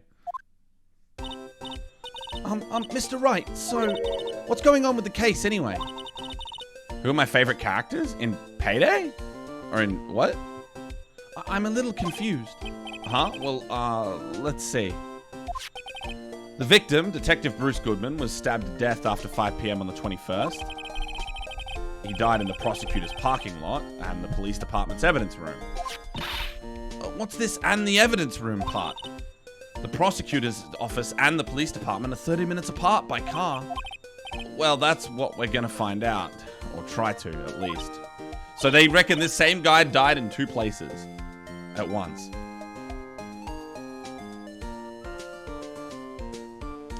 Who are my favorite characters in Pheonix, right? I just said. Godot and Gaiman. And Gaiman? Damon. Gant. Police Chief Gant. Glad she's in good spirits, but I'm not sure she's going to be much help with this. Don't be so sure, Mr. Wright. Huh? Look, we're in this together, right? I'll prove that these thick-rimmed glasses of mine aren't just for show. Athena? I don't know. Who's Athena? Okay, I don't even know who that is. Let's go. Science awaits us. February 23rd, underground parking lot. She's way later? Okay, there you go. You know, I really don't think we should worry about the police department murder. There wasn't even a body found there. Who cares? Yeah, it was only our victim who was killed in their evidence room. No biggie. Besides, my sister would never do such a thing. I know it. That oil drum, was it empty? The oil drum kicked over by the chief prosecutor was brimming with water. My sister erasing evidence at the crime scene. Never! Even though she says they don't get along, Emma really likes her sister. That's not it at all. It's just, we're both professionals at what we do, and I trust her. Big words for a high school student. Well, whether there was blood on the floor or not, the water in that drum washed it all away. Ignore the strength of my science at your own peril, Mr. Wright. Huh? What's that grin for? This situation calls for one thing, and that is luminol testing fluid. Luminol? Blood is sticky stuff, you know. You can't just wash it away with a little bit of water. Even if you can't see it, it's still there. The internal voice loud as fuck. That's what I'm saying, dude. Pheonix needs to tell the world when he's being a sarcastic cunt, like Edgeworth. Why wouldn't the police have already done these tests? Never trust anyone's eyes but your own, Mr. Wright. Just give it a try. Me? Why do I have to do it? I'm a minor. I can't even drink yet. We're testing bloodstains with this stuff, not drinking it. Here, look, I'll lend you these glasses. Huh? You had an extra pair of these things? Oh, X-ray vision, dude. We're the predator now, motherfucker. Turns out I committed the murder. The glasses prove it. To test for a blood reaction, just spray the luminol on it. Like this, see? Press enter to spray it on. Okay, let's find us some blood stains. All right, the trunk. Nothing. Oh, on the ground. Got it. Liking the British stuck-up voice? Hell yeah. I'm glad you like it. I can see her eyes shining behind those glasses. So, is this a blood stain? It's so... Ugh. Emma, you're shaking. It's just, this is my first time seeing real blood. Scientific investigation in action. Okay, well, we definitely know that this is a blood stain, but doesn't something strike you as odd? Scientifically speaking, of course. What's odd about this, scientifically? The amount. The perpetrator and Detective Goodman fought here, right? Don't you think there'd be a little more blood? I definitely think so. I mean, look at all the blood on the sole of the victim's shoe. It is pretty strange. If they fought here, there'd have been more blood than this. Hey, Mr. Wright. I'm gonna mark up floor plans when we find a blood stain, okay? If their glasses pick up heat signatures, be ready to run like hell. Exactly, dude. See, I'm pretty handy to have around, right? Yeah, and this stuff's pretty handy too. I saved up my allowance to buy that. Luminol testing fluid. We can't be sure that the police will reveal all their evidence in court. Sometimes they fail to mention evidence that doesn't fit with their view of the case. Then let's drag that hidden evidence out into the light of day. Yeah, it feels like we're really investigating a crime now, doesn't it? Guess I should give this a spray on anything suspicious. Huh. I wonder how that fluid of yours would react to a nice deli box. Miss Starr! You only trust your own eyes. Not bad, you two. This day-old deli box is on the house. Sorry, it's just that kind of lead-in doesn't really get my mouth watering. How is Pheonix allowed to bring all these children into court?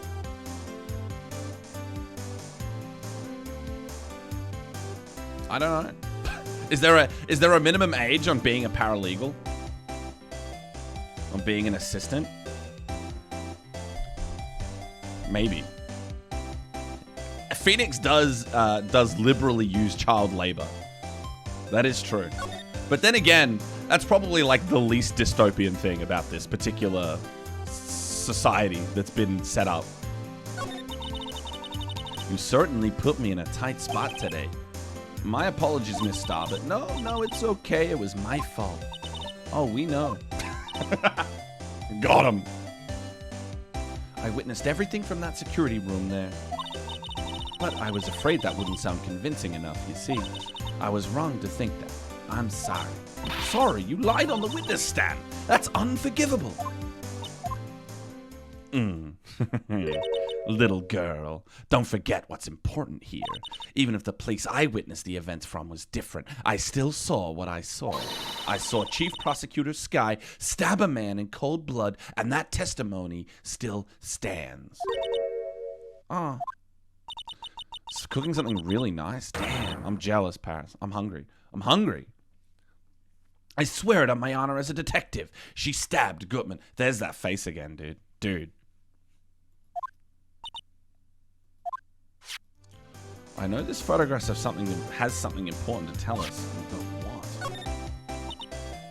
So, were you a detective, weren't you, Miss Starr? Yes, it was a long time ago. Well, 2 years ago. No matter how hardened the criminal, when they faced me, they coughed it up. Coughed it up? They confessed. They babbled like babies. You know, I may seem like a demon sometimes, but I could be an angel too. I wouldn't doubt it. Every day I dragged the dirt out of the mouths of suspect after suspect, and before long they called me the Cuff-Up Queen. Oh, and here's how I thought someone had gotten food poisoning from your lunches. And you were let go? Fired? I felt that okay, this is all stuff. Yeah, she got fired. It's all because of that case. The SL9 incident. Here we go. It's DL6 all over again, dude. Everything's about SL9. SL9. So if I show her this. Oh, hang on. Oh, the SL9 incident. It's written on that knife. And on that note. Goodman was the head detective on that case, you know. Really? That knife was evidence from the case. The murder weapon. It was due for transferal the very day that Goodman was killed. As I suspected, SL9 isn't over. Not yet. Do you think you could tell us more about the SL9 incident? Please. Wait. I can't? Can I not? What if I... Hang on. Tell us more about the SL9 incident. Fucking. She's not telling us. Maybe I gotta do more stuff.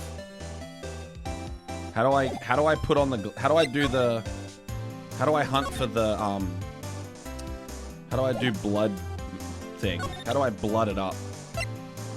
Oh, luminol. Let's do it. Can we go luminol? Emma Sky. Someone used a marker to write their name on this. Emma Sky. Don't tell me you bring this everywhere you go. Well, you never know where something might go down. Just what kind of world do you think we live in? Am I able to use this, or is this some bullshit? How do I actually fucking...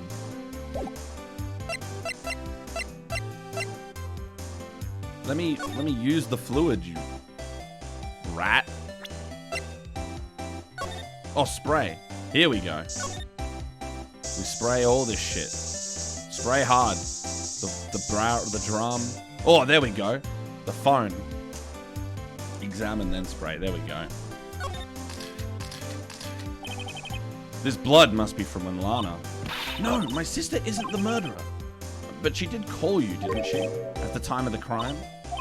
And her right hand is bandaged. Hey, just whose side are you on? This has nothing to do with taking sides. So, this means that Lana's hand had blood on it. This just keeps getting worse. Not on the door. Is there anything else here? Not in the car. On the floor. Not on any of this. Okay. We've sprayed it up. So are you going to talk to me, lady? Do you feel like talking to me about SL9, or are you just going to be annoying? Why aren't you talking to me?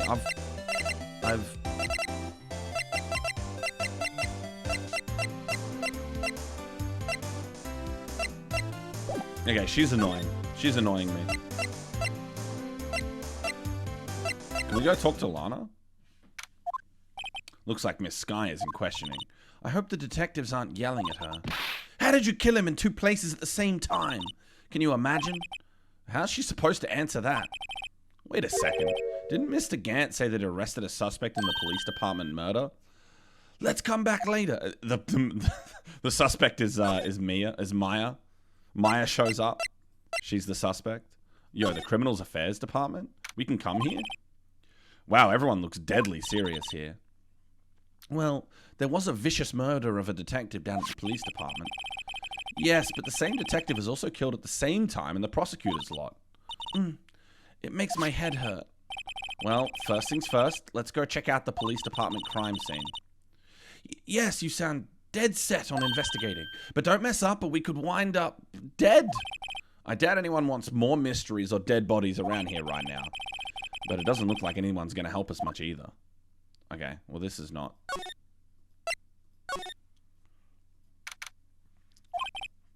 It's even busier here today than it was yesterday.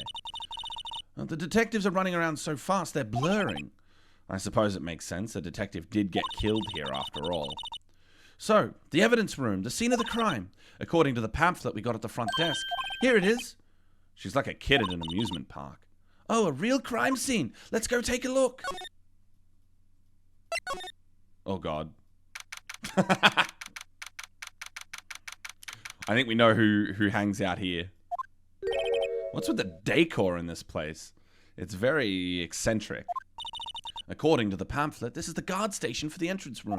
For the evidence room, rather. So beyond that door is the evidence room. The scene of the crime? It sure seems that way. Oh. What's wrong? It's those cacti. They're so prickly, so imposing. It's hard to think straight. If you can't handle the cacti, stay out of the desert. Steal a poncho? Would if I could. What I want to know, if this is a guard station, where's the guard? I have a feeling I know who he is already. Yeah, no kidding. Look, on the floor. A lasso. Looks like it's set up to trap something. A trap here? Wait, I know. Maybe someone was trying to catch a wild bull in here, but the lasso missed. You sure have an active imagination. Oh. The evidence room is beyond that door. Let's just walk in. It won't open. You thought it'd be open? I think we need someone's permission to go in there first. It looks like there's a video feed from the evidence room here. There's a light blinking below the monitor. It says recording. I bet we could use this computer to check on who went in and out of there. Who went in and out of there? Well, can I do that? Is that... I guess I can't do that. This swinging door makes this place look like some kind of saloon. But look, it's nailed shut. You can't get in that way. Of course not. If you went in through there, the cactus would fall over. Ouch! I'd say it'd be more of a yeah myself. Like everyone else in court. Yipes! These sure are prickly. They must be the real deal. I would think just one big one would be sufficient. These cacti are a lot like my sister, actually. How so? Wow, what a metaphor. She just went hard. Encased in a cold, rigid shell with spines pointing out in every direction. Just like her. I'm not so sure I see the resemblance. It's more an attitude thing than a physical similarity. Wow, she just dropped that. Trauma dump much? There's a security guard uniform hanging here. It looks like more like a costume than a uniform. A leather jacket, leather pants, a leather... What was that called again? A punchy, a paunchy, a pinchy? I know, a poochie. Wait, maybe that wasn't it. It's a poncho, but I think I'll keep that information to myself for the time being. Okay, so no one's here. No one's going to let us in. The fucking cowboy guy doesn't feel like coming and saying hi. Everyone is being very annoying right now. What to do? Well, where should we begin? Oh, well, isn't it obvious? We should begin with, you know, that thing. The mystery of the victim, I guess. How could one man, Detective Goodman, be killed in two places simultaneously? Oh, well, you see... We should go to the police department. The evidence room, was it? I'm not being very useful here, am I? No, you're being very helpful. Poor Mr. Edgeworth. I know you're going through a tough time, Worthy. What with all these rumors? You were even in the defendant's chair just this past September.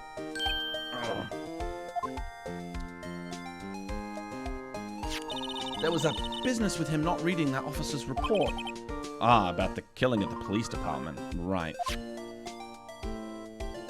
The chief of police was right about that. But I can't help but think, someone at the police department doesn't like Edgeworth. Do you think they stole Leo's design from this guy? Actually, I don't know what came first, Exert or this case. The game came a lot earlier, but this case was like some DLC shit. Years and years later.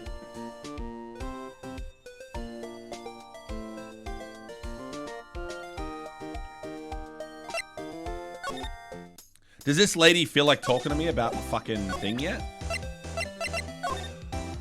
I'm keep saying SL9 incident, SL9 incident. Welcome back, Antonov. Tell me about SL9. I've been through all this. Talk to me. Talk to me, lady. You're an asshole. Fuck you. Is there more blood? Maybe there's more blood.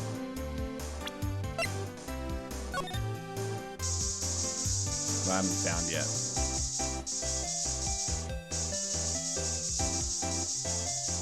Ask her what she likes in a man.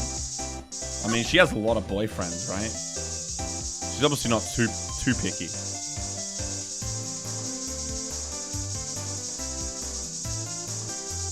No blood anywhere.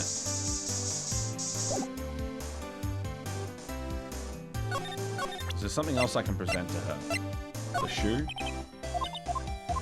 Okay, no. Too risky? Yeah, you're telling me, bro. She'll kill you, bro. She will murder you. No fear.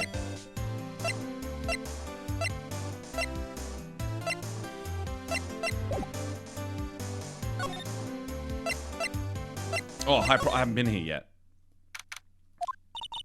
Well, this place is as classy today as it was yesterday. And I'm sure it'll still be just as classy tomorrow, Emma. Incidentally, Edgeworth's not here. I'm sure he's off doing important investigations. I hope that's what he's doing. I guess we'll have to come back. Alright, nothing here. There was nothing here.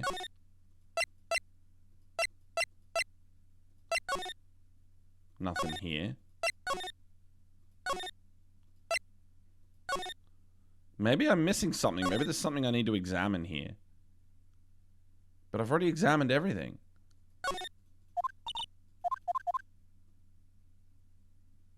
I feel like the cowboy guy is meant to show up. The chance of death is an upside? Damn. I'll examine the blue badger again. The blue badger is still writhing around today.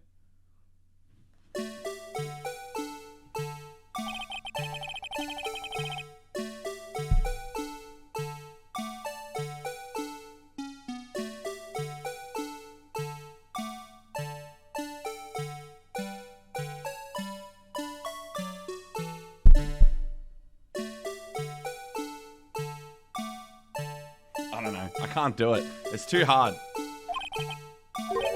The whole police department has been dancing around like crazy since yesterday. Can I take out his batteries? I just can't help but feel he's going to do something naughty. Oh my god. She's evil. All of this sucks.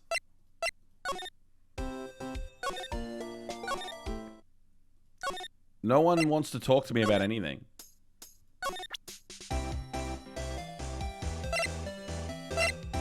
She's meant to talk to me. She's meant to talk to me about an SL9. And she won't. She's so nasty, dude. Hang on. One more time. Talk to me about SL9.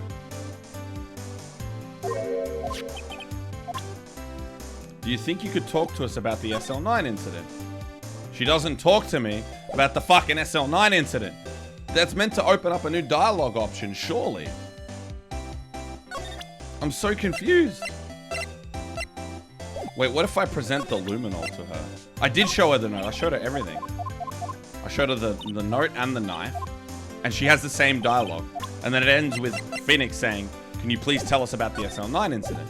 Which, when he does that, always, usually when he says stuff like that, it brings up a new dialogue option.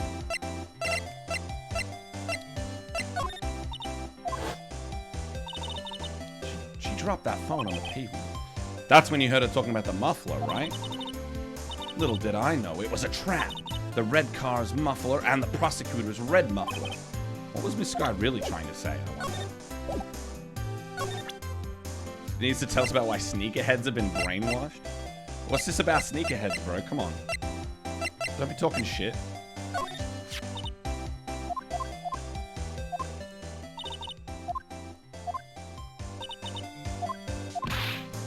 Okay.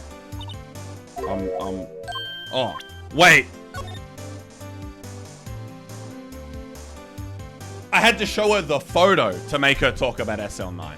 I couldn't just show her the knife or the note. I had to show her the photo that she took that we'd already talked about in court for fucking 2 hours.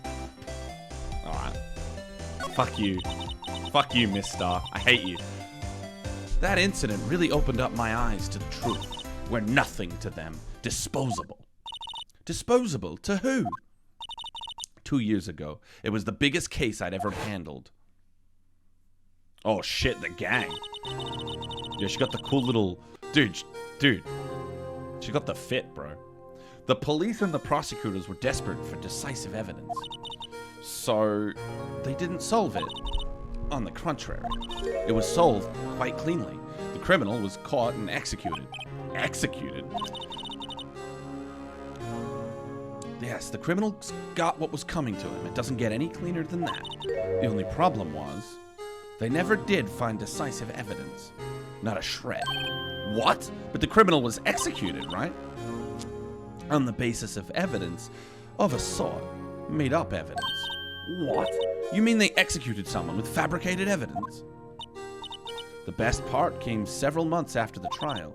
Every detective involved with the case was dealt with. Some were demoted to patrolman. Others found themselves out of a job. And you were one of those? Myself and one other person you know well. Wait, could it be? Exactly. Detective Jake Marshall. Oops, I mean Police Department Security Detail Officer Jake Marshall. As professional detectives, we investigated that case from every angle. Jake was particularly determined, and then it was over, and he was demoted. However, he hasn't forgotten, and neither have I. You haven't forgotten SL9?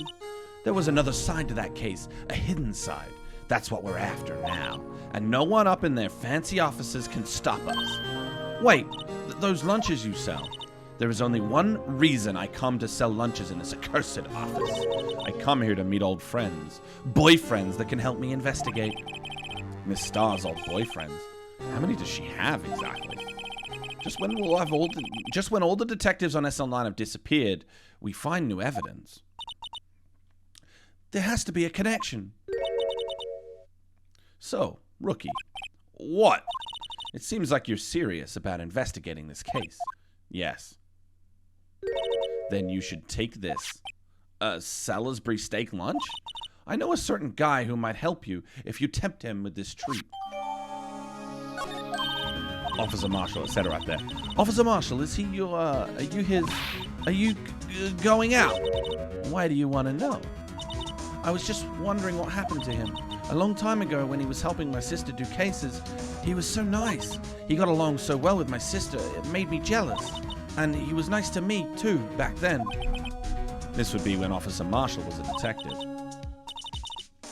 But now he's so cold. Jake and I are merely cooperating on this investigation. We're putting the past to rest, as it were. Nothing more than that. I see. Thank you. Officer Jake Marshall. Okay, now I go to the fucking guard room. Oh god, we got more. This place is charged with frantic energy, as always. Please. What's that? Thanks, Gumtree. One steak lunch, please. Oh, it's you. Detective Gumshoe. Now's no time for chit-chat, pal. I'm a busy man.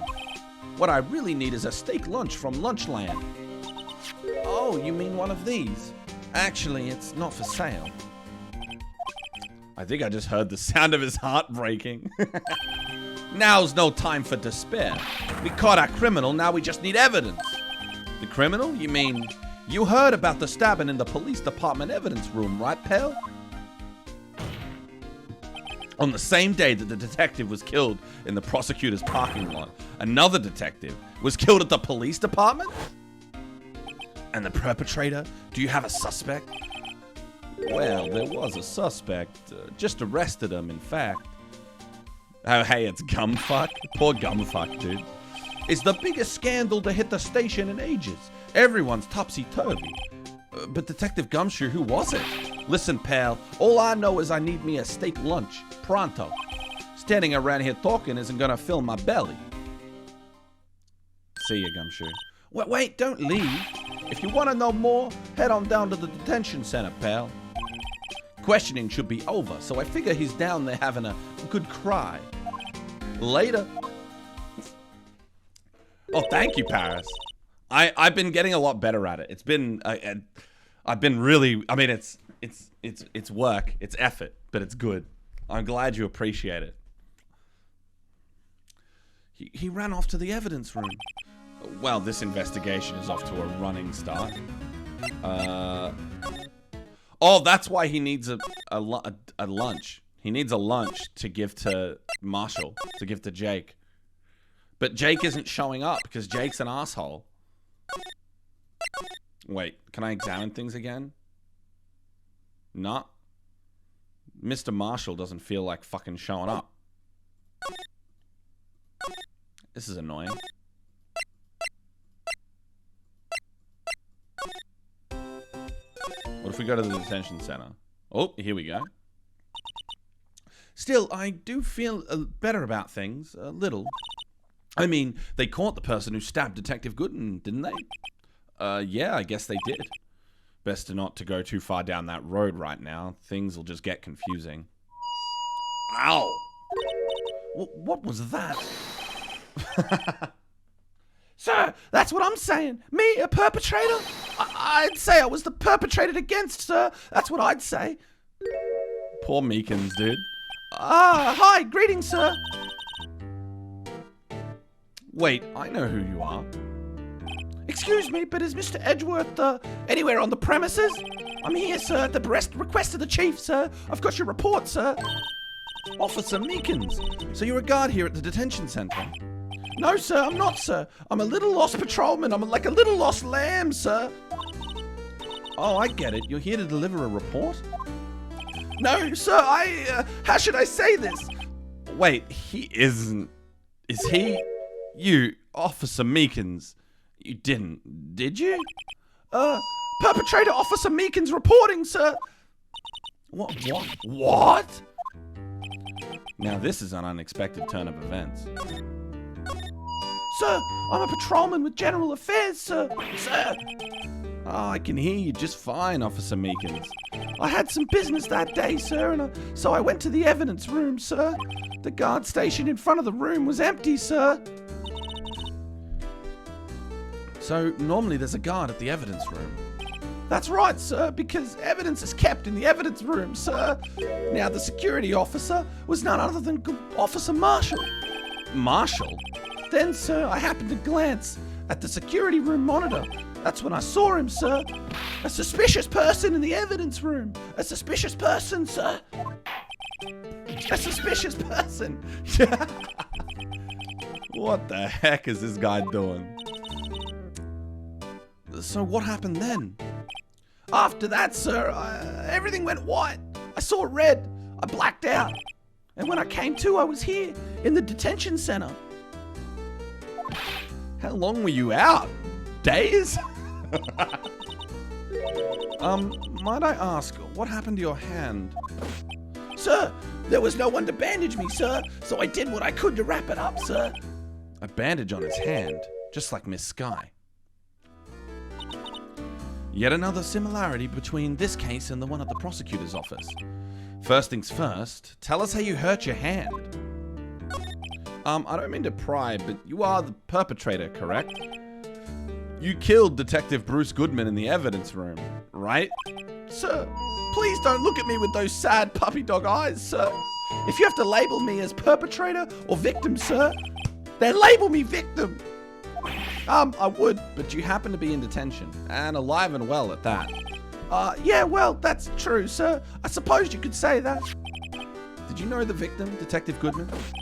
Well, sir, if I had to label him as a stranger or a total stranger, then I'd say he leans heavily on the total stranger side. So, you didn't know him? Sir, I work in a tiny department, devoid of light or other creature comforts. I don't know any detectives. So if he was a total stranger, why did you stab him? Sir, I had no intention of killing him, sir. None. Nor do I have any recollection of killing him, sir. At least someone around here is more confused than I am. Does this hurt your throat? Oddly enough, I think I've gotten used to it. I think I've gotten used to flexing my vocal cords in so many different ways, doing this for the last month or whatever, that I actually, like, this time last week or the week before, I felt like my voice was done. But today, I feel fine. I actually feel fine. No issues. It's crazy. I've actually, like, developed, like, I don't know, stronger vocal cords. It's pretty crazy. About your hand, did that happen during the course of the crime? Well, you see, sir, Don't you think you should just confess? But but there was nothing I could do. Nothing you could do? Sir, to tell the truth, sir, when it happened, when the detective pointed that knife at me, I just hollered, sir. And the next thing I knew, I was unconscious. The next thing you knew, you were, huh? Then, when I opened my eyes, I was alone in the evidence room, sir. All alone. Alone because Detective Goodman had disappeared. What? Then when I looked down, I was gushing blood from my hand, sir. Oh, the shock, the sorrow. Can you imagine how I felt? The victim's body disappeared? That's some story. Okay. Can I present things? Okay. That's it, sir. Last night, sir. That's the one. I was an apple, sir, in my dream, sir, and I was being peeled. On second thought, you don't have to look at the knife. He's overreacting to the knife, but I guess he's been through a lot. I guess there's nothing I can really show him. It was being peeled. It's pretty fucked up, eh? Can someone let me into the fucking guard station yet? Can someone please let me in to the goddamn guard station? I need to get in here. Marshall, can you just fucking show up, cunt? I bet you there's others. I bet you there's more. I have to show this guy more shit. Officer Meekins, could you take a look at this? I'm sorry, sir. Really sorry, but I have no idea what that is. Maybe you should ask Mr. Edgeworth, sir. He's passing the buck, Mr. Wright. It takes a special kind of man to pass the buck to Edgeworth.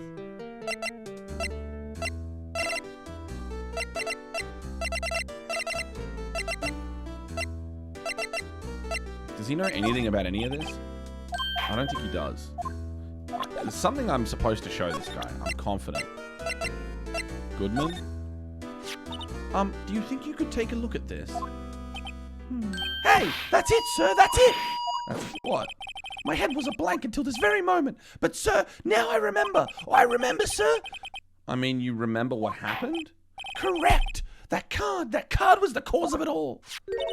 This ID card? Exactly, sir. That's exactly it. Nothing could be more exact, sir. Nothing. I'd better pry into this one a little deeper. Can you tell me what it is that you do remember? Well, sir, you might say I'm a lost little patrolman. A lost little lamb, if you will. I didn't know Mr. Detective Goodman, who was in the evidence room. And that's why you thought he looked suspicious? Sir, I entered the evidence room and asked the man to show me his ID card. Well, that sounds pretty much by the book so far. That's right, sir. That's what I've been trying to tell you. So you asked Detective Goodman to show his ID card. What did he do? That's the thing. Suddenly, he pointed a knife at me. What? Sir, I assure you, I was as flustered as you are right now. So I whooped and leapt at him. Detective Goodman pointed a knife at him? Do unto others before they do unto you. My own father's words, sir. Okay, I'm losing my ability to do Meekins. I actually think I might have overdone the vocal cords. What happened then? Well, my eyes, sir. Everything went white. When I awoke, I was here. Right. So, Officer Meekins, why was it that they arrested you? What do you mean, Emma? Let's look at what we know. Now, Officer Meekins didn't know Detective Goodman, and the victim whom he met at the scene of the crime didn't show his ID card. In other words, we have no way of knowing if the victim was really the victim. And if this body just disappeared from the evidence room, we don't even know if anyone actually died. That's it, sir. That's what I wanted to say. That is, I did say something along those lines. Huh? But you still ended up here. They told me that it had to be him, sir. On that day, at that time, Detective Goodman was definitely in the evidence room. That's what they said. But you don't remember the events clearly? No, but the videotape is quite clear. Huh? Videotape? From the security camera. The crime, my crime, the crime I swore to stamp out. It's there, it's me, it's on tape. And you waited until now to tell us this? I'm sorry, really sorry, sir. I'll hand over my badge. I don't deserve it. No, thanks. I have my own. Well, guess we better go check out the crime scene. Oh, yeah, I can feel that. That is weird.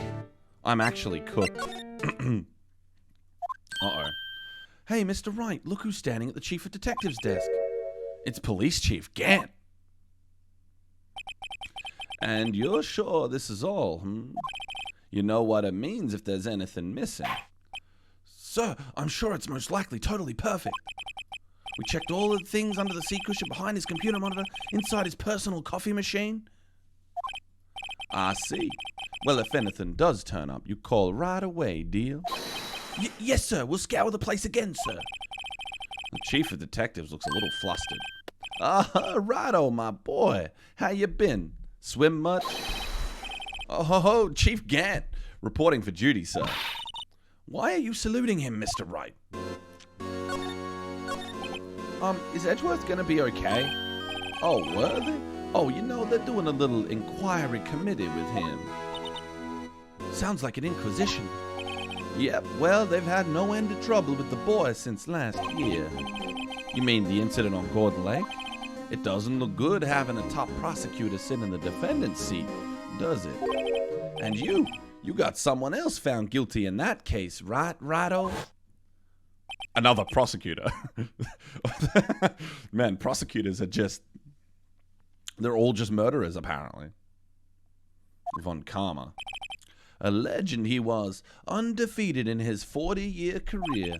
But in court, you fixed it so he was caught for forging evidence. Wait, I didn't do anything wrong. He did forge evidence. In any case, the prosecutor's office is in a bit of turmoil, you might say. Why, they do just about anything to restore their reputation. Now, depending on what the inquiry committee decides, it could be bad for Worthy. What? It's downright odd, I tell you. The detective getting killed on their turf too, I mean. There being the prosecutors, I assume. Scientifically speaking, it's impossible. Yes, but that's what the evidence is saying. Goodman was stabbed in 2 locations at the same time. That's what it says. What evidence is this? Now, Righto, I can't give away all our secrets just like that. And this in particular, well, it's a little sensitive, and I can't talk about it. I wasn't expecting much anyway. You know, one thing I hate most of all is hiding stuff. Secrets. Can't stand them. But you know, it's a full-time job just keeping the cheaper detective's trap shut. Oh, he was the one you were picking on earlier. Huh? You saw that. Whoop. I wonder what it was he wanted the chief of detectives to do. Let's see if we can kind of discreetly ask him. I wonder if I can. Oh, sorry you had to say that. What exactly did the chief of police want you to do? Well, see over there? That's Goodman's desk. He wanted me to check for anything that might be a clue. They took away every last piece of garbage in the trash can. So nothing belonging to Detective Goodman is still there? Of course not. Well, except for this. What? You kept something? Sure, why not? It's not important. He didn't even finish writing it. It's a lost item report, but it's only half complete.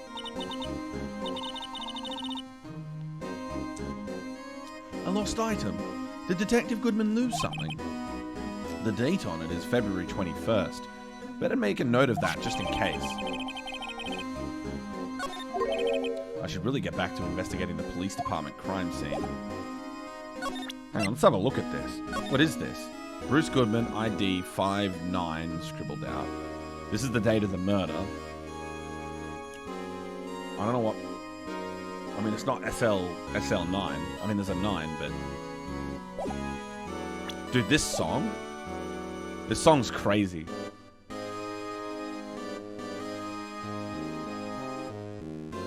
I really do feel like I'm in like a prosperity gospel, you know, thing. Do I have a cutoff time? I don't know, dude. I'm starting to think I might need to have one. I might have to do this. The thing is, this shit is actually... Someone said 8 hours casually, but I'm 5 hours in, and I've only just started the second investigation day. And there's three court days and 3 investigation days normally, right? But the court was actually cut in 2. So I don't even think I'm anywhere near... I'm not even halfway through it. And it is nearly 2 a.m. So I might... Given that it's too late for anyone to actually fucking watch it because it's a fucking Sunday night. I don't have work tomorrow, but other people do. So... Well, this one is famously long, right? This case is famously long. Like, people... Like, if I go to Google... What is the longest Ace Attorney case? Okay, never mind. 6-5. Okay. Okay. This one's not even that long, apparently. In this one, Rise from the Ashes. What's this one called? Oh, this is Rise from the Ashes. This is Rise from the Ashes. Yeah. So they're all saying Rise from the Ashes is the longest case. This is considered to be the longest case in the game. In, like, Ace Attorney completely. So...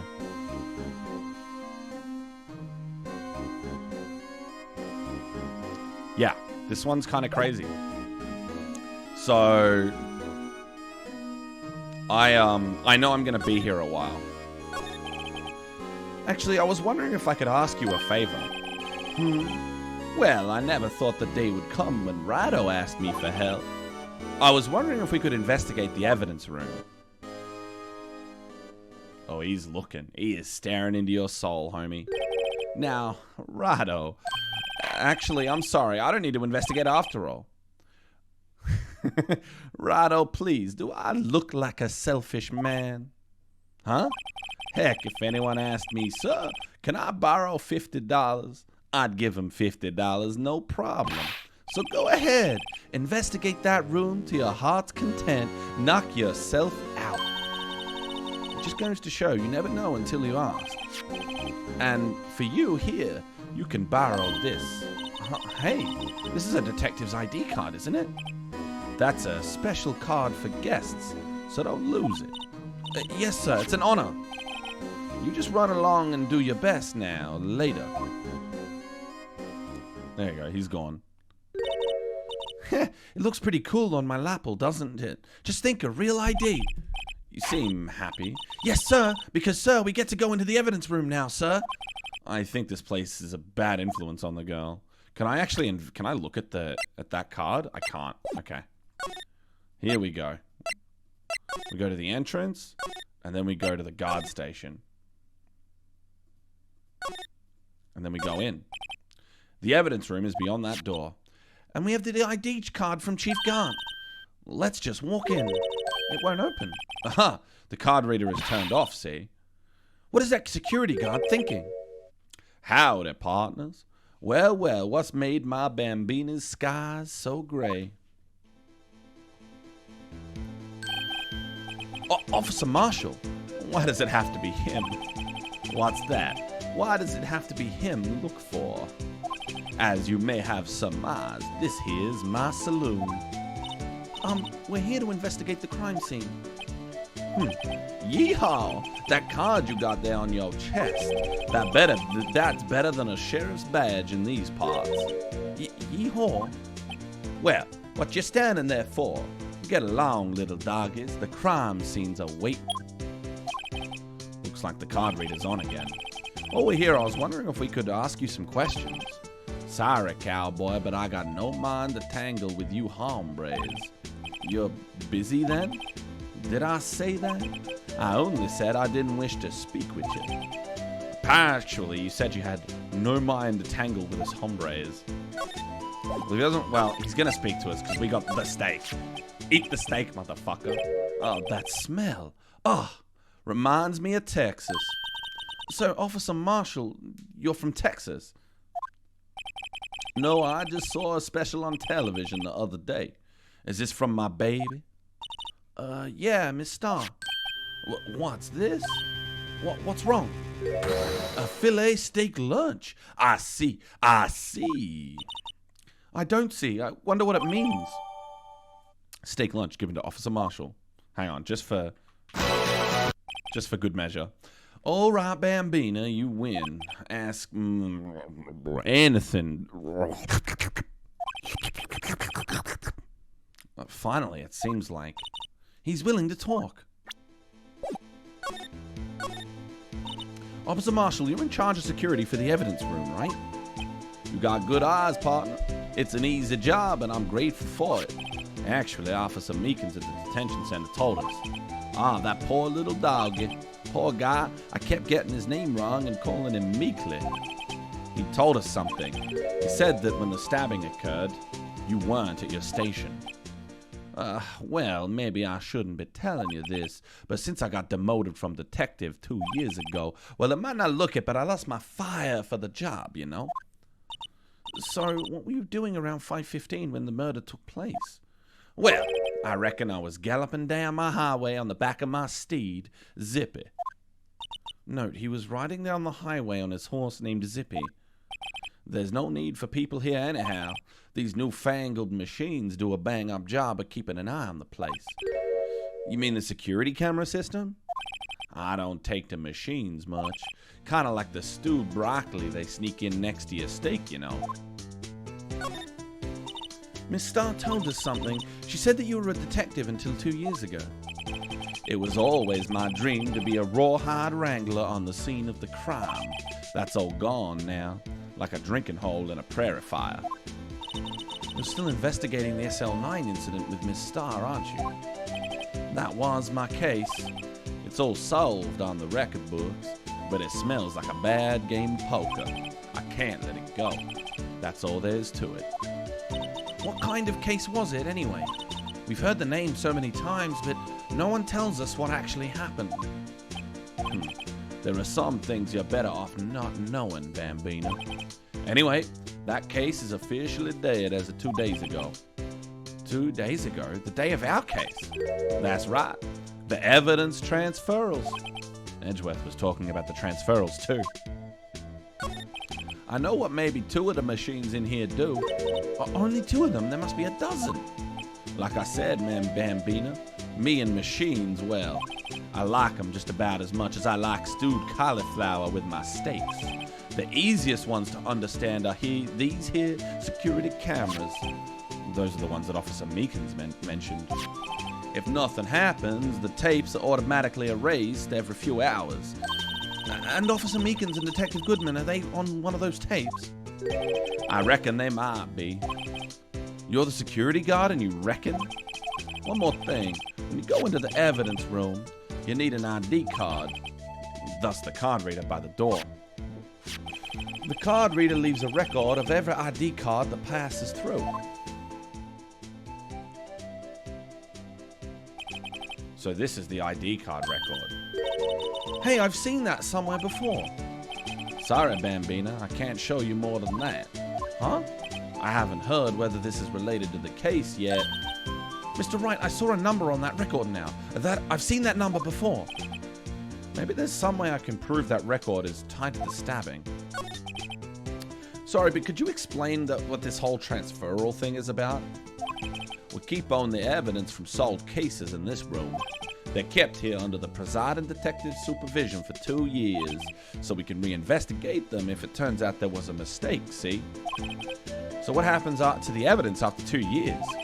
It goes to sleep forever in the underground vault at the county sheriff's department. That's what we call transferal. We do it every February. I see now. Transferal is like a funeral for old cases. 2 years after a case is solved, it's closed forever. Dead. Never to be reopened again. Never to be reinvestigated. And that happened to SL9 2 days ago. Now, one of the numbers was Bruce's card, right? See this? This is the victim's ID card. Ah, the one that was on the ground in the parking lot. The number on this is 5842189. Officer Marshall, show us that ID card record again. 5842189. Look, the 4th number. It's a perfect match. It was used at 5:14, right before the stabbing. What's more, there's only one of them cards in the world. So, when the incident occurred, Detective Goodman was in the evidence room. But wait, what did Officer Meekins say? Sir, I entered the evidence room and asked the man to display his ID card. So you asked Detective Goodman to show his ID card. What did he do? That's the thing. Suddenly he pointed a knife at me. If he had his ID card then, why would he have pointed a knife at Officer Meekins? All right, compadre, you win. I guess I can give you this ID card record. Hang on. Thanks. I've got an idea. Maybe I should show this list to other people with IDs here.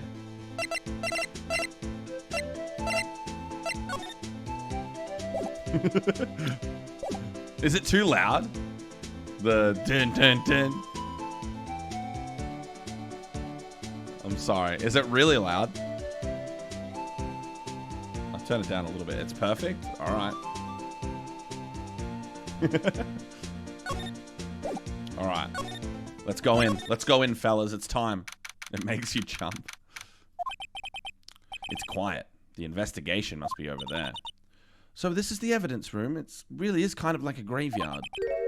Graveyards are supposed to have grass and trees. This feels more like a morgue. Nice try, Mr. Wright. You can't scare me. I think I did. Oh, hello. Whoa. Did someone get knocked out? Sorry, I thought you were a ghost. I wouldn't recommend going around smacking ghosts on the head, pal. So is it true what I heard? Righto, please, do I look like a selfish man? Heck, if anyone asked me, sir, can I borrow $50? I'd give him $50. No problem. So, go ahead, investigate this room to your heart's desire. Knock yourself out. Yeah, it's true. So, Chief of Police Gant, will loan anyone $50? Even me? Oh, so that's what you were talking about. Actually, I was put in charge of the investigation for today. Just for today? Boss for a day. But guess what? You got permission from the chief.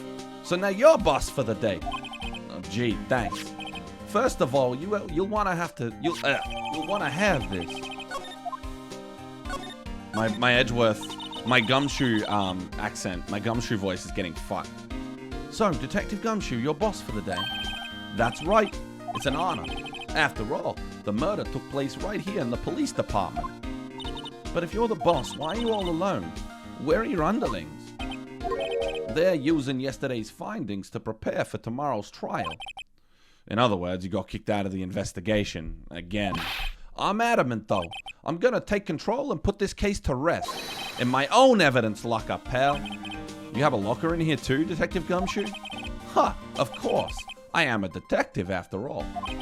They gave me a locker that only I can open, pal. Only you can open? I'll always believe in Mr. Edgeworth, no matter what happens. So, Mr. Edgeworth is with the inquiry committee now, right? They're trying to figure out who's responsible for the mess up in court today. I see. I guess this is what you call fate. Mr. Edgeworth just can't get away from that case. That case? Yeah, that case. The SL9 incident, of course. That was the beginning of the end for Mr. Edgeworth. Maybe we can get him to tell us more about the case. This place is more high-tech than you might think. Every locker is fixed so that only one detective can open it. Using their ID card? Well, that's the thing, pal. ID cards can be lost. Why, I'm on my 3rd card since entering the force already. That sounds like a lot. Yeah, but even I can't lose my own right hand. Right hand? Oh, you mean your fingerprint? Exactly, pal. The lock for each locker is coded with a fingerprint. Oh. So the only locker we can open is our own. Funny, they look like normal lockers. These are the latest model. There's a trick to the handles, see? The handles? On the other side of the handles is a sensor, and if the wrong person touches it, zzz, you get a shock. If that's what happened, my hand would be black and smoking every day. In any case, the locks aren't that obvious. There are even some people on the force that don't know about the fingerprint locks. Evidence locker added to the court record. The sound effects in-game are louder than the updated autopsy sound. Are they?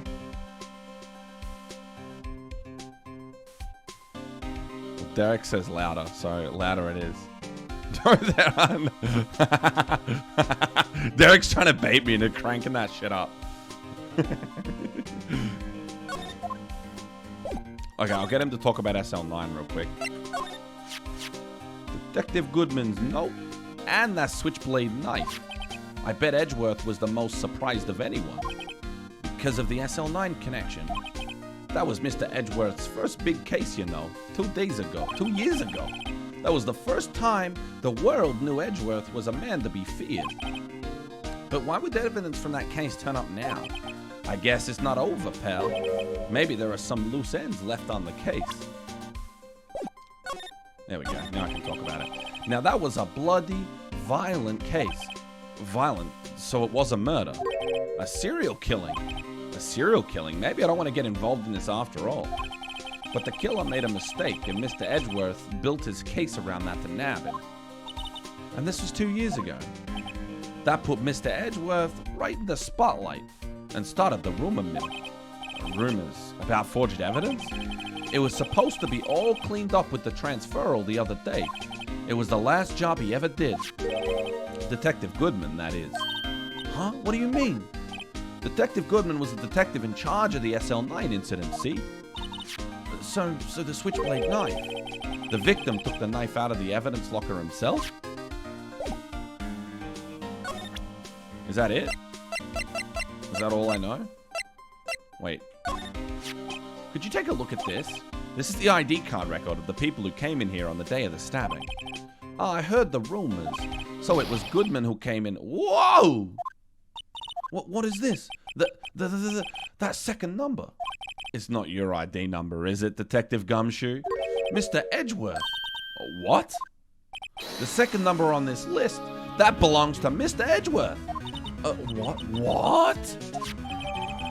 The D-card record updated in the court record.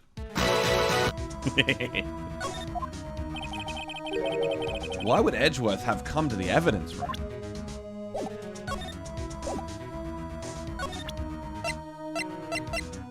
I love how we get the, like, hardcore super music after that as well.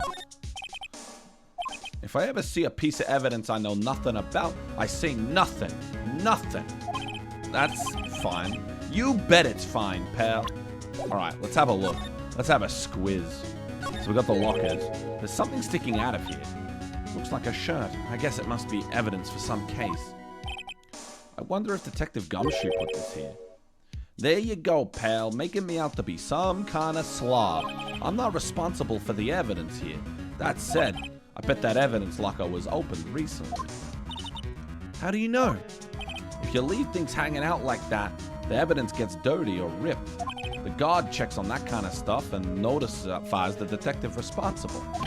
How many times have I had him breathing down my neck about some silly evidence?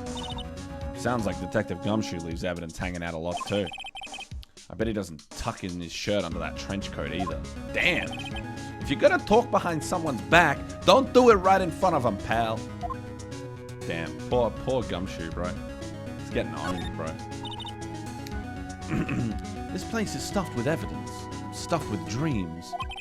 I'm not so sure about the dreams. It won't open. Did you really think it would? Hey, pal. Our security is high-tech around here. We know. Oh shit, the fishing rod? Some sort of bulky equipment is gathering dust here.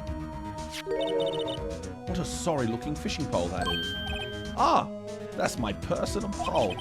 I never did get around to using it. Wait, I've seen that somewhere before. Right, pal. That's that metal detector. The one that led to the solving of that case out on Gourd Lake, remember? Oh, right. Wow, that feels like it was ages ago.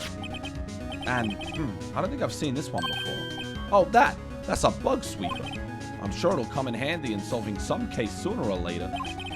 A cheap looking box. You can't judge a person or a machine by their cover. You gotta look at their heart. Thanks, Gumshoe. Wow, look at this big pile of junk in the corner. That looks like a car door. There's a pair of handcuffs attached to the frame.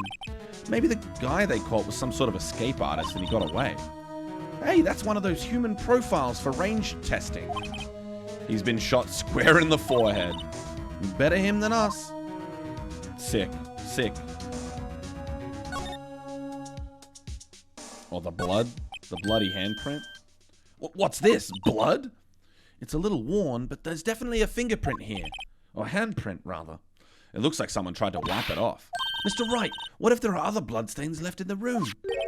We should use her testing fluid to check it out. We will, but let's examine everything first. What is a saw and paint doing here?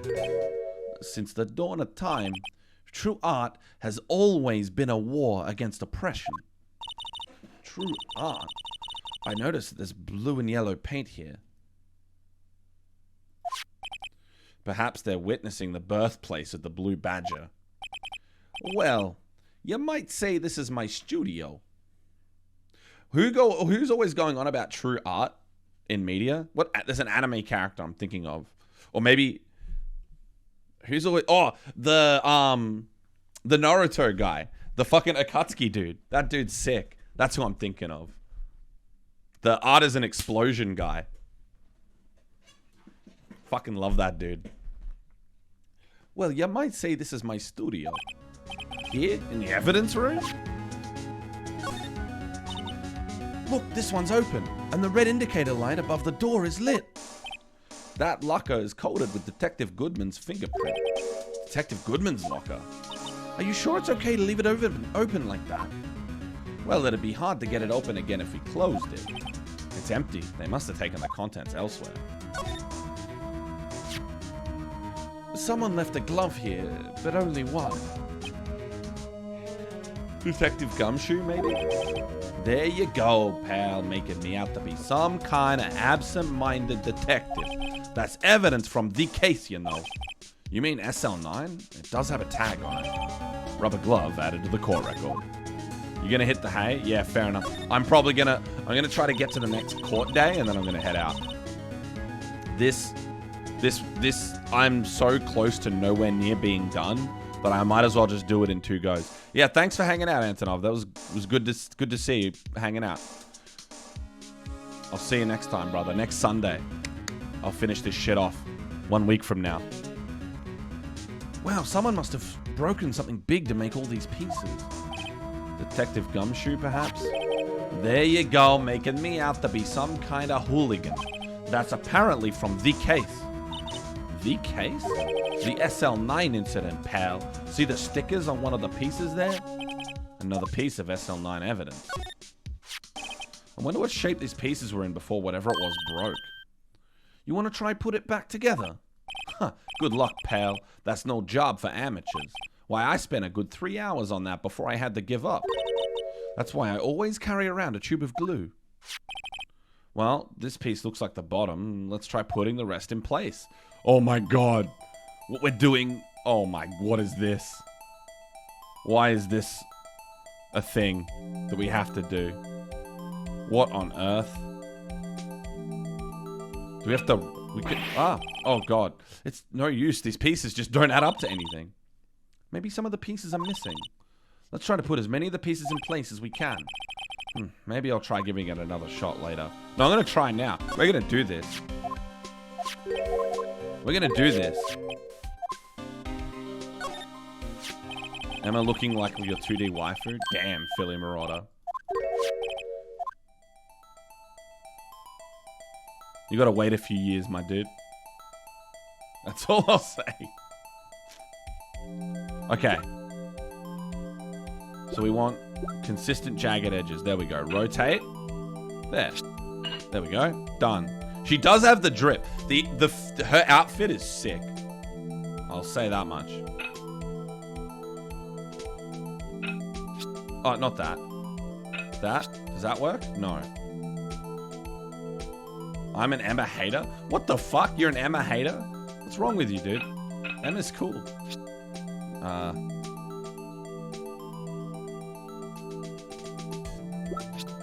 No. Okay, that's the top. That doesn't work. It's gotta be... I thought it would be this one. This way? No. This way. It's got... I am surprised. Okay, we'll look at the bottom. This bit at the bottom, yeah? This square shape bit at the bottom. Not that. That. There we go. We found it. Redditor? Emma's a Redditor? Damn. There we go. There we go.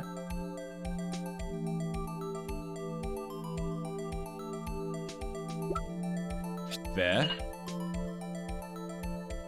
I think I like the drip. I'm just gonna say I think she has good drip.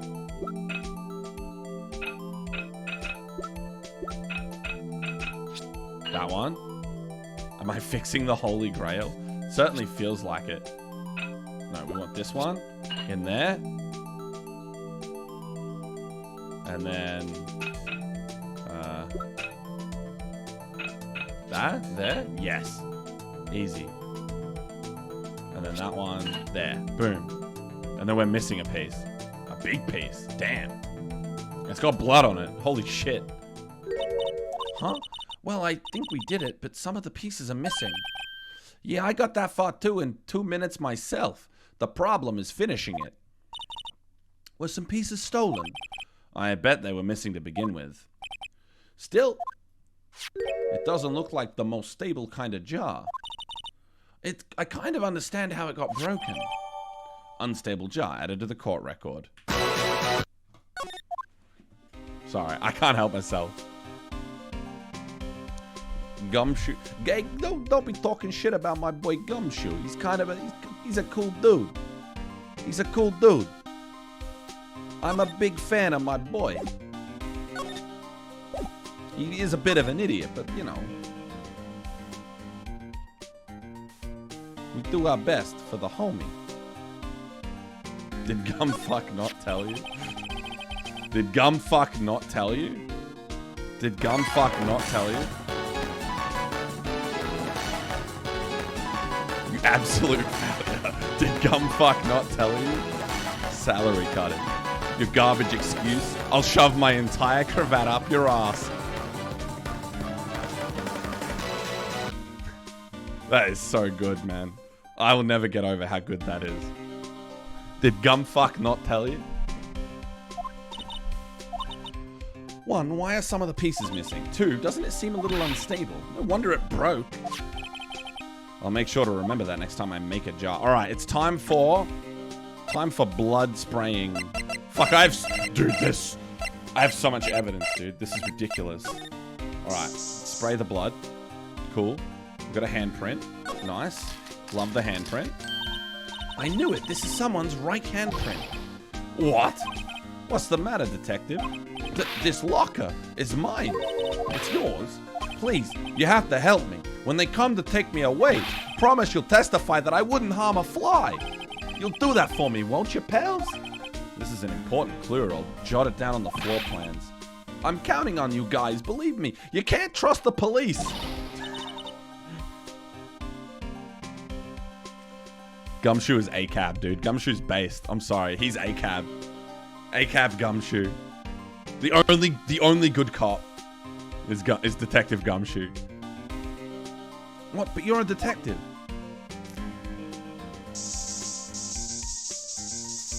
Oh, that's a lot of blood.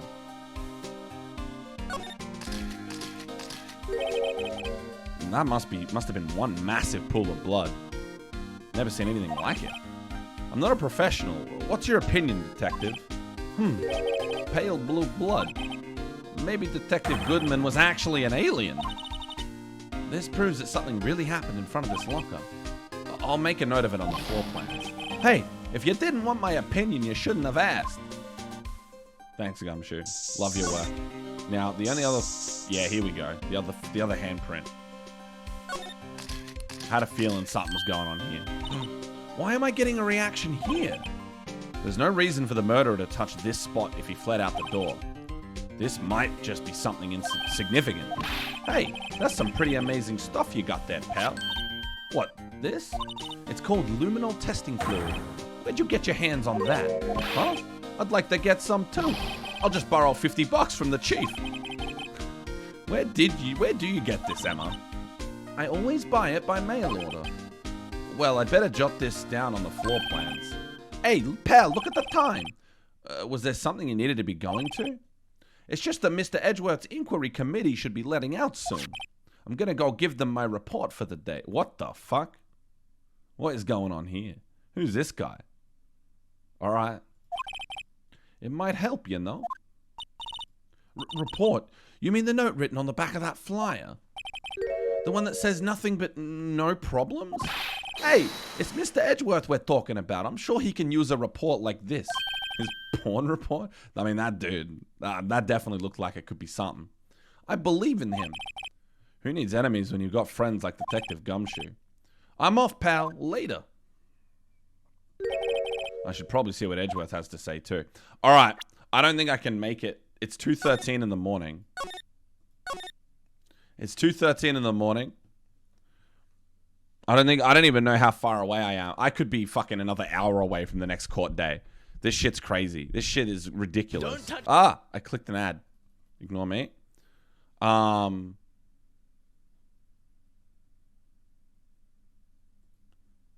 So I'm gonna head out for the night, I think. This shit is taking far too long. In the meantime.